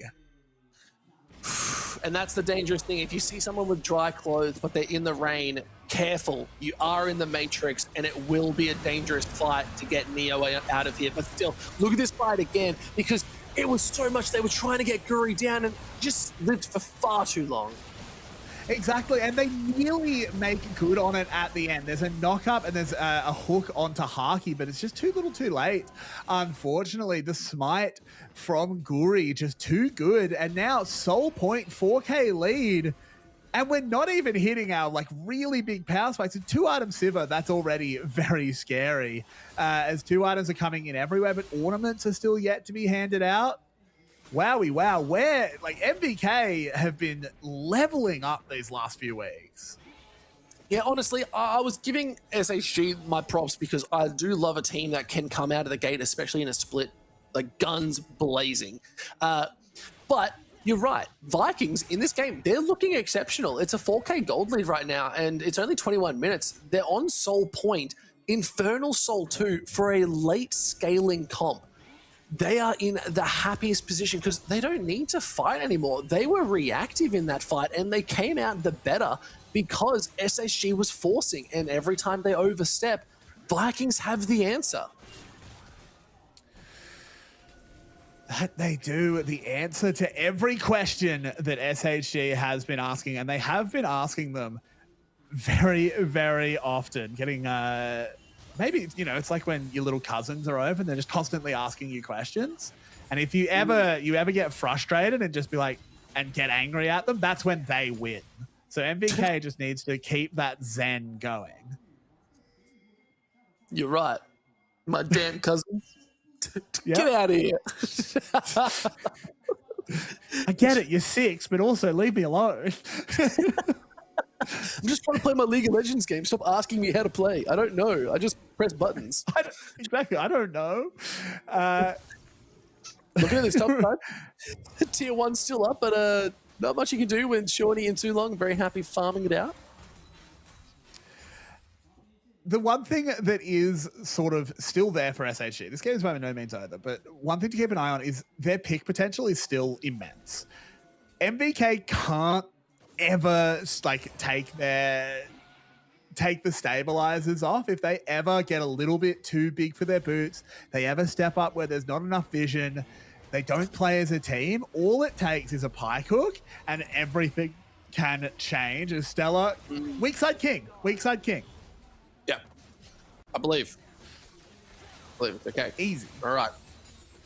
I think that the hard thing that I see here in this matchup in particular, and the one lane that maybe hasn't had enough attention on it, but we're starting to see, is this Haki versus Marble. It's the Ezreal Sivir sort of mentality. Is Ezreal needs to do just so much more to clear a wave than Haki ever has to do. Haki presses one ability, wave's gone. Whereas Marble has to hit that ability like 3-4 times before it even sort of scratches through it, at least in the early stages. So I feel like it's going to be harder and harder as the game goes on because you will just get auto-pushing waves for Vikings, and we've been banging on about it all game. They're scaling so hard, and I think this is why Guri has felt comfortable to go into the full AP. They're starting to get a little bit of tankiness, and I wouldn't be surprised if that's probably like a Jack show, where there's not really much you can do to get through it. Ornn is going to be incredibly hard to kill. Maokai already showing signs of being hard to kill, and they're only level 14. And it all comes down to how does the jungler of Van 1 be able to get these priority picks when you have no means really to lock them down if all the Vikings use their tools correctly. Exactly. And that's going to be, in particular, Van 1, you're so right to point that out, because it's so hard. How do you land a Sejuani ult onto Haki? He's got 2 guys that don't mind tanking it for him and a spell shield. This Sivir is just kind of hard to stop. It's Shorty as well, just hit level 16 and got his Rod of Ages pop right as this dragon spawned. Perfectly timed. This Cassiopeia is fully operational. The fight, Equalizer goes down. It's just going to be enough. The Petrifying Gate's not there. Good steal away from SHG. They've locked down their first dragon. I think Arya is the little hidden takeaway that they can go for. Marble now trying to get as far away as possible, but might not be long for this world. And yes, we said it again. It was once you can take down this team, but they will come back fierce and fighting. Too long as well. Wants a bit more damage, trying to slow them up. Was a double kill for Haki. They're sitting 3-0 right now, and they could look for a little bit more, but instead they're just going to push. They've lost the drag. It's not the end of the game for them. Exactly. Look, losing that dragon, you'd love to lock down Soul, but you'll get another chance in 5 minutes. All you've given up is like a little bit of AD and AP with that 1 stack of the Infernal. You got 2 towers out of it. You got kills onto your carries. Let's have a look at how this one happened. It was another fantastic play by Shawnee.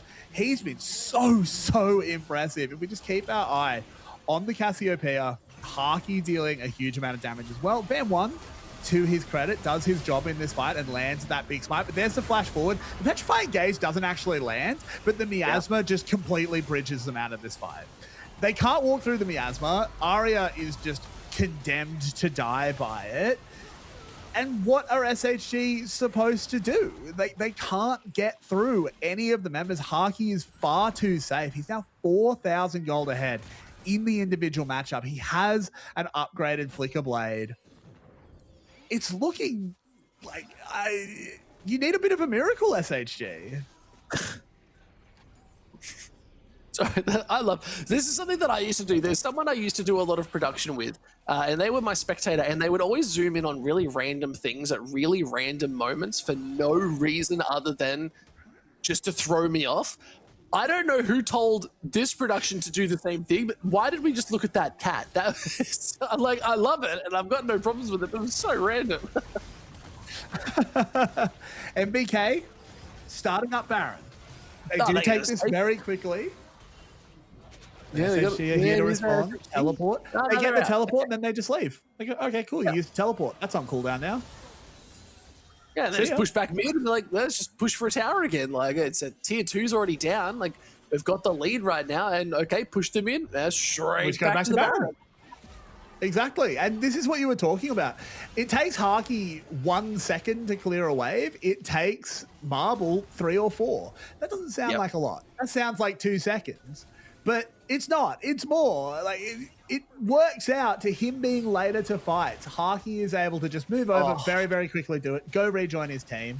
And Marble, he has to spend time doing this, and every single time he does, we just threaten the Baron. Come on, come into us again. Yeah, True Shot Barrage does go out. It hits a couple members, but now Vista again missing those hooks. Forge God gets called out to look in band 1, but doesn't get the second charge. Now Evie's trying to hold on. Equalizer is up and available, so is the Fate Seal. Death from Below is going to be looking good if he can find its mark. But still, SHG, they're trying to make these proactive moves forwards. They're just not finding anything.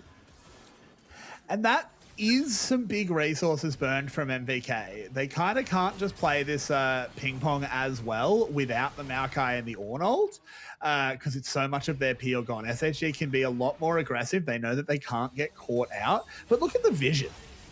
It is just all MVK vision around this topside river. There is like one lone ward, and it's that one just on the north of the screen at the moment. And It's they know just it's darkness. there. It's not even the fact that it's just full dominated by Vikings for vision. They know where all of SHG's vision is too. That's how dominant it is. But again, shove the wave, look to rotate down. Dragon's up in 50 seconds. This is where the next big fight is. So does it turn into SHG's just looking for the flip and go for the Baron instead? Vista has finally managed to get some vision into the pit, but he can't clear the MVK vision out in time, so it's just going to be a reset again. And the problem that we were seeing just before those wards managed to go down is MVK were just farming the jungle. They weren't actually on the Baron, but all of the pings from SHG were on the Baron because they just have no idea. They've got no idea where MVK is, and now we're in the classic situation. We're in the Zugzwang. Are you going to go Baron or are you going to go Dragon? Either way, I win. God. Called out. Let's see if they can do any more damage as Marble's taken so low. That was 3 auto attacks from Haki. They've got 100% crit right now. Dragon spawning, and honestly, SHG, they've made the call. They're looking for the flip. They can secure the Baron. It holds the game together, but Haki, Sulong, Stella, they are still waiting in the wings. Forge God is down. It's a big target and engage ultimate used. Let's see if they can make anything work without it. But still, 8k health. Guri's now left the Dragon. They're actually giving it over. But now it's a 4v5. Equalizer drops. Haki slow. Let's see if the True Shot Barrage is going to do the damage. Guri has to stay on top of that Equalizer. Look at the damage coming out. Haki's getting it all done. They are also low on SHG's side. They cannot hold much longer. Red team secured the Infernal Soul. They get the buff. Now the TP's looking to join this fight. Evie incredibly low. Haki's going forward. He gets hooked, but he doesn't care. It's just too much, and they've just leashed the Baron. Van One's looking for the Miracle Steal. It's not enough, and it's taken away from Vikings. It's all she wrote, and it is domination from start to finish in the hands of Haki, controlling the state of this game. Genuinely could not have been played better from MVK. Wow, that was super, super high level by them. They have the Cassiopeia on the Dragon this whole time. Guri's about to rejoin the play because he just comes and walks up. SHG, they have to do this, but now you're fighting this Baron, and this is also the worst Baron to be fighting. This is Territorial Baron. He does a lot of damage, and his pit's really small, but we'll have to come back. Yeah, SHG, Evie is already just taken out. Guri picked up that kill. They're looking at Arya now as well. Nice knock-up. Stella picked up another kill too. This is just domination nation. Harky 6-0-1. What can you do? It was a clean ace. Van One's only just come back up off cooldown, so it still counts, and now they're looking to walk down this top side. Vikings, I don't know why I doubted you in the first place. You are absolutely decimating these Hawks. There is nothing they could really do in the face of this. Sulo's trying to hold on and keep Van One back out of this fight, but they're just so tanky, and they're walking down into the Nexus turrets. They're able to hit every single mark. Haki's so strong. Vista holding on. The sad kitten comes out in the face of Guri's kitten, and now it is Vikings taking the 1-0 scoreline in this best of 3 up against the Hawks. Wow, Carrix. A huge turn, and I am reeling at how good this Viking roster is looking. That is a dominant performance by MVK. I was so worried about them bringing in a sub this late in the piece to just decided, yeah, you know, we'll give Shawnee a bit of a run. I respected it on that level, but I didn't expect him to play as well as he did, as the SoftBank Hawks frankly just got dismantled. Yeah, I don't think the Hawks really had a solution to that.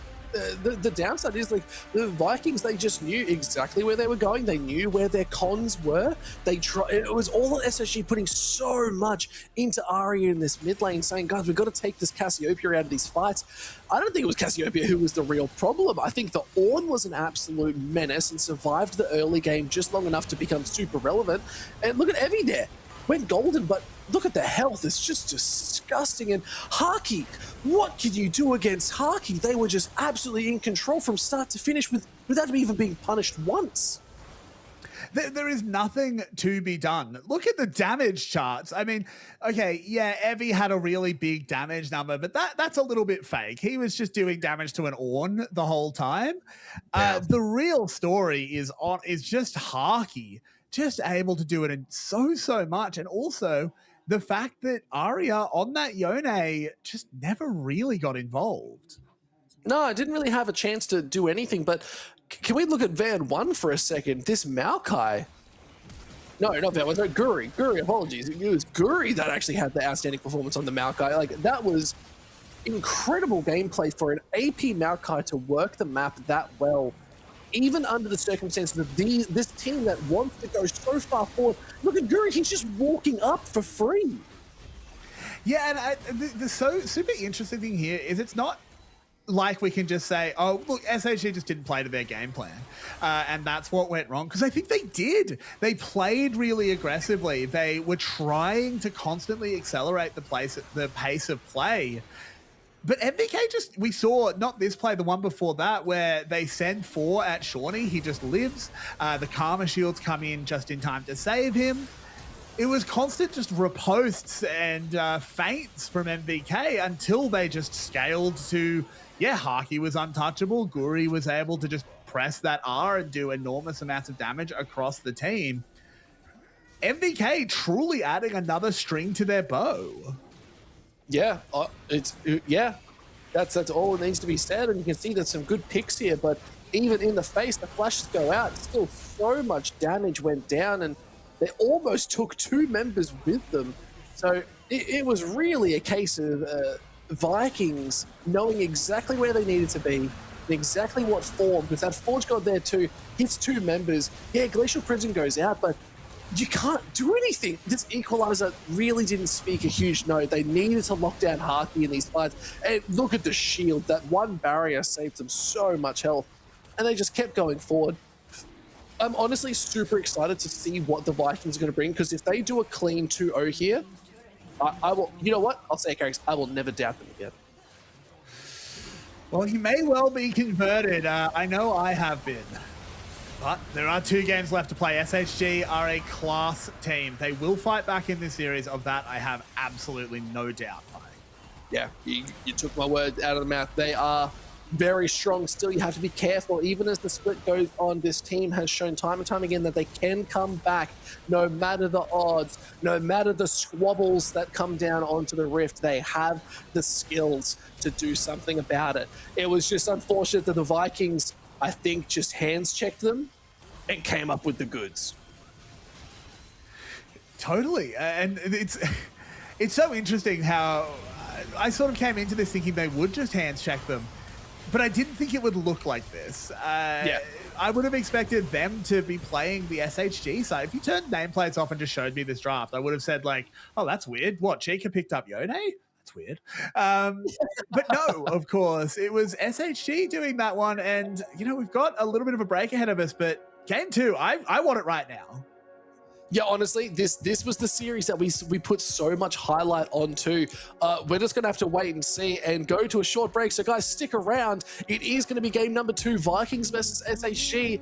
I think Vikings might have this. You just wait and see.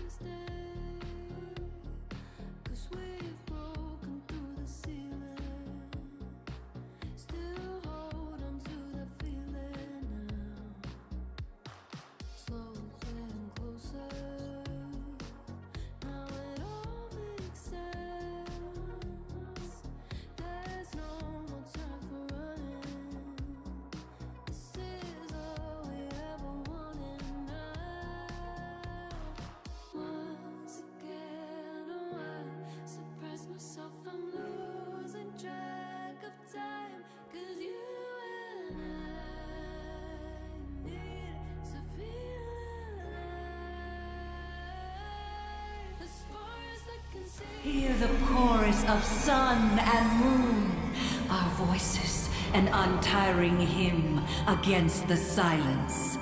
Do you feel it at last? Long have I circled this world, descending only when the Watchers first stirred.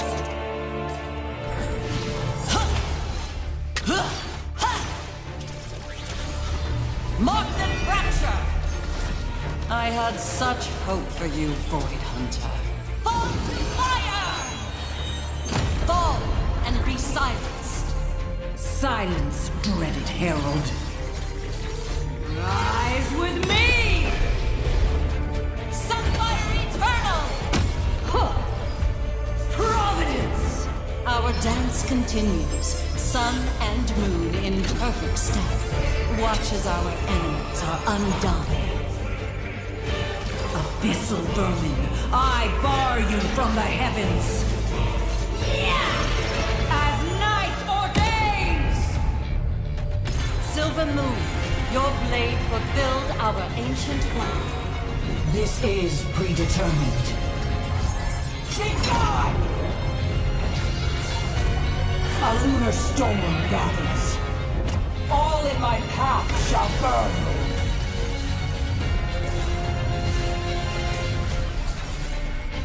The eclipse consumes! The moon is stained red this night. Piercing through it! Fall!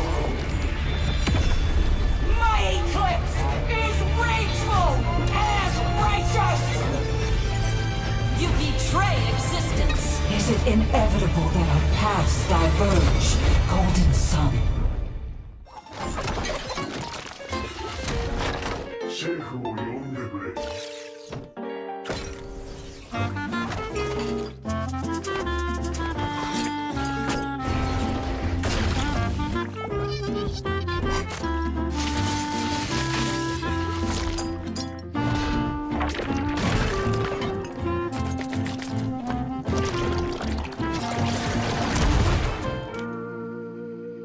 ちょっとかじらせてもらうよ。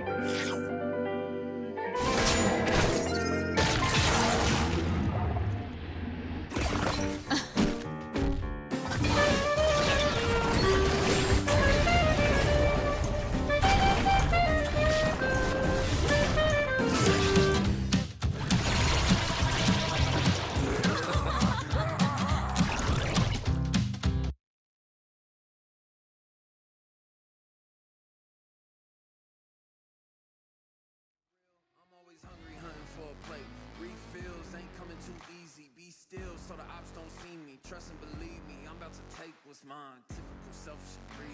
Ooh, if you want a problem, then come find me. Come find me. Come find me. Ooh, if you want the work, then come find me. Come find me. Come find me.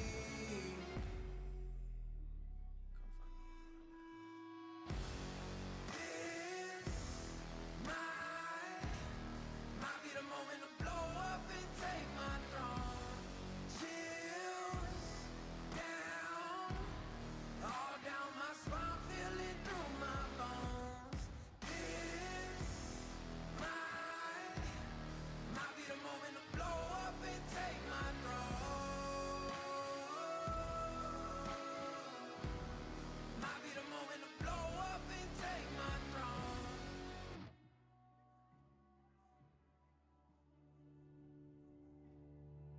It's close enough to feel, but far enough to fade. The steps I take to close this space. What I believe, the more I get a world away.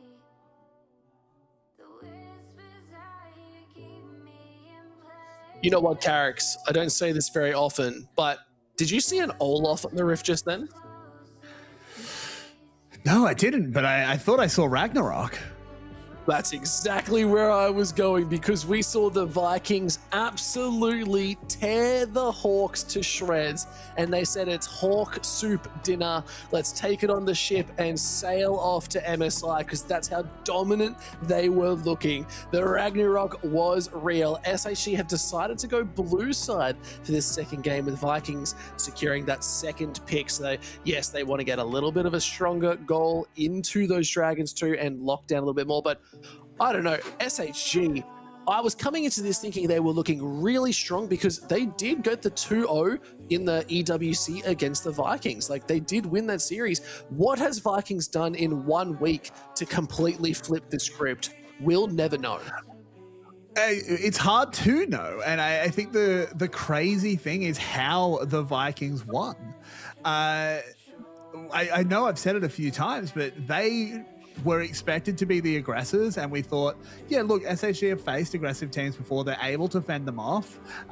They can absorb a lot of pressure, but it was completely the opposite. It was, the teams looked like, it almost looked like the nameplates were just on the wrong players. As Maybe MVK just scaled up, played their, conspiracy time. Played their game plan perfectly, and now the Hawks have to sort of find the answer into this new look of the Vikings.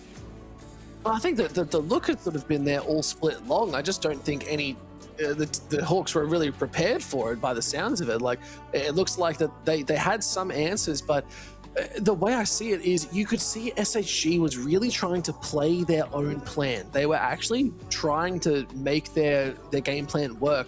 Vikings just did such a good job of not giving them anything for it that the Vikings just became inevitable and outscaled them incredibly hard. But now we're heading into the second draft of the second game. Vikings on series point, and the bans are looking pretty stock standard once again. Yeah, I don't expect a huge amount of band changes to come in.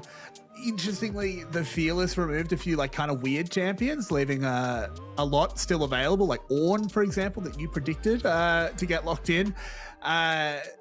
You know, we still got Cassante, we've still got Sion if we do want to go tanks again on the top side. Shawnee has stayed in, unsurprising after a fantastic game 1 performance.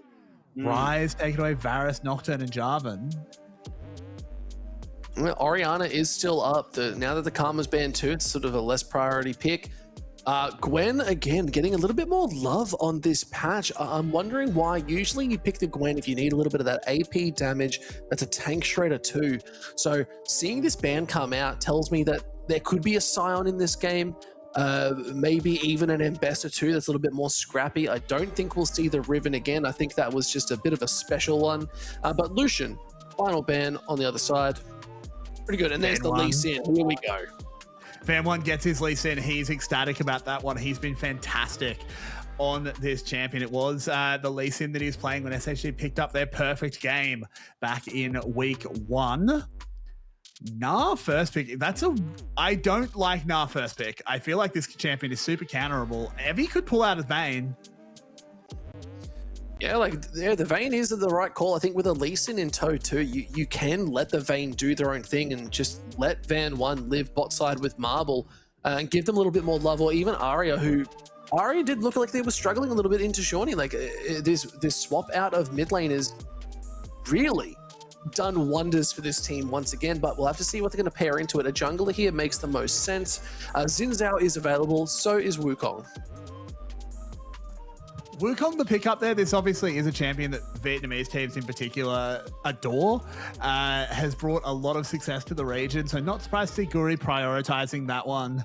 As particularly, Xin Zhao is really interesting into the matchup because he can't necessarily do a huge amount to Lee, except for the Crescent Guard, while with the Wukong, you can be a little bit tricky, you can move around it, but now we're giving up the Orianna as well. SHG have got to be pretty happy. So they're drafting a pretty god tier comp right now. Now it comes down to what you want to pick. I would say you want to pick your top laner here. You already know you're up against a Gnar. Like, why not pick the Vayne and leave your bot lane open so you can try and get a favorable one? Ashe Seraphine still available. So is Zeri Yumi still available. The Lucian's been banned out, so yeah, there are a couple of really strong picks that you could decide to lock down too. And Renekton being hovered for this top side. Instead, it's the Yorick. Okay, interesting one there. Like, not something I think traditionally really beats up on the Gnar. Should win the lane, does pretty well as a melee into range, is sort of uniquely able to fight back against the Gnar. But not the hard counter, not bringing out the Vayne, nothing like that. As now the Azir being thought about, we know what we're up against. No, the Akali is open. The traditional Orianna counter of the Akali is locked in. I like it. We talked about how the Azir was a bit of a favorite for Shawnee, has played it before, and I expect we will see it again if Shawnee decides to stick around with this roster. But the Akali, really nice pickup here. Vikings, again, are looking incredibly aggressive with this comp, and you want to see Shawnee having a really strong position in these games and get those amazing flanks. Every time we've seen Akali versus Orianna, the second they go off into a side lane, Akali's getting a solo bolo guaranteed. So we'll have to see what this is going to look like with Shawnee in the hands of it all. But the Yorick, I want to talk about that while we're entering into this next ban phase. I really like this pickup, and let me tell you why, Carrix. Evie loves being in a side lane, especially with a bit of a split pusher. They've played the Yorick before, and I think it's a smart pick into the Gnar because Stella will be forced to respond every single time. That takes a big component out of the team fight for Vikings, because that's what a lot of their comp is doing right now, is just getting good picks and being able to hold the fight together. If Evie's never there, yeah, they can send 5 members to go for a dragon, maybe secure the dragon, but Evie's going to take 2 towers. He will just keep pushing, and you will have to respond in some kind, and that's going to be the really strong SHG advantage going into this game. Yeah, you are really right, and I think SHG have shown that in the past. There was a game against Garm I'm thinking of where Evie was constantly pulling a lot of pressure to him, forcing like 2 or sometimes even 3 people to respond to his Yorick. He's great at this champion. And this is like kind of why I just didn't like the Gnar super early pick. Just letting Evie dictate the matchup was a bold one, but they may well be hiding a very spicy bot lane. Look, I think both sides are hiding very spicy bot lanes, and there's the Lulu, which means we're not going to see the Yanara Lulu gameplay coming out today. Sorry about that, folks. You will have to wait for another game, another day potentially, or even the next game. It could be back and possible. Aphelios is still up too. Yanara was the big one that I always like to point out with the Lulu, but that's a Vayne being looked at. Could you just lock in the Vayne now, potentially put it with like a Milio even? But Mel, okay. Mel is, I mean, I like Mel. This soft blocks the Ashe Seraphine. You don't want to pick Ashe Seraphine into the Mel. Just a lot of AP, maybe a little bit of a worry, as that's going to be both the bot lane and the mid lane predominantly AP, unless it's Mel support. which does crop up every now and then. Yeah, I'm trying to think about what other lanes really go in. Poppy's a nice pick. Like you don't really get affected too hard by the Mel other than the poke out of lane. So I like this as the support, and it's a great engage tool too. So imagine Orianna throws the ball onto Poppy, so it's another ball delivery, and Jin being the staple stand back and hold the line. I kind of like what SHG is putting together here. They've thought about this. Yeah, look, I do like it a lot. I think the Poppy is really good as well. Makes Shawnee's life just really, really hard on Akali playing around that steadfast presence. As Nami the Hover, interesting one in the bot lane. Yeah, I think Seraphine's actually really good. I like that a lot. You send the Wukong in, he hits a Cyclone, you encore over the top. It's a strong team fight composition. I kind of just love what both teams have put together. Yeah, look, I think I like the Mel here. I think the Mel's going to play an integral role into just burning them from a range. Same with the Seraphine.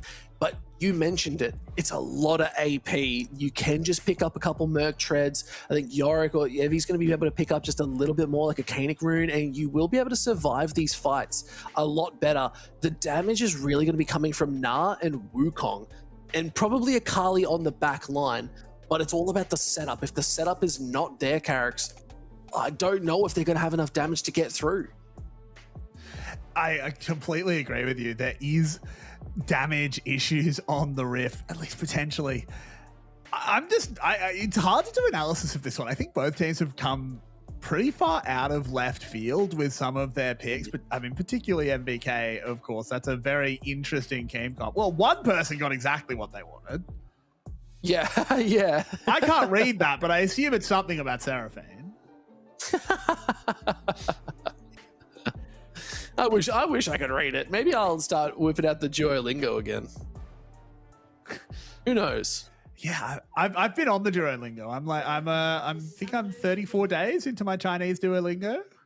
Damn. Yeah, we're getting there very slowly. It's hard. It's really hard language, shockingly enough.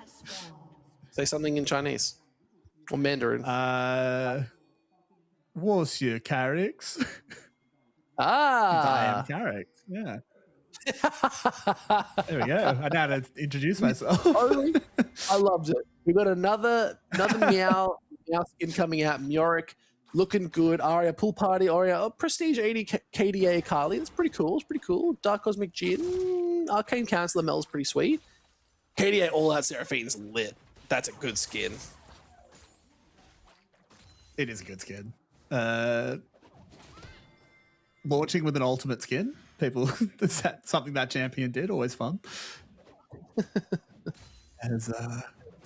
I think this, funnily enough, we talked about how game one might have been a little bit of a slow one, and then it ended up being very much the opposite. I think this one, now that we've seen the drafts, I do think this one should be quiet in the early. I don't know if anyone really has the tools to go super aggro.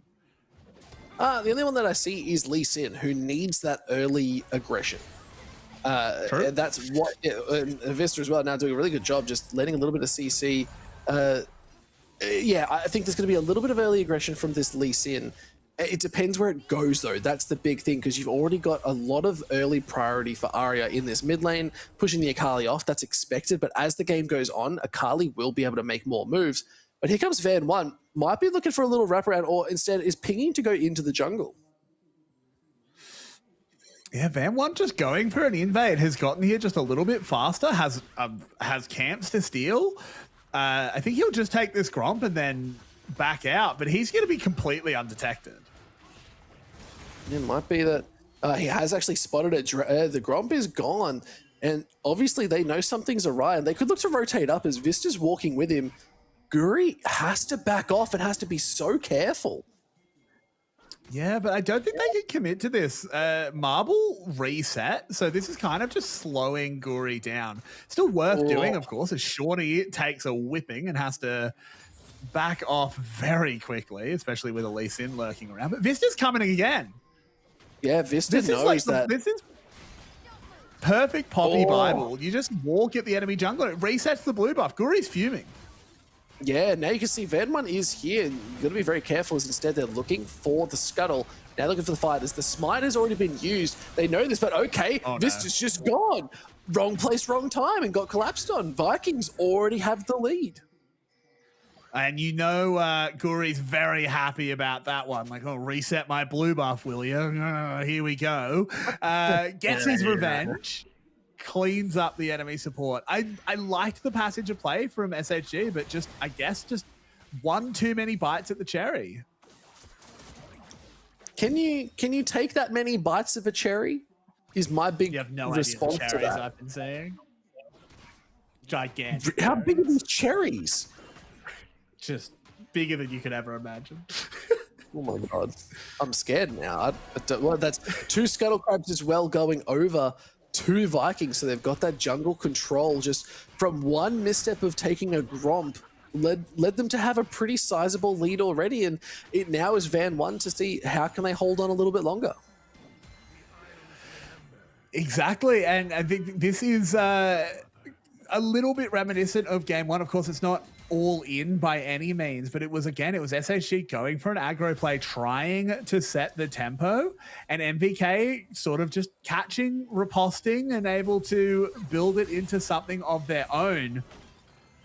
Where I'm a little bit concerned this time is honestly the top side. I think in game 1, Stella lost lane pretty hard, but it was Rumble versus Ornn. You fully expect him to lose lane, and it's kind of okay if he does. Game 2, Evie's already got a bit of a lead. He's resetting with that teleport now. He's in a strong position.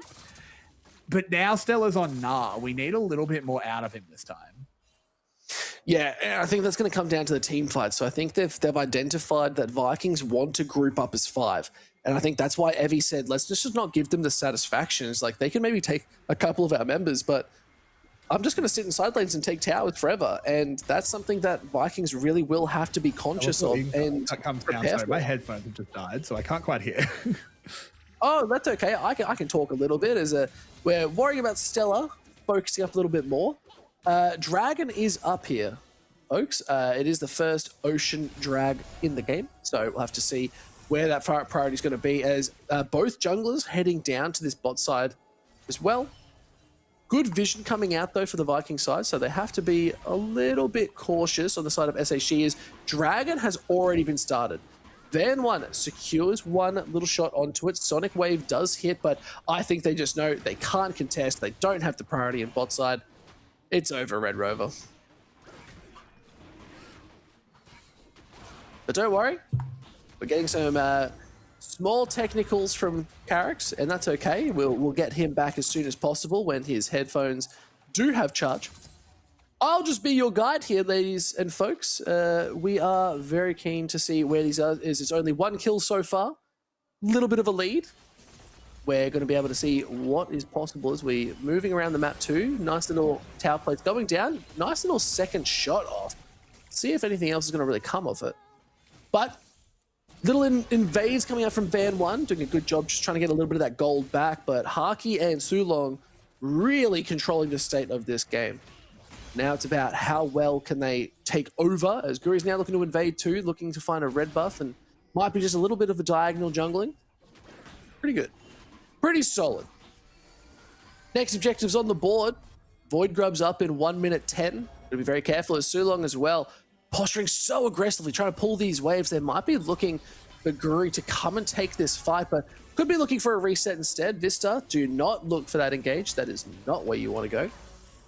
But again, cancelling out these backs. Marble can't even walk up to this wave. The pressure is absolutely astounding. And now they're trying to walk back up, but they've just missed an entire wave. And that is disastrous for Marble. Stunned again.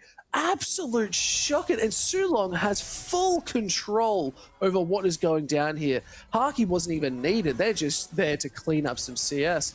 But now, Van1's down on this bot side, spotted out on some wards early. Marble has to stick around just to maintain something because they're down 2-3 waves total. Haki able to get something going.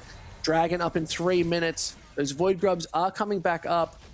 So we should see some sort of movement towards this top side. You can already see Vista said, Marble, I'm sorry. I can't help you. let's just not worry about you, my guy. And you know what? Fair enough. Sometimes he's going to make that call. So the reset does finally come through. Haki might be able to shove this wave in. It is cannon, so it's going to be a little bit harder to sort of get through for the tower, but Vista is in this mid lane looking for the 2v2. Now it's looking to be a 3v2 as Sulong Guri are in the wings, getting some good vision. Have to see where the priority is already Van 1 on the grubs, looking to just take them as fast as possible. Only downside, it's not too great in the hands of a Jin and Poppy in the bot side, but Void Grubs for Yorick. Absolutely phenomenal. And Carrix, I think you're back. I am back. Apologies. Hopefully my headphones don't decide to explode on me again. No promises though, unfortunately. As it's all right. I didn't miss anything too exciting, and I'm sure you kept everyone very entertained. They just got to hear me ramble, honestly, and that's where I shine, unfortunately. I shine at all times. I'm like a star, like a golden goose. Yeah, I'm tired. It's been a long day.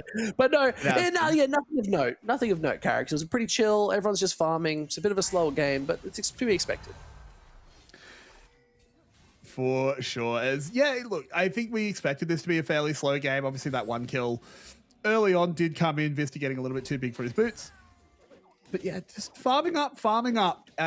Evie on this Yorick, though, he's just winning the lane. And before the incident, I was talking about how we need to keep an eye on that one. And checking back in now, he's still doing really well. TPing back up will catch this big wave. Evie's going to be problems. Evie is going to be problems. You're right. He's going to be concerned because the towers are starting to take those big chunks off. Dragon up in 1 minute, though, Carrix. And I think the really scary thing is Evie with 3 Void Grubs, you have to be very worried. That is a split push comp that is fully loaded and ready to fire. That's very true. And I love when a split push comp actually gets a chance to really work. A lot of Modern League begs you not to split push, but players still find ways. They still lock in Yorick. They still make it happen. And I'm always for it. He's got the maiden out. He's making sure there's no sneaky blast cone routes for Guri. So Stella needs to be a little bit careful even just clearing this ward. Yeah, I think they already used their jump, so they have to be very cautious. But still, Vista doing a good job. Rebuttal did go out, but doesn't really have a huge amount of effect, unfortunately, as Marble still low on mana. The control from the Vikings bot lane is absolutely untouchable at this point. Yeah, and I think that's the tricky thing is it kind of plays into a little bit of game one where we saw Haki and Marble. It was a bit of a wave clear diff, and Mel, once she's got some levels in her spells, once she's got some AP, is able to just clear waves so fast. As they're watching Guri, they're just sort of just spying on him taking a blue buff and trying to set up their own dragon here. Yeah, you see Marble still not to his party, trying to hold on, and Dragon did slightly reset, but they were able to maintain a bit of aggro. Shawnee gets hit with a shockwave in the shroud. Let's see the chances at the back. Van 1 picking up their first kill of the game. Now it looks like it is SHG back in the driver's seat. Guri wants to be here, but no, damage is still good. Haki keeping Marble out of the fight. Looks like it could get it. It is secured by SHG, and Vikings tried to make the play, couldn't get it to work. Yeah, I mean, Ari are kind of just breaking Shorty's ankles, not able to get anything done there on the Akali. And this is the tricky thing, of course. Shorty, a player we're not as familiar with. The Akali is the standard answer into the Orianna, but you still do need to be able to execute on it, because as the game goes on, it's much easier to get value from the Orianna. Yeah, it's so true, because you can get a little bit of a delivery, but Stella is actually just charging down Evie. Oh my lord, the flashes go forward. Oh no, Stella. Oh no. Stella! Sorry, I had to do it. That was way too good, but wow. Okay. I don't know if you have the damage. You might just, it's like one auto attack. He gets the heal from the minion. No way. Hold on, does Sulong almost die here? Wow. Okay, Evie, you're goated, my guy. Yeah, okay, Evie, fair enough. Give us a thumbs up on that one for sure. But here we have a replay, and yeah, it was just Shorty unable to access the fight. Shockwave pulls him into the middle of the circle so that he doesn't have any of that. Oh, we come back alive. And no, it's all right. Nothing. What's happening? Nothing. Snooze fest, Carricks. You guys had to listen to me try and color. Ugh. No. Let's not worry about it. No, game is slow. Game is slow, but that was a really nice pick up there for Evie. Able to 1v2 technically in that top side. Hopefully we get a replay of that as well. Mostly because I want to be able to see Sulong literally spent everything and it just came up short. And you know what? That feels like there might be a headphone. No, I'm back. It's all right. I'm all right. I'm here. It was single-digit HP on that one. That was a different mistake by me. It's been a long night, and I'm having tech issues, so we love that. Don't leave me alone. No, I'd never leave you, Pike. I can't miss a series like this. As SHG, they pulled it back. It was a slight gold lead for MVK. We're now back to pretty much dead level. Yeah, and I kind of like that. I think it's a nice takeaway. It's SHG showing that they can come back into these fights. They can get a little bit more damage off, so really good for them. And they've actually taken a small lead as they're up 400 gold. We'll have to see where this gold's really sort of coming from because it's only really sitting on Arya and Evie right now. But at the same time, it's not the biggest lead. I'd like to start seeing some more objectives on the board. We got a dragon apiece, 3 Void Grubs for SHG. Rift Herald's coming up in 20 seconds. I think if Evie can start smacking these towers, we should have a bit of a game on our hands. I think we certainly have a game on our hands because he's playing Yorick, so smacking towers is inevitable. It is guaranteed to happen as Shawnee lurking, but he doesn't know that Vista's in the wings. Yeah, Shawnee, very, very comfortable just sitting off to the side. Again, Akali is quite inevitable, but Vista's now here, trying to make a play, but the Shroud does a good job, stops anything from going on. They know the vision's there. Van 1 unable to really walk up and start getting the vision out. Hold on, there's a bit of a flank. Vista is here, spotted out on a control ward instantly and is on the wrong side of the jungle. Really hard to punish the Poppy, though. Just able to constantly threaten that steadfast presence. Is used now, though, and Shorty still has the E. Doesn't necessarily want to go into 2. Just chunks him out a little bit. This might allow Guri to step up.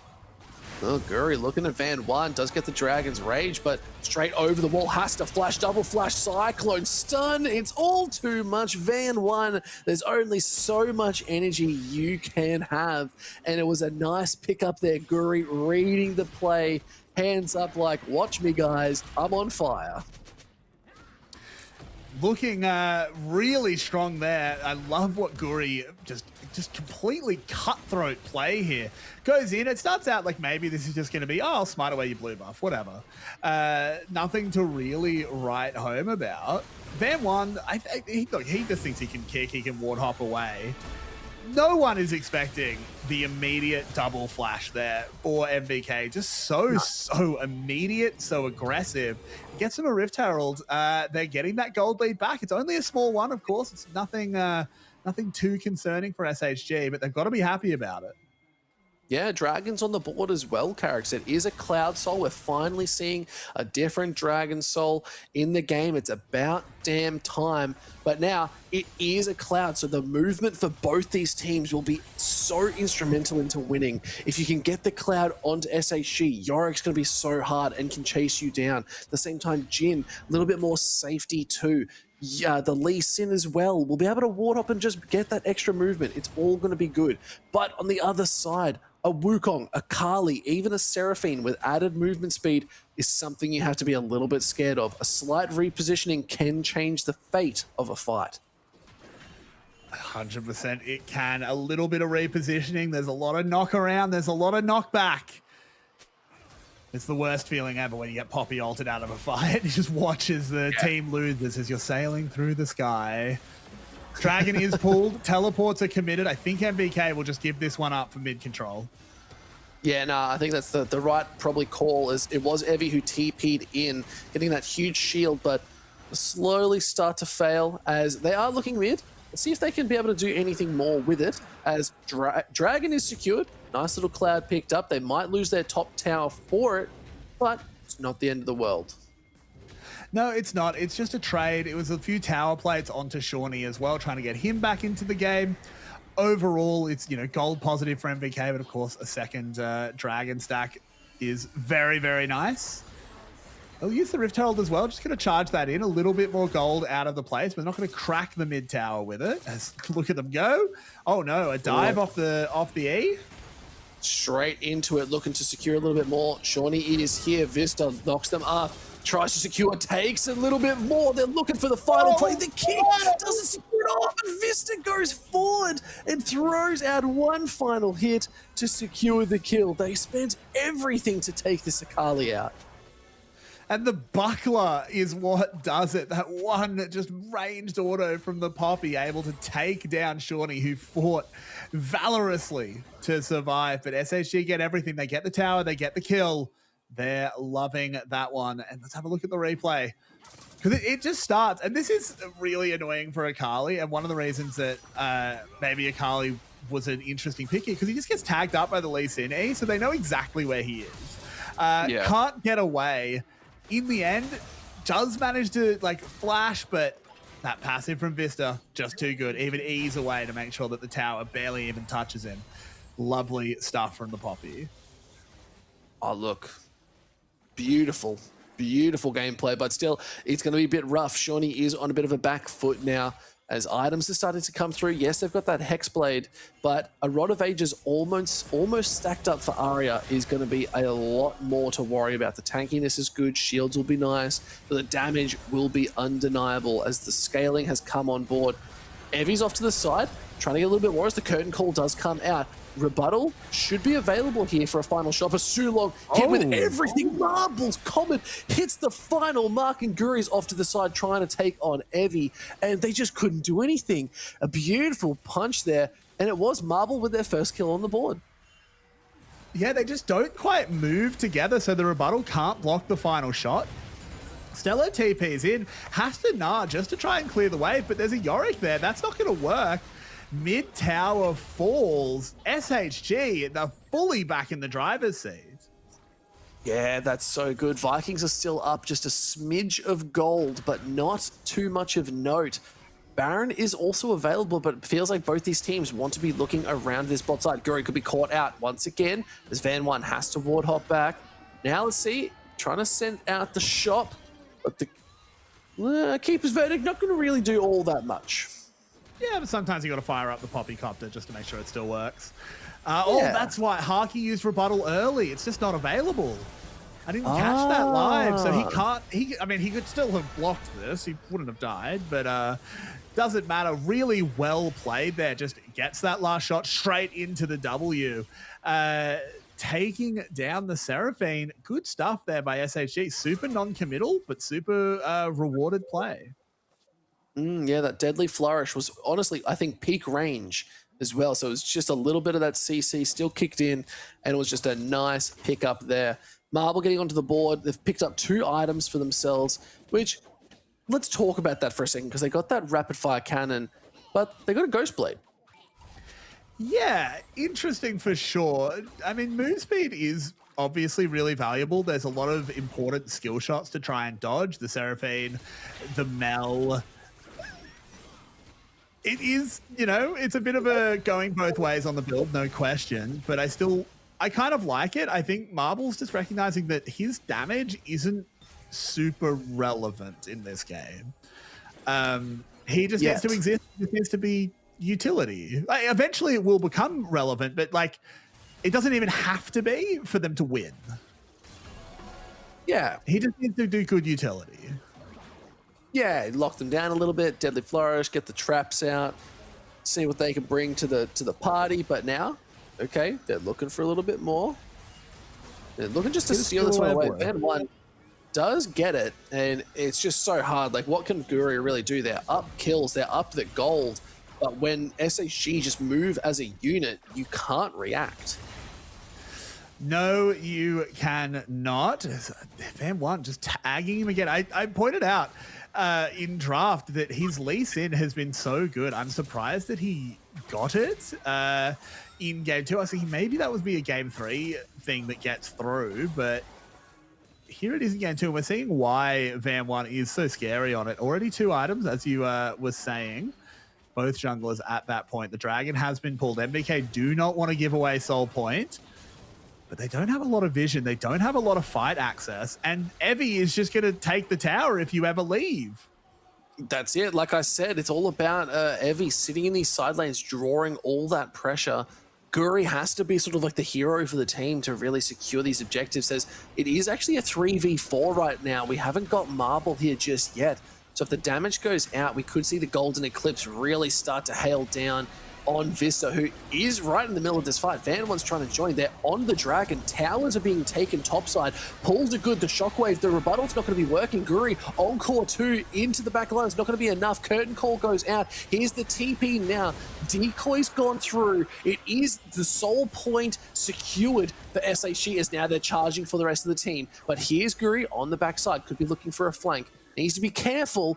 And now they're starting to walk up. This could be a little bit of an over-aggression out of SHG. Yes, they're ahead now, Cyclone, but is it going to be enough? They have to be careful. Arya on the backside being looked at. Shawnee is here trying to land those stuns, but it's not going to be enough. As there's the decoy once again. Guri trying to run away. Look at Evie. Got a big cave on top of them. Haki's got no mana. What can you do? It's just all too much. And SHG really in control of this game now. One dragon fight now to soul point. They are 2.2k gold up, and they're looking at the base. They take another tower. They're on soul point. They have a 2,500 gold lead. SHG, that fight may have been the one that broke the back of MVK. Shawnee has not been able to get involved in this game at all. This Akali has been completely nullified by Vista. Vista, we'll see it in the replay. He's just standing on top of Van 1 and just saying, you can't aggress onto my jungler around the dragon. I will not let you. Because you just can't go through the steadfast presence. So much of what MVK want to do, it's nah hops. It's the little dash forwards from Wukong when he does his clone. It's ease from Akali. It's all dashes. It's like you get a little bit of damage in. They go for the cyclone. Yeah, see if it's going to be able to hit, as no shockwave lands. So Van 1 can't really go for that re-engage, but yeah, you're right. Is every time they look for something, Evie is getting charged at. Stella has to be careful. Mega Gnar gets thrown out. Hit with the Gnar too, and Evie is healing up quite a bit. Triforce Shojin is going to get that job done. Now here comes Vista. Oh, the flash was immaculate. That was frame perfect flash. Made Vista look a little bit silly there, but as silly as he might have looked, he just walks down there and gets a top laner's flash for free. He's not going to have that next time, as Guri now spotted out. Van 1 bearing down on them. Yeah, Van 1 looking for something. Ball delivery was not in use, unfortunately. But SHG just seem to be stronger everywhere at the moment. I don't know how MVK does this. It has to be picks. I think it has to be, we either collapse onto Evie, get his maiden is really important, because I think Stella is actually fine in this lane as long as the maiden's down. He'll be able to clear everything. So, oh no, Shawnee gets caught shopping a little bit, stopped backing. Arya's not going to have access to kill him, but now Shawnee has to just stay here. He's stuck in lane. He's miserable. He won't be able to have that buy either. I think that's what they're sort of looking for, the reset, because Baron is up, and if you can't get the reset, you don't have a little bit of that advantage, which could be disastrous. And okay, decoy being used, clone going out, but Baron's still very much on the wings and not giving over that secondary red buff to any of the members for Vikings. They're actually quite rough. If it times out, it's a big buff that can turn a fight. It is a very, very big buff sometimes, but Van 1 just starting Baron. He's just going to sneak it. They're teleporting in. MVK have absolutely no idea. This is gone. Yeah, and they're pinging, they're saying, where is the jungler? Like, where is Guri in this instance? And he's bot side taking his blue buff. Like, Baron secured. SHG read this play incredibly well, and boom, it's gone. Yeah, the pings started to come out from MVK because they noticed every lane was empty. They were starting to ping the Baron, like, could they be here? Could they be here? But the pings were coming in when the Baron was on like 3,000 health. It was far too late. SHG, this is much more what we expected of them. No, fully agree. Fully agree. This is the different. This is the SHG I expected to see in game one, but did not see, unfortunately. And okay, nice to see if they can pop out a little bit. At least letting them know that they know. It's like, we know. You know that we know that you know. They know. They know. Do you They're know? on top. I don't know much. I know. But okay, so 2.7k gold lead, Carrix. It's looking pretty good for SHG. What can Vikings do in this that is really going to help them turn this tides? Well, for now, it's just survive. Current objective, survive. As you have to get through this Baron buff, we have to be ready for the next dragon. And the problem is those things are not going to sync up. The dragon's coming up in 5 seconds. I don't think we can even go towards it. I think we have to give away Soul, which is always a terrible, terrible position to be in. But our only hope here is we have to scale. We have to hope that Shawnee can become more relevant as the game goes on. And maybe eventually the Mel is just Thanos, but I don't know if he ever gets there. Look, Rabadon's is completed. You do have some pretty decent items, but that's a tier 2 in the bot side already gone. And Banwan's been on this dragon our entire chat, so that's Cloud Soul, 3 Cloud Dragons in. We talked about which team would benefit the most from this movement speed. How do we even catch SHG at this point? Because they are just walking up, they're bobbing and weaving, they're leaving fights. It's going to be near impossible, especially for an Akali who needs to be sitting on top of them. And we already mentioned the Ghostblade on this Jhin. That's even more movement speed. Think how fast this Jin's going to be. Oh, he's schmoving. That is a really deep teleport from Shawnee. He's going to walk over multiple wards. They know exactly where he is. He's just going to get caught. Dodge the shockwave. And straight into the Shroud. Towers are still going down, but okay, Shawnee, that was just the misstep that you were not after. And straight off the bat, SHG go back to these waves to push once again. Well, I think we have a game 3 in our future, Pike, because I don't know how we possibly bring this one back as MVK. It would be the throw of a century for SHG, as they're bearing it down on the base, and without Shawnee here, I don't know what can be done about this.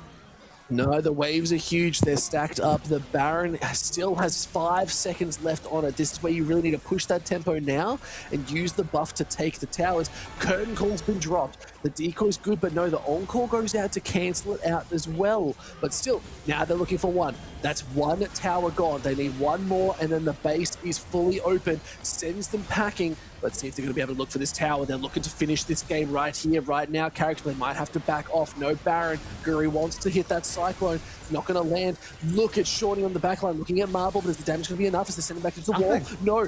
Shorty's low. He's getting taken out once again. The shot was just perfect. Marble locking it down. Evie's been raid bossing this entire time. 1v4ing against the rest of the team. Double kill heading over for Marble. It's all too much. The ace is good, and it is SHG taking us to a game 3. SHG, they lock in a date with destiny. Game 3, 2nd place on the line. And ooh, Pike, I'm so excited. You're excited. I'm just as excited. I said SHG was going to win, so now I need to make sure that they can. Fans, why? I love that they were started packing up, but now they've got to unpack a little bit because they were like, nah, Vikings got this. They got this. No, they don't. Not quite yet. I want to take it the distance. And look, game 3, I think, is going to be a really interesting one because game 1 and game 2 have not been super close. They've sort of broken the way of the winner fairly early. I think game 1, as soon as a few of those initial thrusts by the Hawks failed, we could tell where that was going. And honestly, it never really looked like SHG were in doubt in game 2. And yeah, maybe we don't give Evie Yorick anymore. I said that. Yeah, right you at the did, start. and you were so right. The second Evie gets any sort of split push, SHG know how to play around it. Doesn't matter if you bring in a different mid laner or a new mid laner, inevitable. Evie was going to split push forever and take every tower possible, and then raid bossed at the end in a 1v4. Then said, oh, you guys can handle Shawnee. They're not even that strong. Let's just fight it out. So like that was what I expected to go down for this team. Downside, they can't play it again. Yeah, and I think the Akali pick made sense. I sort of pointed it out in draft that it is a traditional Orianna counter, but it doesn't work into the Lee Sin. It doesn't really function into the Poppy. Of course, the Poppy was picked after. But yeah, Shawnee never got online this game. And we need to find another answer. We need to find something that he can take it to Arya on, because Arya has been an absolute star for SHG. Oh, that fourth shot hits the encore. Bang. There's the deadly flourish too. Easy picks. But you're right. And I think the one champion that really comes to mind is going to be the Azir or the Aurora. They're two really strong team fighting picks. I think they're going to be where the big money is going to be for Shawnee. But yeah, SHG doing an awesome job keeping this series alive. They do not want to give that second place over to anyone. They have really fought for this. So who knows what we're going to get out of this one, Carrick. We have one more game to go. Fans of the LCP and from everyone around the world, stick around. This is the decider of who's going to hit that second place on the leaderboard.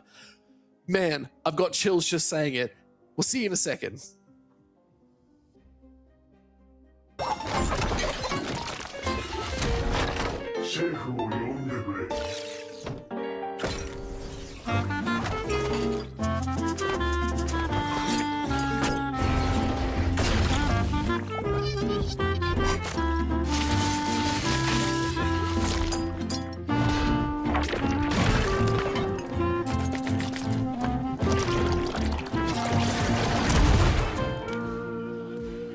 ちょっとかじらせてもらうよ。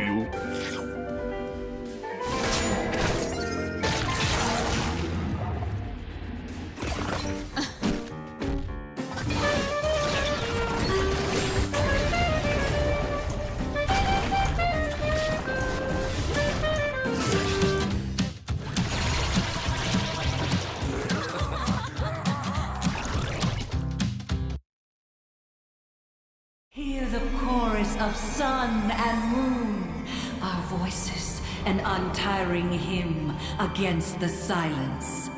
Do you feel it at last? Long have I circled this world, descending only when the Watchers first stirred.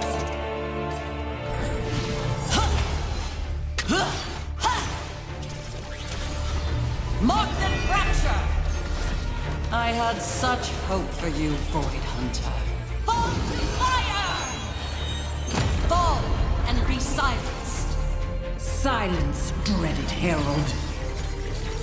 Rise with me! Sunfire Eternal! Huh. Providence! Our dance continues, sun and moon in perfect step. Watch as our enemies are undone. Abyssal vermin, I bar you from the heavens. As night ordains! Silver Moon, your blade fulfilled our ancient vow. This is predetermined. Begone! A lunar storm gathers. All in my path shall burn.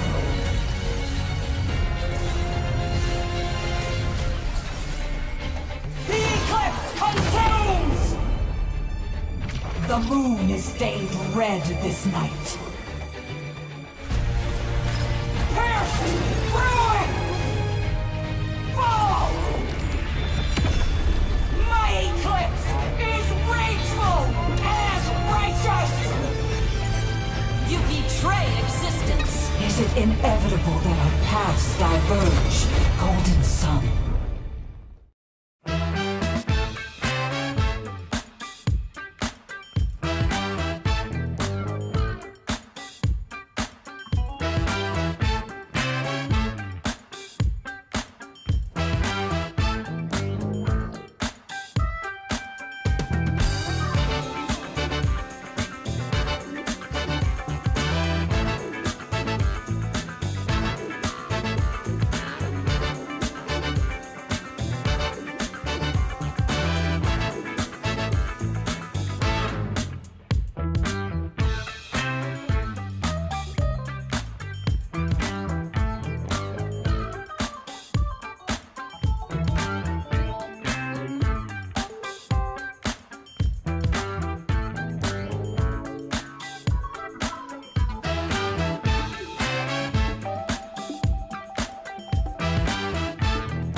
Here's an overview of how Coach Comms works.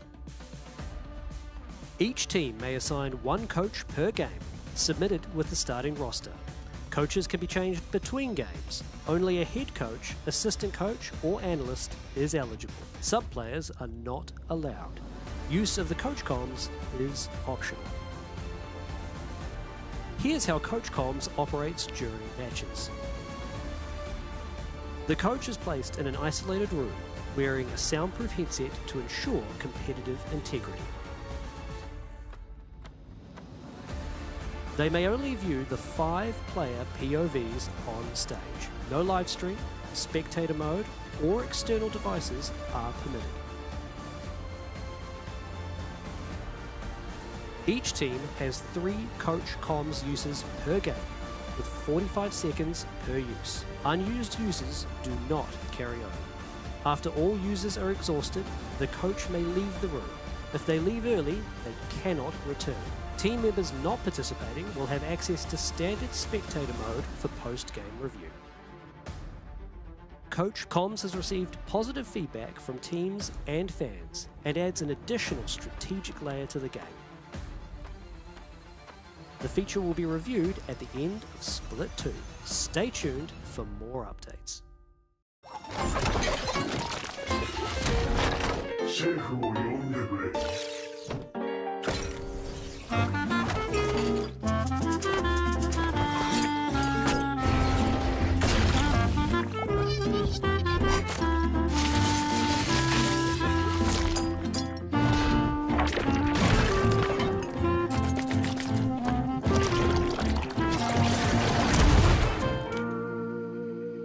ちょっとかじらせてもらうよ。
Welcome back. It is the final game of this evening, Carrick's. Vikings have decided second pick is more important, so SHG takes the blue side. Oh, daddy, this is very spicy stuff. After those 2 games, Carrick, we both don't really know who's going to be able to take this one. SHG really came back with some fire in their blood, but Vikings in their first game looked pretty indestructible. So is it really a case of it's a rock and a hard place once again? It's a really hard one to call. I think draft is going to be a massive decider here. Shawnee got a little bit baited into the Akali in game 2. I think SHG were ready for it. And the game was a little bit of a 4v5. Evie's currently choking on some liquid. I can see him giving us a thumbs up. He's clearly not doing okay. Sorry, We've all been there. He got me good. Evie, please look after yourself, my friend. We really need you for this series. I need you to keep giving those wins. But yes, Carrick's final game of the night. Is there any pick you'd like to see? Don't say Kindred. Come up with something else. Come up with something else. I think if I'm talking about like picks that can like sort of really get them over the line, I want to see that controlled style again. But kind of flying directly in the face of that is, where's the Fury? Yeah, it's sort of taken a big back seat tonight. We are on the latest patch, 26.10. So 26.9, it was definitely very prevalent. Just as like a full engage, get to the back line, and they carried a lot of games. So the fact that we haven't seen it might beg the question of maybe we see it right now in this game, as it is the 6th one of the night. It's not often we get all 6 games, but you're in for a treat, ladies and gentlemen, as bans are on the board. Bans are coming in, and the bans probably won't actually change very much. It'll be there's no reason to unleash something like a Jarvan or a Nocturne at the moment. Keep pushing Guri and Van One down the tier list. See how deep their champion pool really does go. The other mid lane pick as well that I'd love to see, I still think this Victor is just there and ready to get picked.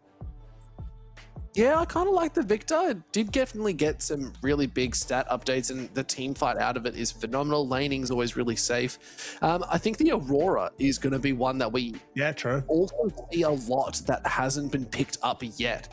So I think that's another champion that's going to be able to get onto this Rift and do some damage, especially being a strong AP dealer. It was always a nice little pick. And there's the Lucian band. Bans are exactly the same all across the board here, Carrick, so not too bad. My big question is, when does Zeri come into this gameplay? When does Zyra Khan also come into this gameplay? Like, this is a lot going into, because Seraphine's already gone. It's been used. So what do you pick? And SHG, we're looking at Caitlyn. This is a really good pick here, because I think Haki has been looking fantastic. Even in game 2 on the Mel, not as good as his game 1, obviously, but still looked really good. This is just going to punish him. They pick something like the Lux as well to go with it. It is not fun to play into that. And the first pick, Jace. I don't know if I like this. I don't. I think the Jace it's a bit of a lane bully, but we've seen time and time again, LCP doesn't really work with that, and a Ziggs being picked up, if we're trying to match range on range, I think the Ziggs is a really good pickup here, because you can just hit towers, blow them up pretty successfully. You're just going to weather out the early storm of Caitlyn just punishing you. I actually really like the Ziggs. This is one of the few champions that can just weather the storm of Caitlyn, can sit back, still allow Sulong to pick something that wants to leave the lane a little bit. Bard still available, of course. Maybe not the best pick here, but actually thinking about it, I actually kind of do like the Bard.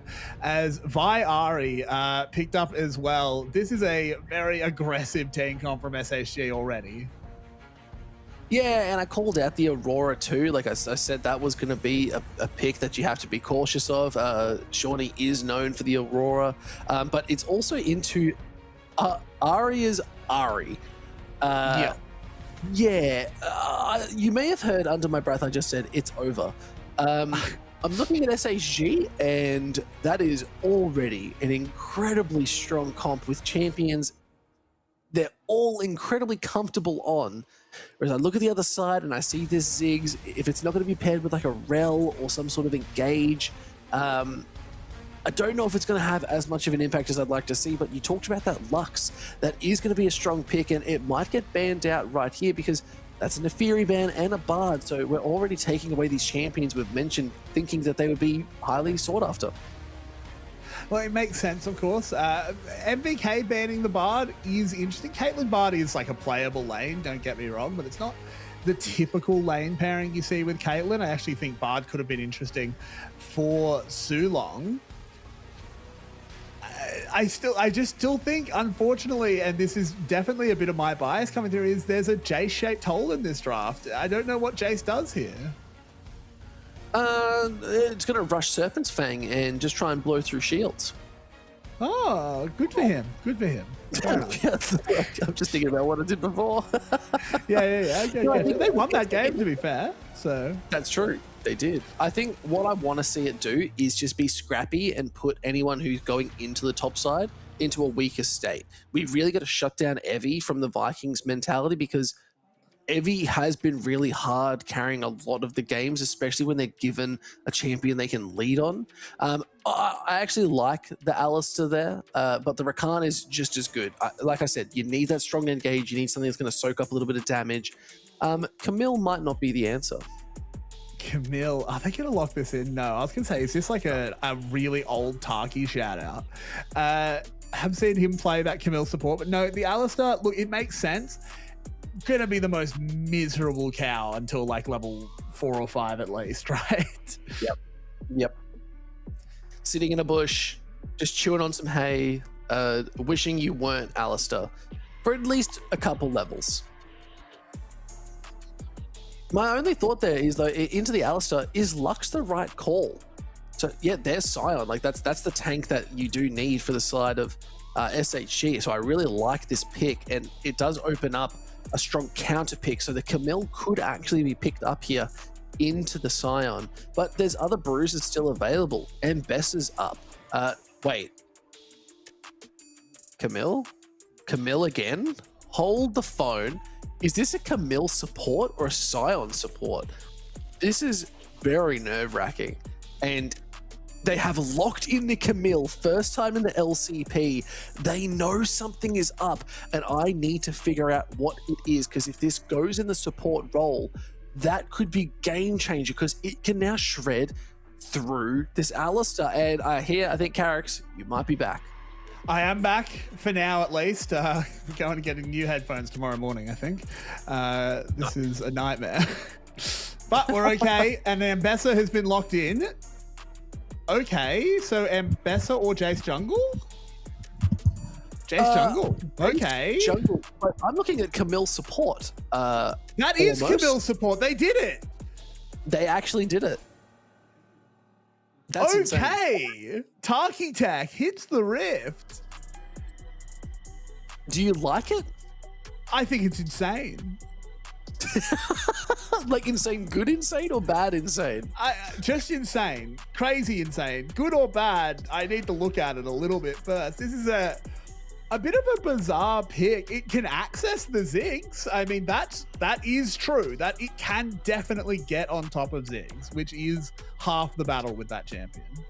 I also think it can shred the Alistair. I think it's going to be very hard to catch in team fights. It's got great isolating with the Hextech Ultimatum. Like, I think the Camille, we've seen it hovered quite a few times here across several different games, and now we're finally seeing it. Is there a tech here that we don't know about? I mean, it definitely seems like the LCP supports think there's something up. Maybe it's like a bit of a scrim demon at the moment. Finally coming out to play. Camille in general, a champion that has fallen by the wayside. I can't really think the last time I saw one in professional play. And certainly, I mean, I actually know exactly when I last saw a support one in professional play, because I've seen it a grand total of once. But Vista, I mean, all eyes on him. I might need to get some confirmation. I think Camille's support was played by T1 recently. Really? Interesting. Hold on. Harky's just been ignited. Yeah. This game doesn't worry me right now. I need to find out what's going on with this Camille. I'm gonna deep in research. But Petals of the Spring Camille, beautiful skin. Look at that splash art. Phenomenal. But yeah, Harky already hit with an early ignite just to sort of set a tempo of what is to come. Because, yeah, Vista with Camille, this is such an interesting pick. You have no idea. And we need to know what's going on. I'm seeing Twitch chat. I think Carrier played Camille to beat Genji just before. Spoilers, potentially. Just tonight. Okay, wow. Okay. Yeah, like, I mean, an hour ago. We are reacting immediately to what Carrier's doing. Fair enough. I'm sure this isn't just a reaction to that. I wouldn't blame Vista for just being like, wait, you're telling me I can play Camille? Okay, interesting. Wait, I can take bruises into the bot lane? No way. I do think the only thing I don't like about this Camille support, and I can't believe I'm saying the only thing I don't like about it, is that it's a melee paired with the Caitlyn. I like double ranged. When you're playing that Caitlyn lane, you are able to bully just even harder than you do with just the Caitlyn. Though, that said, into a Ziggs, I guess not too many supports are going to be auto-attacking the Ziggs once he's got a few levels in his bomb. He's just able to clear the waves so fast. I think I'm convincing myself that this is genius.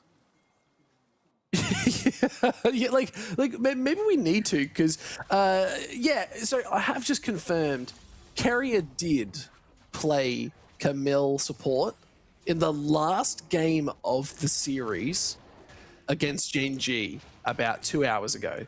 Now, Guri forced out of his shouldn't jungle. be giving scores. No, we shouldn't be giving scores.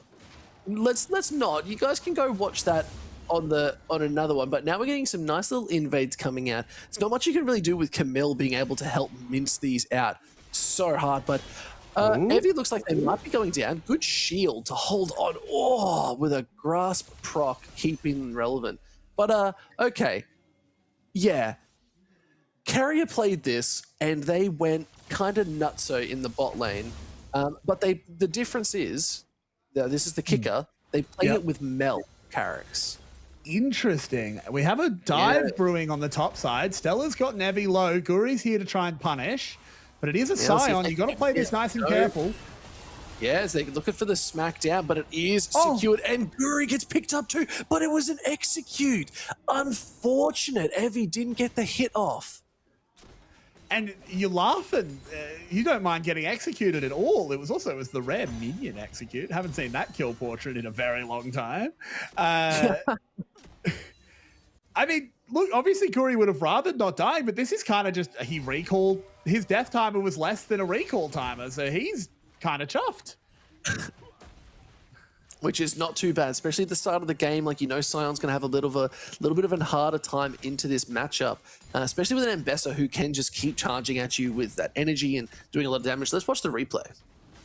They played this one well. I was a bit worried when I saw the shield go up with all the minions dying, but they still don't take the tower until it's absolutely necessary. Really good try at the ankle breaker there for Guri. Just obviously not enough in the end, but in the end, he dodges all the damage, so it doesn't matter. Evie, he's now down a death, but he's still got his flash, importantly. Didn't burn his flash in that play. So it's not like they can just come and gank him again. He's going to hit level 6. He should be okay, even with a slightly accelerated Stella. Yeah, not the end of the world. Keeping up in farm is going to keep you as relevant as possible, and especially for a Scion, rush that Bramble Vest, and Mbessa's not really going to be able to hurt you all too much. So it's all about just like weathering that storm, and that's what a lot of these teams like to do. They're sitting comfortable, not really impacting too much, but I'm looking at these dragons as well, and especially with a Camille, you do just have that extra layer of damage with a Camille, especially with that little bit of true damage. You can impact the map so aggressively on this pick. Oh, there's the public execution. Didn't take any tower aggro off that. That was bloody close, but still a nice play, still trying to keep that dominance in form, but it does mean Vikings miss out on the first dragon. Does Stella actually kind of looked like he was using the public execution to dodge the knock-up from Evie that could have actually snowballed into a death. As big play around the mid lane. Aria. Charm is going to hit into the strike, and okay, where did Guri just go? Where'd they just go? Well, we said there was a J-shaped hole in draft. Now there's a J-shaped hole in the rift because he's just been sent to the core of the earth. Put down. That was gross. Oh yeah, poor look. Oh, but here we go. Aria being looked at, has to flash, does not have the mana, and Vista able to walk away. Still, hook shots being used defensively. Got to be very, very careful. With Shawnee having a pretty good performance so far on this Aurora too. Yeah, so far looking pretty confident. He's at 10 CS up. Obviously, we've been talking about how fearsome Aria's Ari is, and that will reveal itself to everyone as the team fights come in. But the fact that Shawnee's holding his own in the lane is very, very good to see. Harky as well, going pretty much even in farm up against Marble. Both the supports have been roaming. This is what we pick Ziggs to do. And I kind of love the Ziggs pick into the Caitlyn because we pick Caitlyn to really hard win bot lane, and that just hasn't happened. Yeah, so you think you're getting the advantage, but Ziggs does have just as much range. Picking up that early tier now too means they're going to be able to survive a little bit longer in the laning phase as well. Maybe even start to thrive a little bit, you could say. But still, we're looking at Evie, who is a little bit far behind now. But again, this is the Scion tech. You can just sit back, relax, soak up some damage, and hope for the best.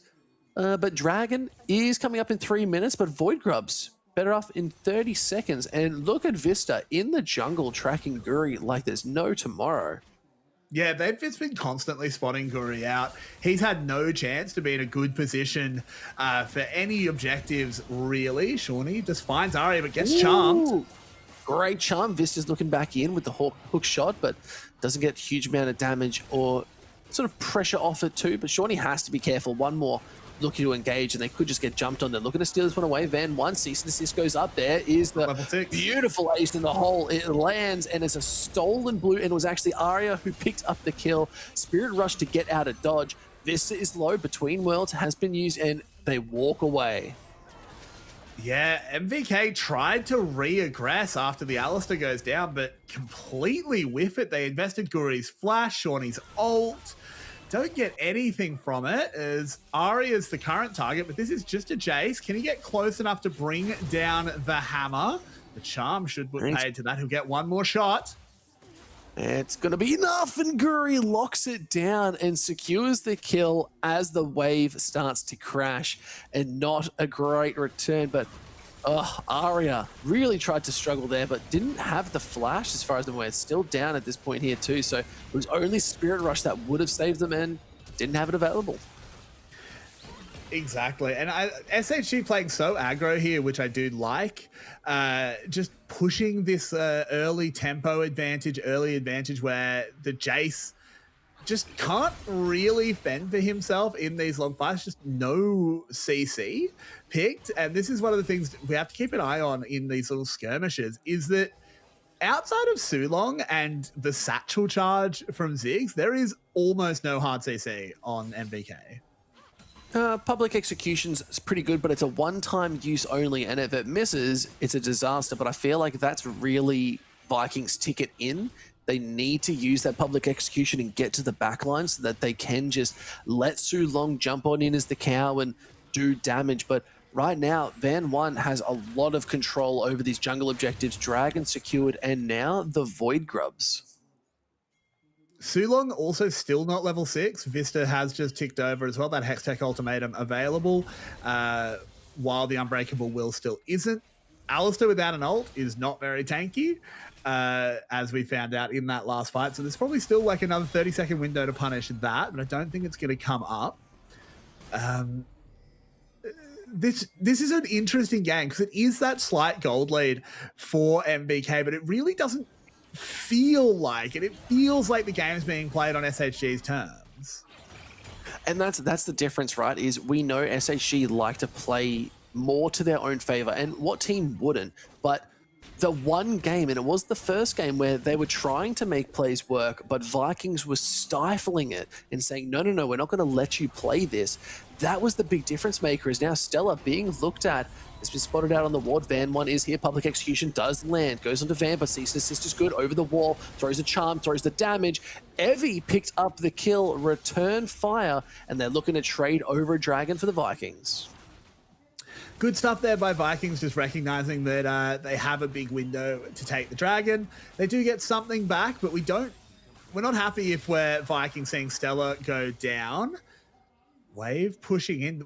Towers do die very quickly with Crystalline Growth and a Ziggs. They won't go down on this push, I don't think, not with reinforcements coming, but you do have to really keep an eye on it, because if it goes, below about a third health, Haki does just end it. Yeah, no, that's absolutely right. Down. But Haki now actually, had to flash there, clearly in fear. And there's the Mega Bomb. It is going to throw down, and just to clear that wave a little bit more so they can't get the re-push, but they might have the aggression to actually just push up and take some tower plates themselves. Yeah, they may well. Caitlyn, of course, does love mining tower plates, but they're just going to recall on a ward. Oh, it gets interrupted. He got caught out. The Proto Belt was good. Marble, I think, is no longer for this world. Sulong pops the ulti just to get the good knockups, and Shawnee on the board. And a really nice pick up on that ward there. Really good stuff. This is why we buy Proto Belt, to stop recalls at ranges. We wouldn't be able to otherwise. Van 1, once again, aggressing in. Guri just wants a buff, man. No. He's not going to get it. Not allowed. Or charm goes sideways. Not going to catch out Haki, but still, this red buff's just a lot of aggression from Van One, who has the lead, can make these plays and really put the heat on Guri to do something. Exactly. I mean, and that's the thing. This Jace, we questioned the pick when we thought it was top lane. They did pivot into the jungle, which I kind of like. But Jace jungle got nerfed pretty hard. Like, there's a reason it's fallen off. It got a bit of an indirect buff when you see he's got that Voltaic Cyclo Sword. That item got a big buff. That item is kind of crazy now. So if you're able to build that, you are instantly a little bit more viable. But need to see Guri able to do a lot more, because being behind in gold to a Vi is so rough, because even Vi doesn't necessarily need gold. Decent assist up in his top side, but Between Worlds was actually fantastic, and Van One is going to have to walk out. Oh, Marble, has to flash that. Really nicely played to get out of there, but Summoner's burnt across the board. We'll have to be very careful as they're just trying to clear out what they can. But the barrage, there's Ace in the hole, is going to land. It's just to say, Haki, you need to back off, bud. Now Evie's trying to fight Stella down in this bot side. Can't secure the tower, takes a shot for the troubles, but still, lots of fights everywhere. At least the last 30 seconds or so went pretty hard MVK favored, as really excellently dodge dive from Shawnee, able to just dance around everything, really. A few more tower plates. Haki, he's only 200 gold behind a Caitlyn. 200 gold behind a Caitlyn, that's a great result. Yeah, 100%. We're at 14 minutes. The laning phase is almost done. And just to keep up and stay relevant, but not even that, not to give them anything. That is even a bigger testament, is sometimes not giving the opponent an edge is just as important as getting a lead yourself, because you just stifle out their win con just that little bit faster. And it means you scale up a little bit more. The Ziggs loves to be able to just blow people up from afar. They've picked up the Ludens now. The tier's still getting activated. It's a really nice result for Haki in this game. I totally agree. As we once again look down the bot side, and it's misses 300 dashes against a Scion that just kind of stands there and takes it. Not the most fun there for Evie. Marble gets a bomb thrown at him, but he's okay. We've gone into a little bit of a holding pattern here, Pike. This has to favor MVK a little bit, I think. I feel like they have to be happy for the game slowing down. I think there was a period of time there where it looked like it could break open SHG's way. Yeah, I think, well, SHG, we already know that they're not really out of this fight. I think losing that second drag was a little bit of a bummer, but they've still got the Void Grubs. It's all about how they use them now, because Scion's not getting any effect. The TP now comes in. They're looking to go for this. The flash over the wall. They secure the Rift Shot, but wow, the team is collapsing. Guri is just absolutely gone. Nothing able to keep him alive in this, and Van One's now going forward. They're looking straight onto Sulong. Arya picks up the kill, 2-0, but they lose a Rift Herald. You know what? Sometimes you take those trades. Oh, you totally take that. Picking up 2 for the Rift Herald. When it was just Guri, I was like, I think both teams are happy with that.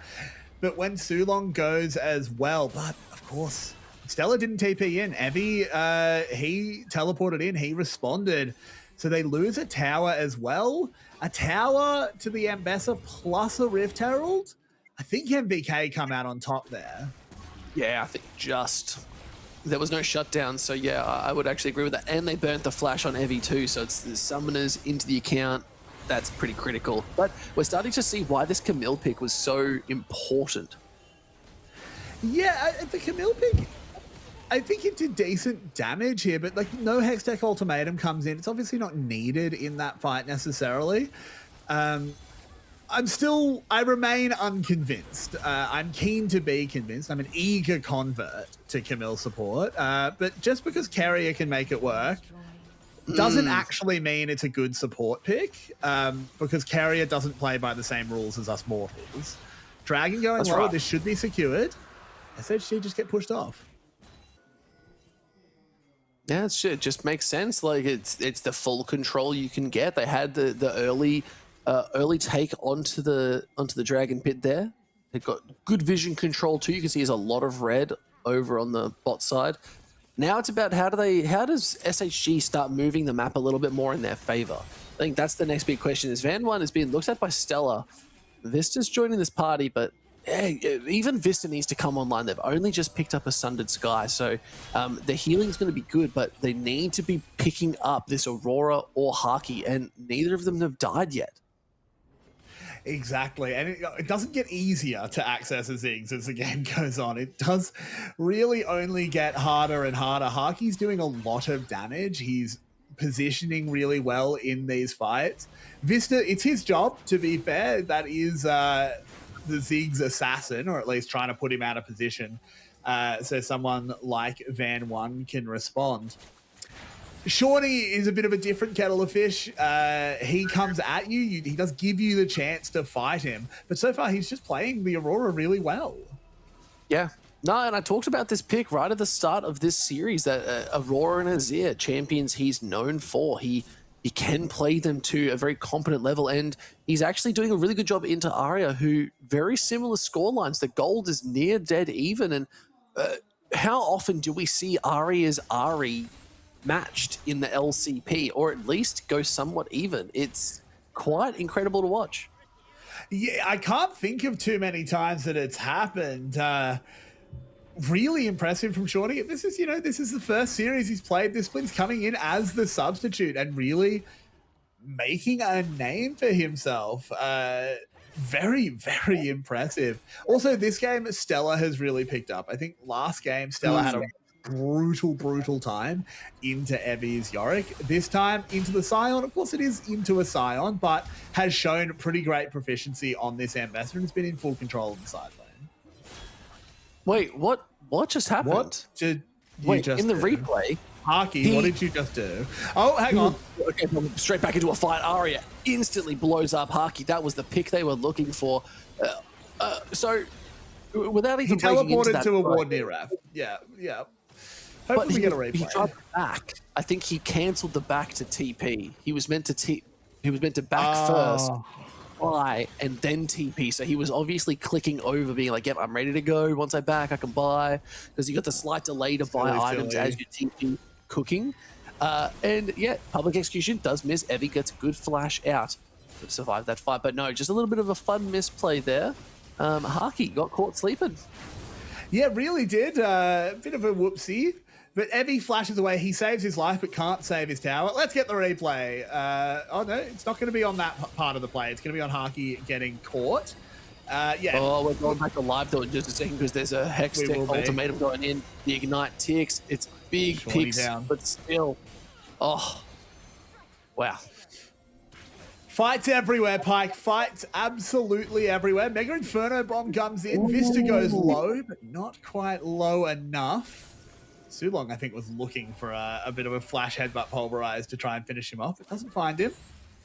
Haki still just farming up. He does go down there right as we were praising him for playing really safe. Did get caught out by the Viol. Cast a curse. Got to do it every now and then, just to remind everyone that we have the power. We do. We can sway these fights. But let's look at this dive, because this is the replay of it. They clearly said, Shawnee, we don't want you in this game anymore. That's the Hextech ultimatum I called out. And then between worlds, the Ignite was just ticking down. It was a free kill. Yeah, look, I think he did his best, but there's a lot of point-and-click CC involved when you've got a Camille in the picture, so just not able to dip, duck, dive, and dodge nearly enough. As Evie, he's getting very tanky. He's going to become a problem, even with Stella having a lead. Ziggs not super well-suited to cutting down a Scion. Yeah, what I'm really seeing from the side of MVK is they don't have any with real DPS. Yeah. It's all burst or nothing, and usually we say nerf or nothing. It's burst or nothing this time, and that's not really ideal. I think Stella's really the only DPS you can get from this roster. Maybe the Jace to some degree, but it's all about getting those picks. And yeah, there's Sulong, there's the Pulverize, there's the big Mega Bomb. It's good to see, and Vista's just gone. This is the fight that Vikings really wanted, and Van One's just dead. They've picked up 2, and a really great play, and we just talked about it. It's the pick comp coming alive. Now Stella being jumped on Ace, and the whole shutdown going over to Arya. This is where the Ari really starts to make it work for them. See if Evie can be the tank that they need and really cause a little bit of an upset. They do have to reset though. Arya doesn't have the Spirit Rush anymore.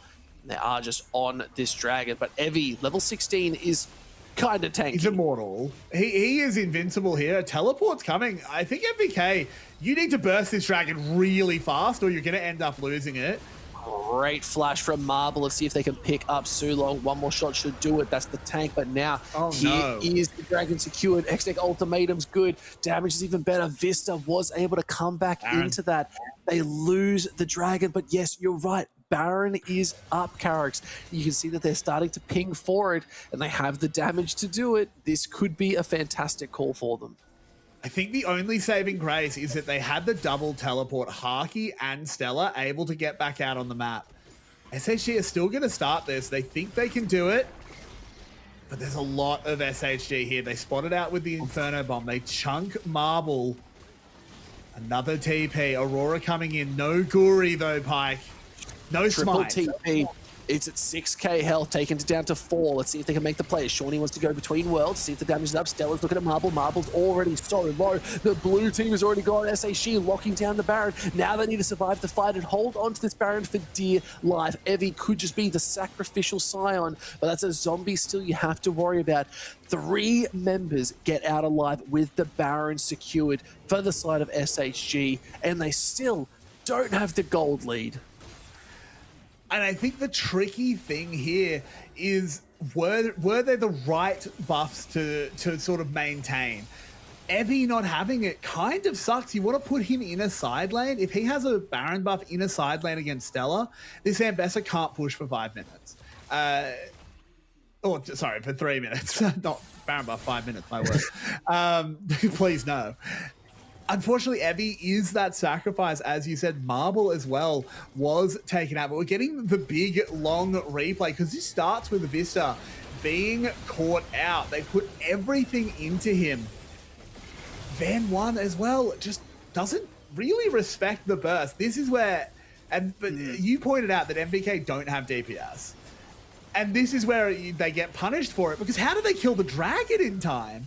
You have a 4v3 after Stella gets caught shopping, but you don't do enough damage to the dragon. Haki can't get over to it because he can't walk through Evie.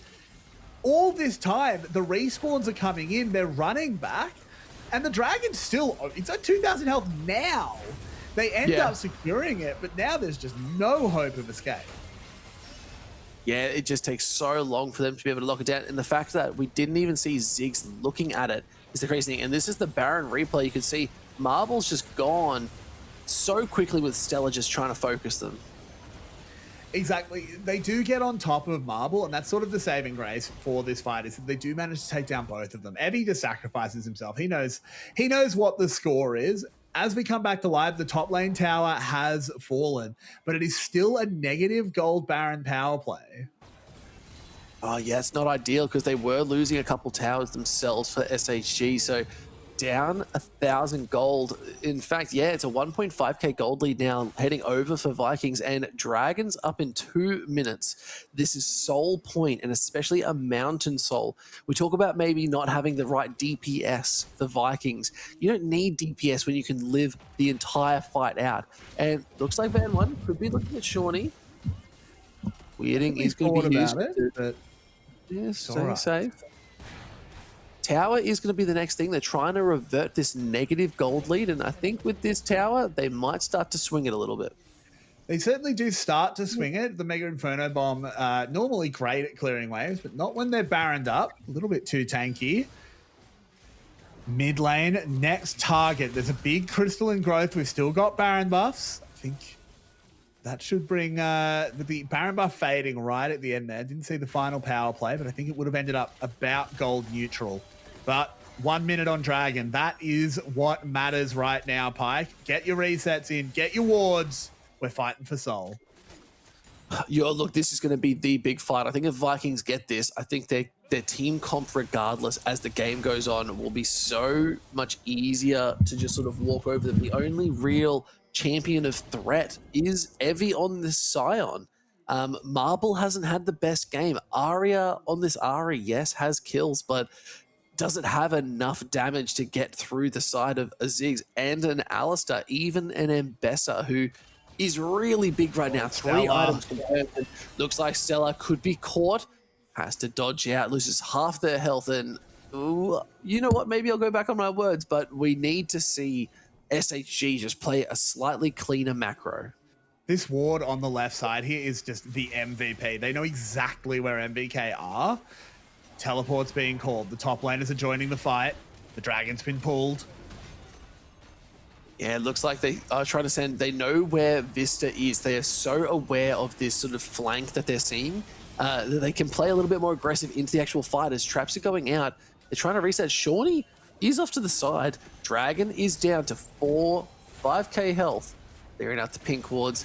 This is going to be careful as the re-engage goes forward. Charm isn't going to hit, but still, now they're looking for a little bit more. Arya is just at about two-thirds health right now. So they're going to be super careful. One bad shot, Shawnee goes into the pit. There's the bomb. Flashes are used, but now it's all about securing the dragon. Looks like Van One is going to be on this one. Secures it for his team. Sees an assist to get into the back line. It's a beautiful play, but look at Stella. The public execution. The damage is even better. Haki. It is actually the Vikings absolutely getting it done. The heal is good, but Haki just has so many bombs to share, and it is actually the Vikings that come ahead from that fight.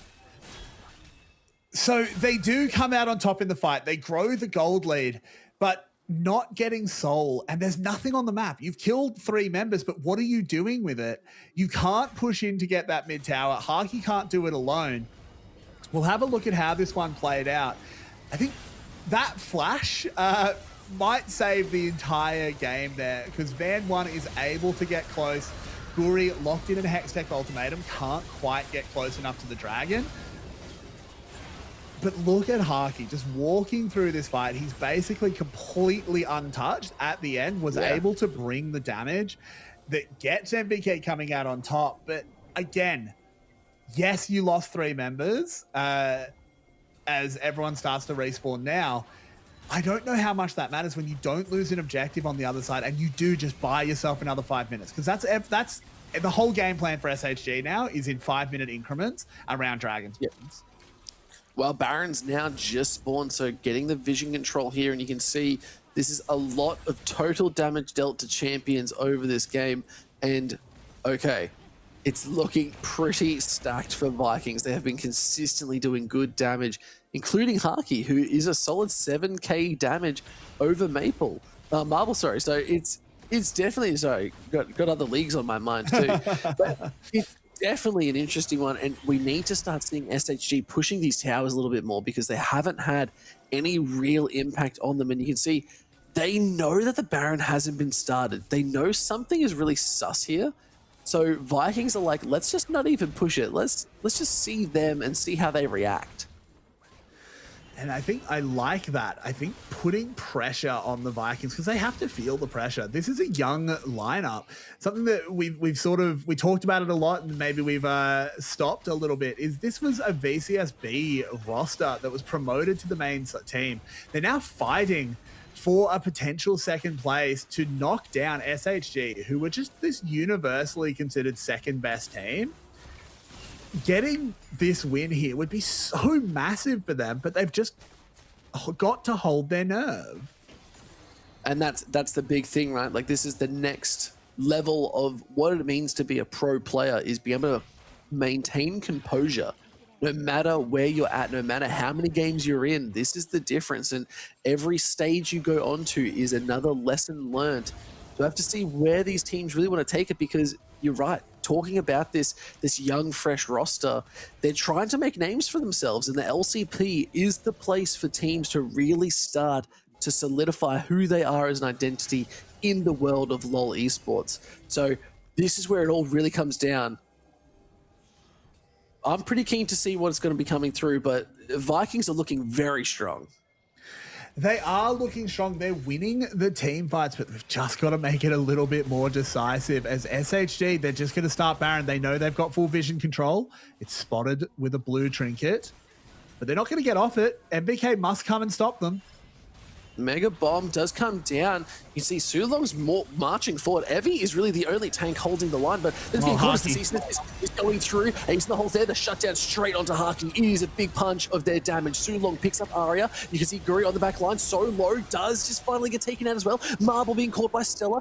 Easy pickups, and now it's all all on Evie to hold this line. It's not often you see Sulong pick up the double kill, and now they're looking at this tank. The charge is good. A double kill for Stella, and this Viking rosters has just absolutely pushed the tempo to its limits, and now they're looking at the Baron. Stella, you are a star. Burning bright in that fight. He went absolutely crazy on them. This is a team that is trying to prove that here in the LCP, they are made for this. And this fight, Haki out of position, caught out, nothing he can do. But look at Stella, takes down one on the side there, moves his way through, knocks Van 1 into the GA, finds that public execution onto Marble. Max range, takes out the enemy ADC, allows the rest of the team to move through them without that threat. We come back, and the territorial Baron still defends his pit. Yeah, kind of crazy that they weren't able to get it, but I guess they really needed Guri there. They needed to have that sort of bit more DPS, but Dragon as well. Vikings actually think it's the right call. Giving up on the Baron there to go for Soul makes the most sense, because once you have that, it's even harder for this side of SHG to really do anything else. So Vikings making a really smart call, and I think it's going to pay off really well, because now you see SHG are walking up to the Baron. They know that's where the next fight is, but Vikings are in a way better spot. Yeah, and Sulong cheated up to this top side as well, was just hanging out in the brush so they could see everything. They just knew roughly where everyone was. It wasn't like SHG had the Baron at half health while they were on the Dragon. They didn't have to panic. They didn't have to rush. They've now got those constantly refreshing shields. They're so much tankier than they really have any right to be. And the question has to be asked now, SHG, what's going on? Well, firstly, I want to say, nice work for Guri picking up that Serpent's Fang. I'm not seeing one on the other side, because there's a whole lot of shields that SHG really need to get through to really actually make a dent on the Vikings right now. I mean, I like that. I like the Serpent's Fang. I think it makes sense. I don't think Kuri's damage needs to be maximized necessarily. Can we find a Serpent's Fang on the other side? Maybe Van 1 picks one up? That's what I was saying. I was like, maybe it's looking for Van 1. But the context for our viewers out there is we had a Jace played today, and it had to rush Serpent's Fang with Florin because it kind of got bullied so hard that they had to play a little bit more defensively. So that's why we were talking about that, just for some context. But now we're looking for another fight, as it is all of the Vikings waiting in one bush. This is the full fear, and if Evie face checks, they could just go down too. But instead, I think Evie's like, I can just take this tower, guys. Like, let's just see what happens. But in no way to turn off the protection, as Evie's health bar when he has that teleport shield is frankly a little bit ridiculous. But they're able to just clear it out. The wave's down. Vista will get vision control around Baron. No, he doesn't stick around to take that control ward, worried that there might be someone ready to pounce. There was no one there, but you never know where the Vikings are. That longboat can just appear and the raid can start. This is tense, Spike. This is really tense. It is tense. I'm like just looking at everything, and I'm trying to like figure out what's going on, because it's a 5k gold lead right now. Vikings are in a really strong position to take this game. They're looking to just clear out the vision around this Baron. Honestly, this is the Baron ends the game most likely for either side, and I think Vikings have got this, and your scoreline prediction will come true. But now they're looking at the Baron. It's only 2 members. Van 1 is in the wings, spotted out on a ward already, just trying to secure a little bit more safety. Shawnee is here. Now we'll have to see if they're going to be able to make the move. No, they actually just pulled them off. It was just enough presence for them to pull away. Yeah, they just bring them in. Just make sure that they can keep SHG honest. Don't want them farming all the waves. This Arya, he feels bold enough to step up. Again, the vision just gets bounced back and forth. SHG may well do a similar thing where they just start up the Baron, keep MVK honest, keep them in the area, as every ward is being dedicated to this. And this is going to get really interesting, because with the Baron not started, Elder Dragon is only 2.5 minutes away, and Elder Dragons win games. It's been a long one, Carrigs. 37 minutes, because both teams know how important this game is. And with the lead that the Vikings have, they know it's in their grasp. they're just playing so safe and so cautious. They don't want to waste this lead. They don't want to give over any unnecessary kills that are going to cause problems. But now, Ben1's saying, okay, you're all bot side. We're going to start the Baron. They're going to start it up, but Baron's fairly tanky at this stage of the game. It's only Marble and Van1 hitting it. The bomb goes in. Marble chunked again. 6,000 health on the Baron.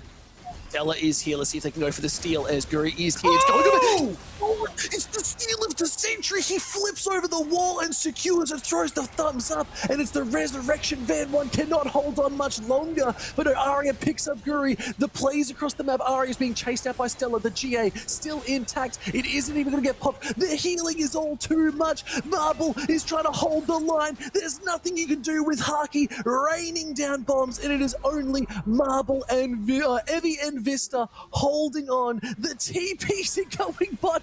They have the Baron buff. They're going to close this game out right here, right now, Carrix. It is an absolute disaster for SHG, but the Vikings have absolutely proven why they deserve the second spot on the ladder in the LCP. They are fighting, scrapping, they're still going. Vista wants to hold on as long as they can, but they are not able to do it. And it was Guri who outplayed Van1 for a steal that will go down in LCP history as one of the best plays yet. An absolute destructive game from Vikings, taking it all the way to the third game. Take now Guri flashes over, gets the smite, secures the win. MVK, they take the win over SHG. Very few people believed in them tonight, but they do it.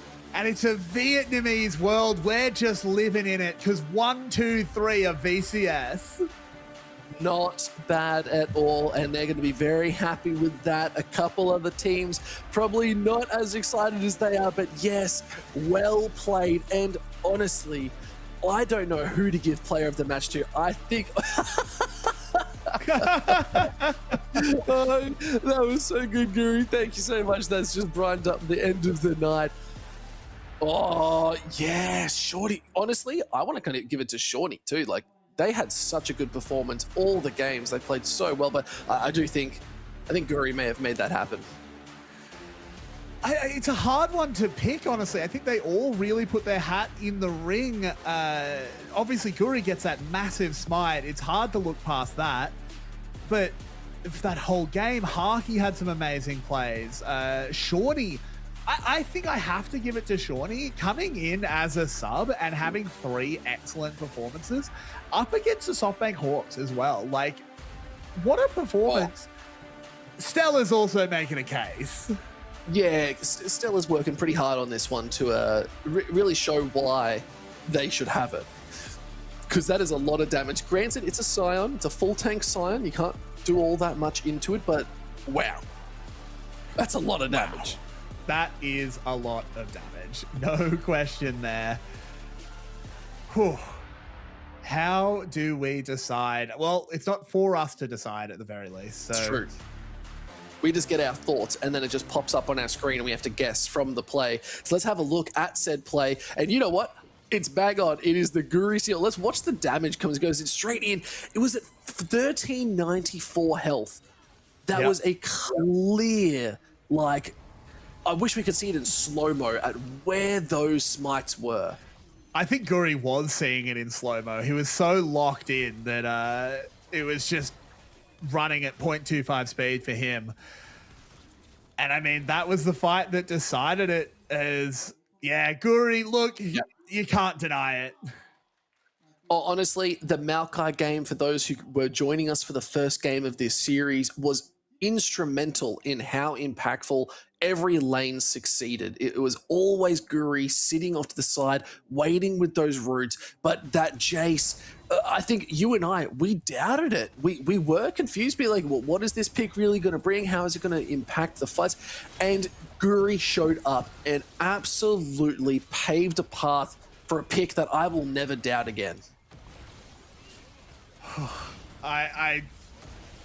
Look, I want to give myself a little bit of credit. I believed in this team. I knew they could do it.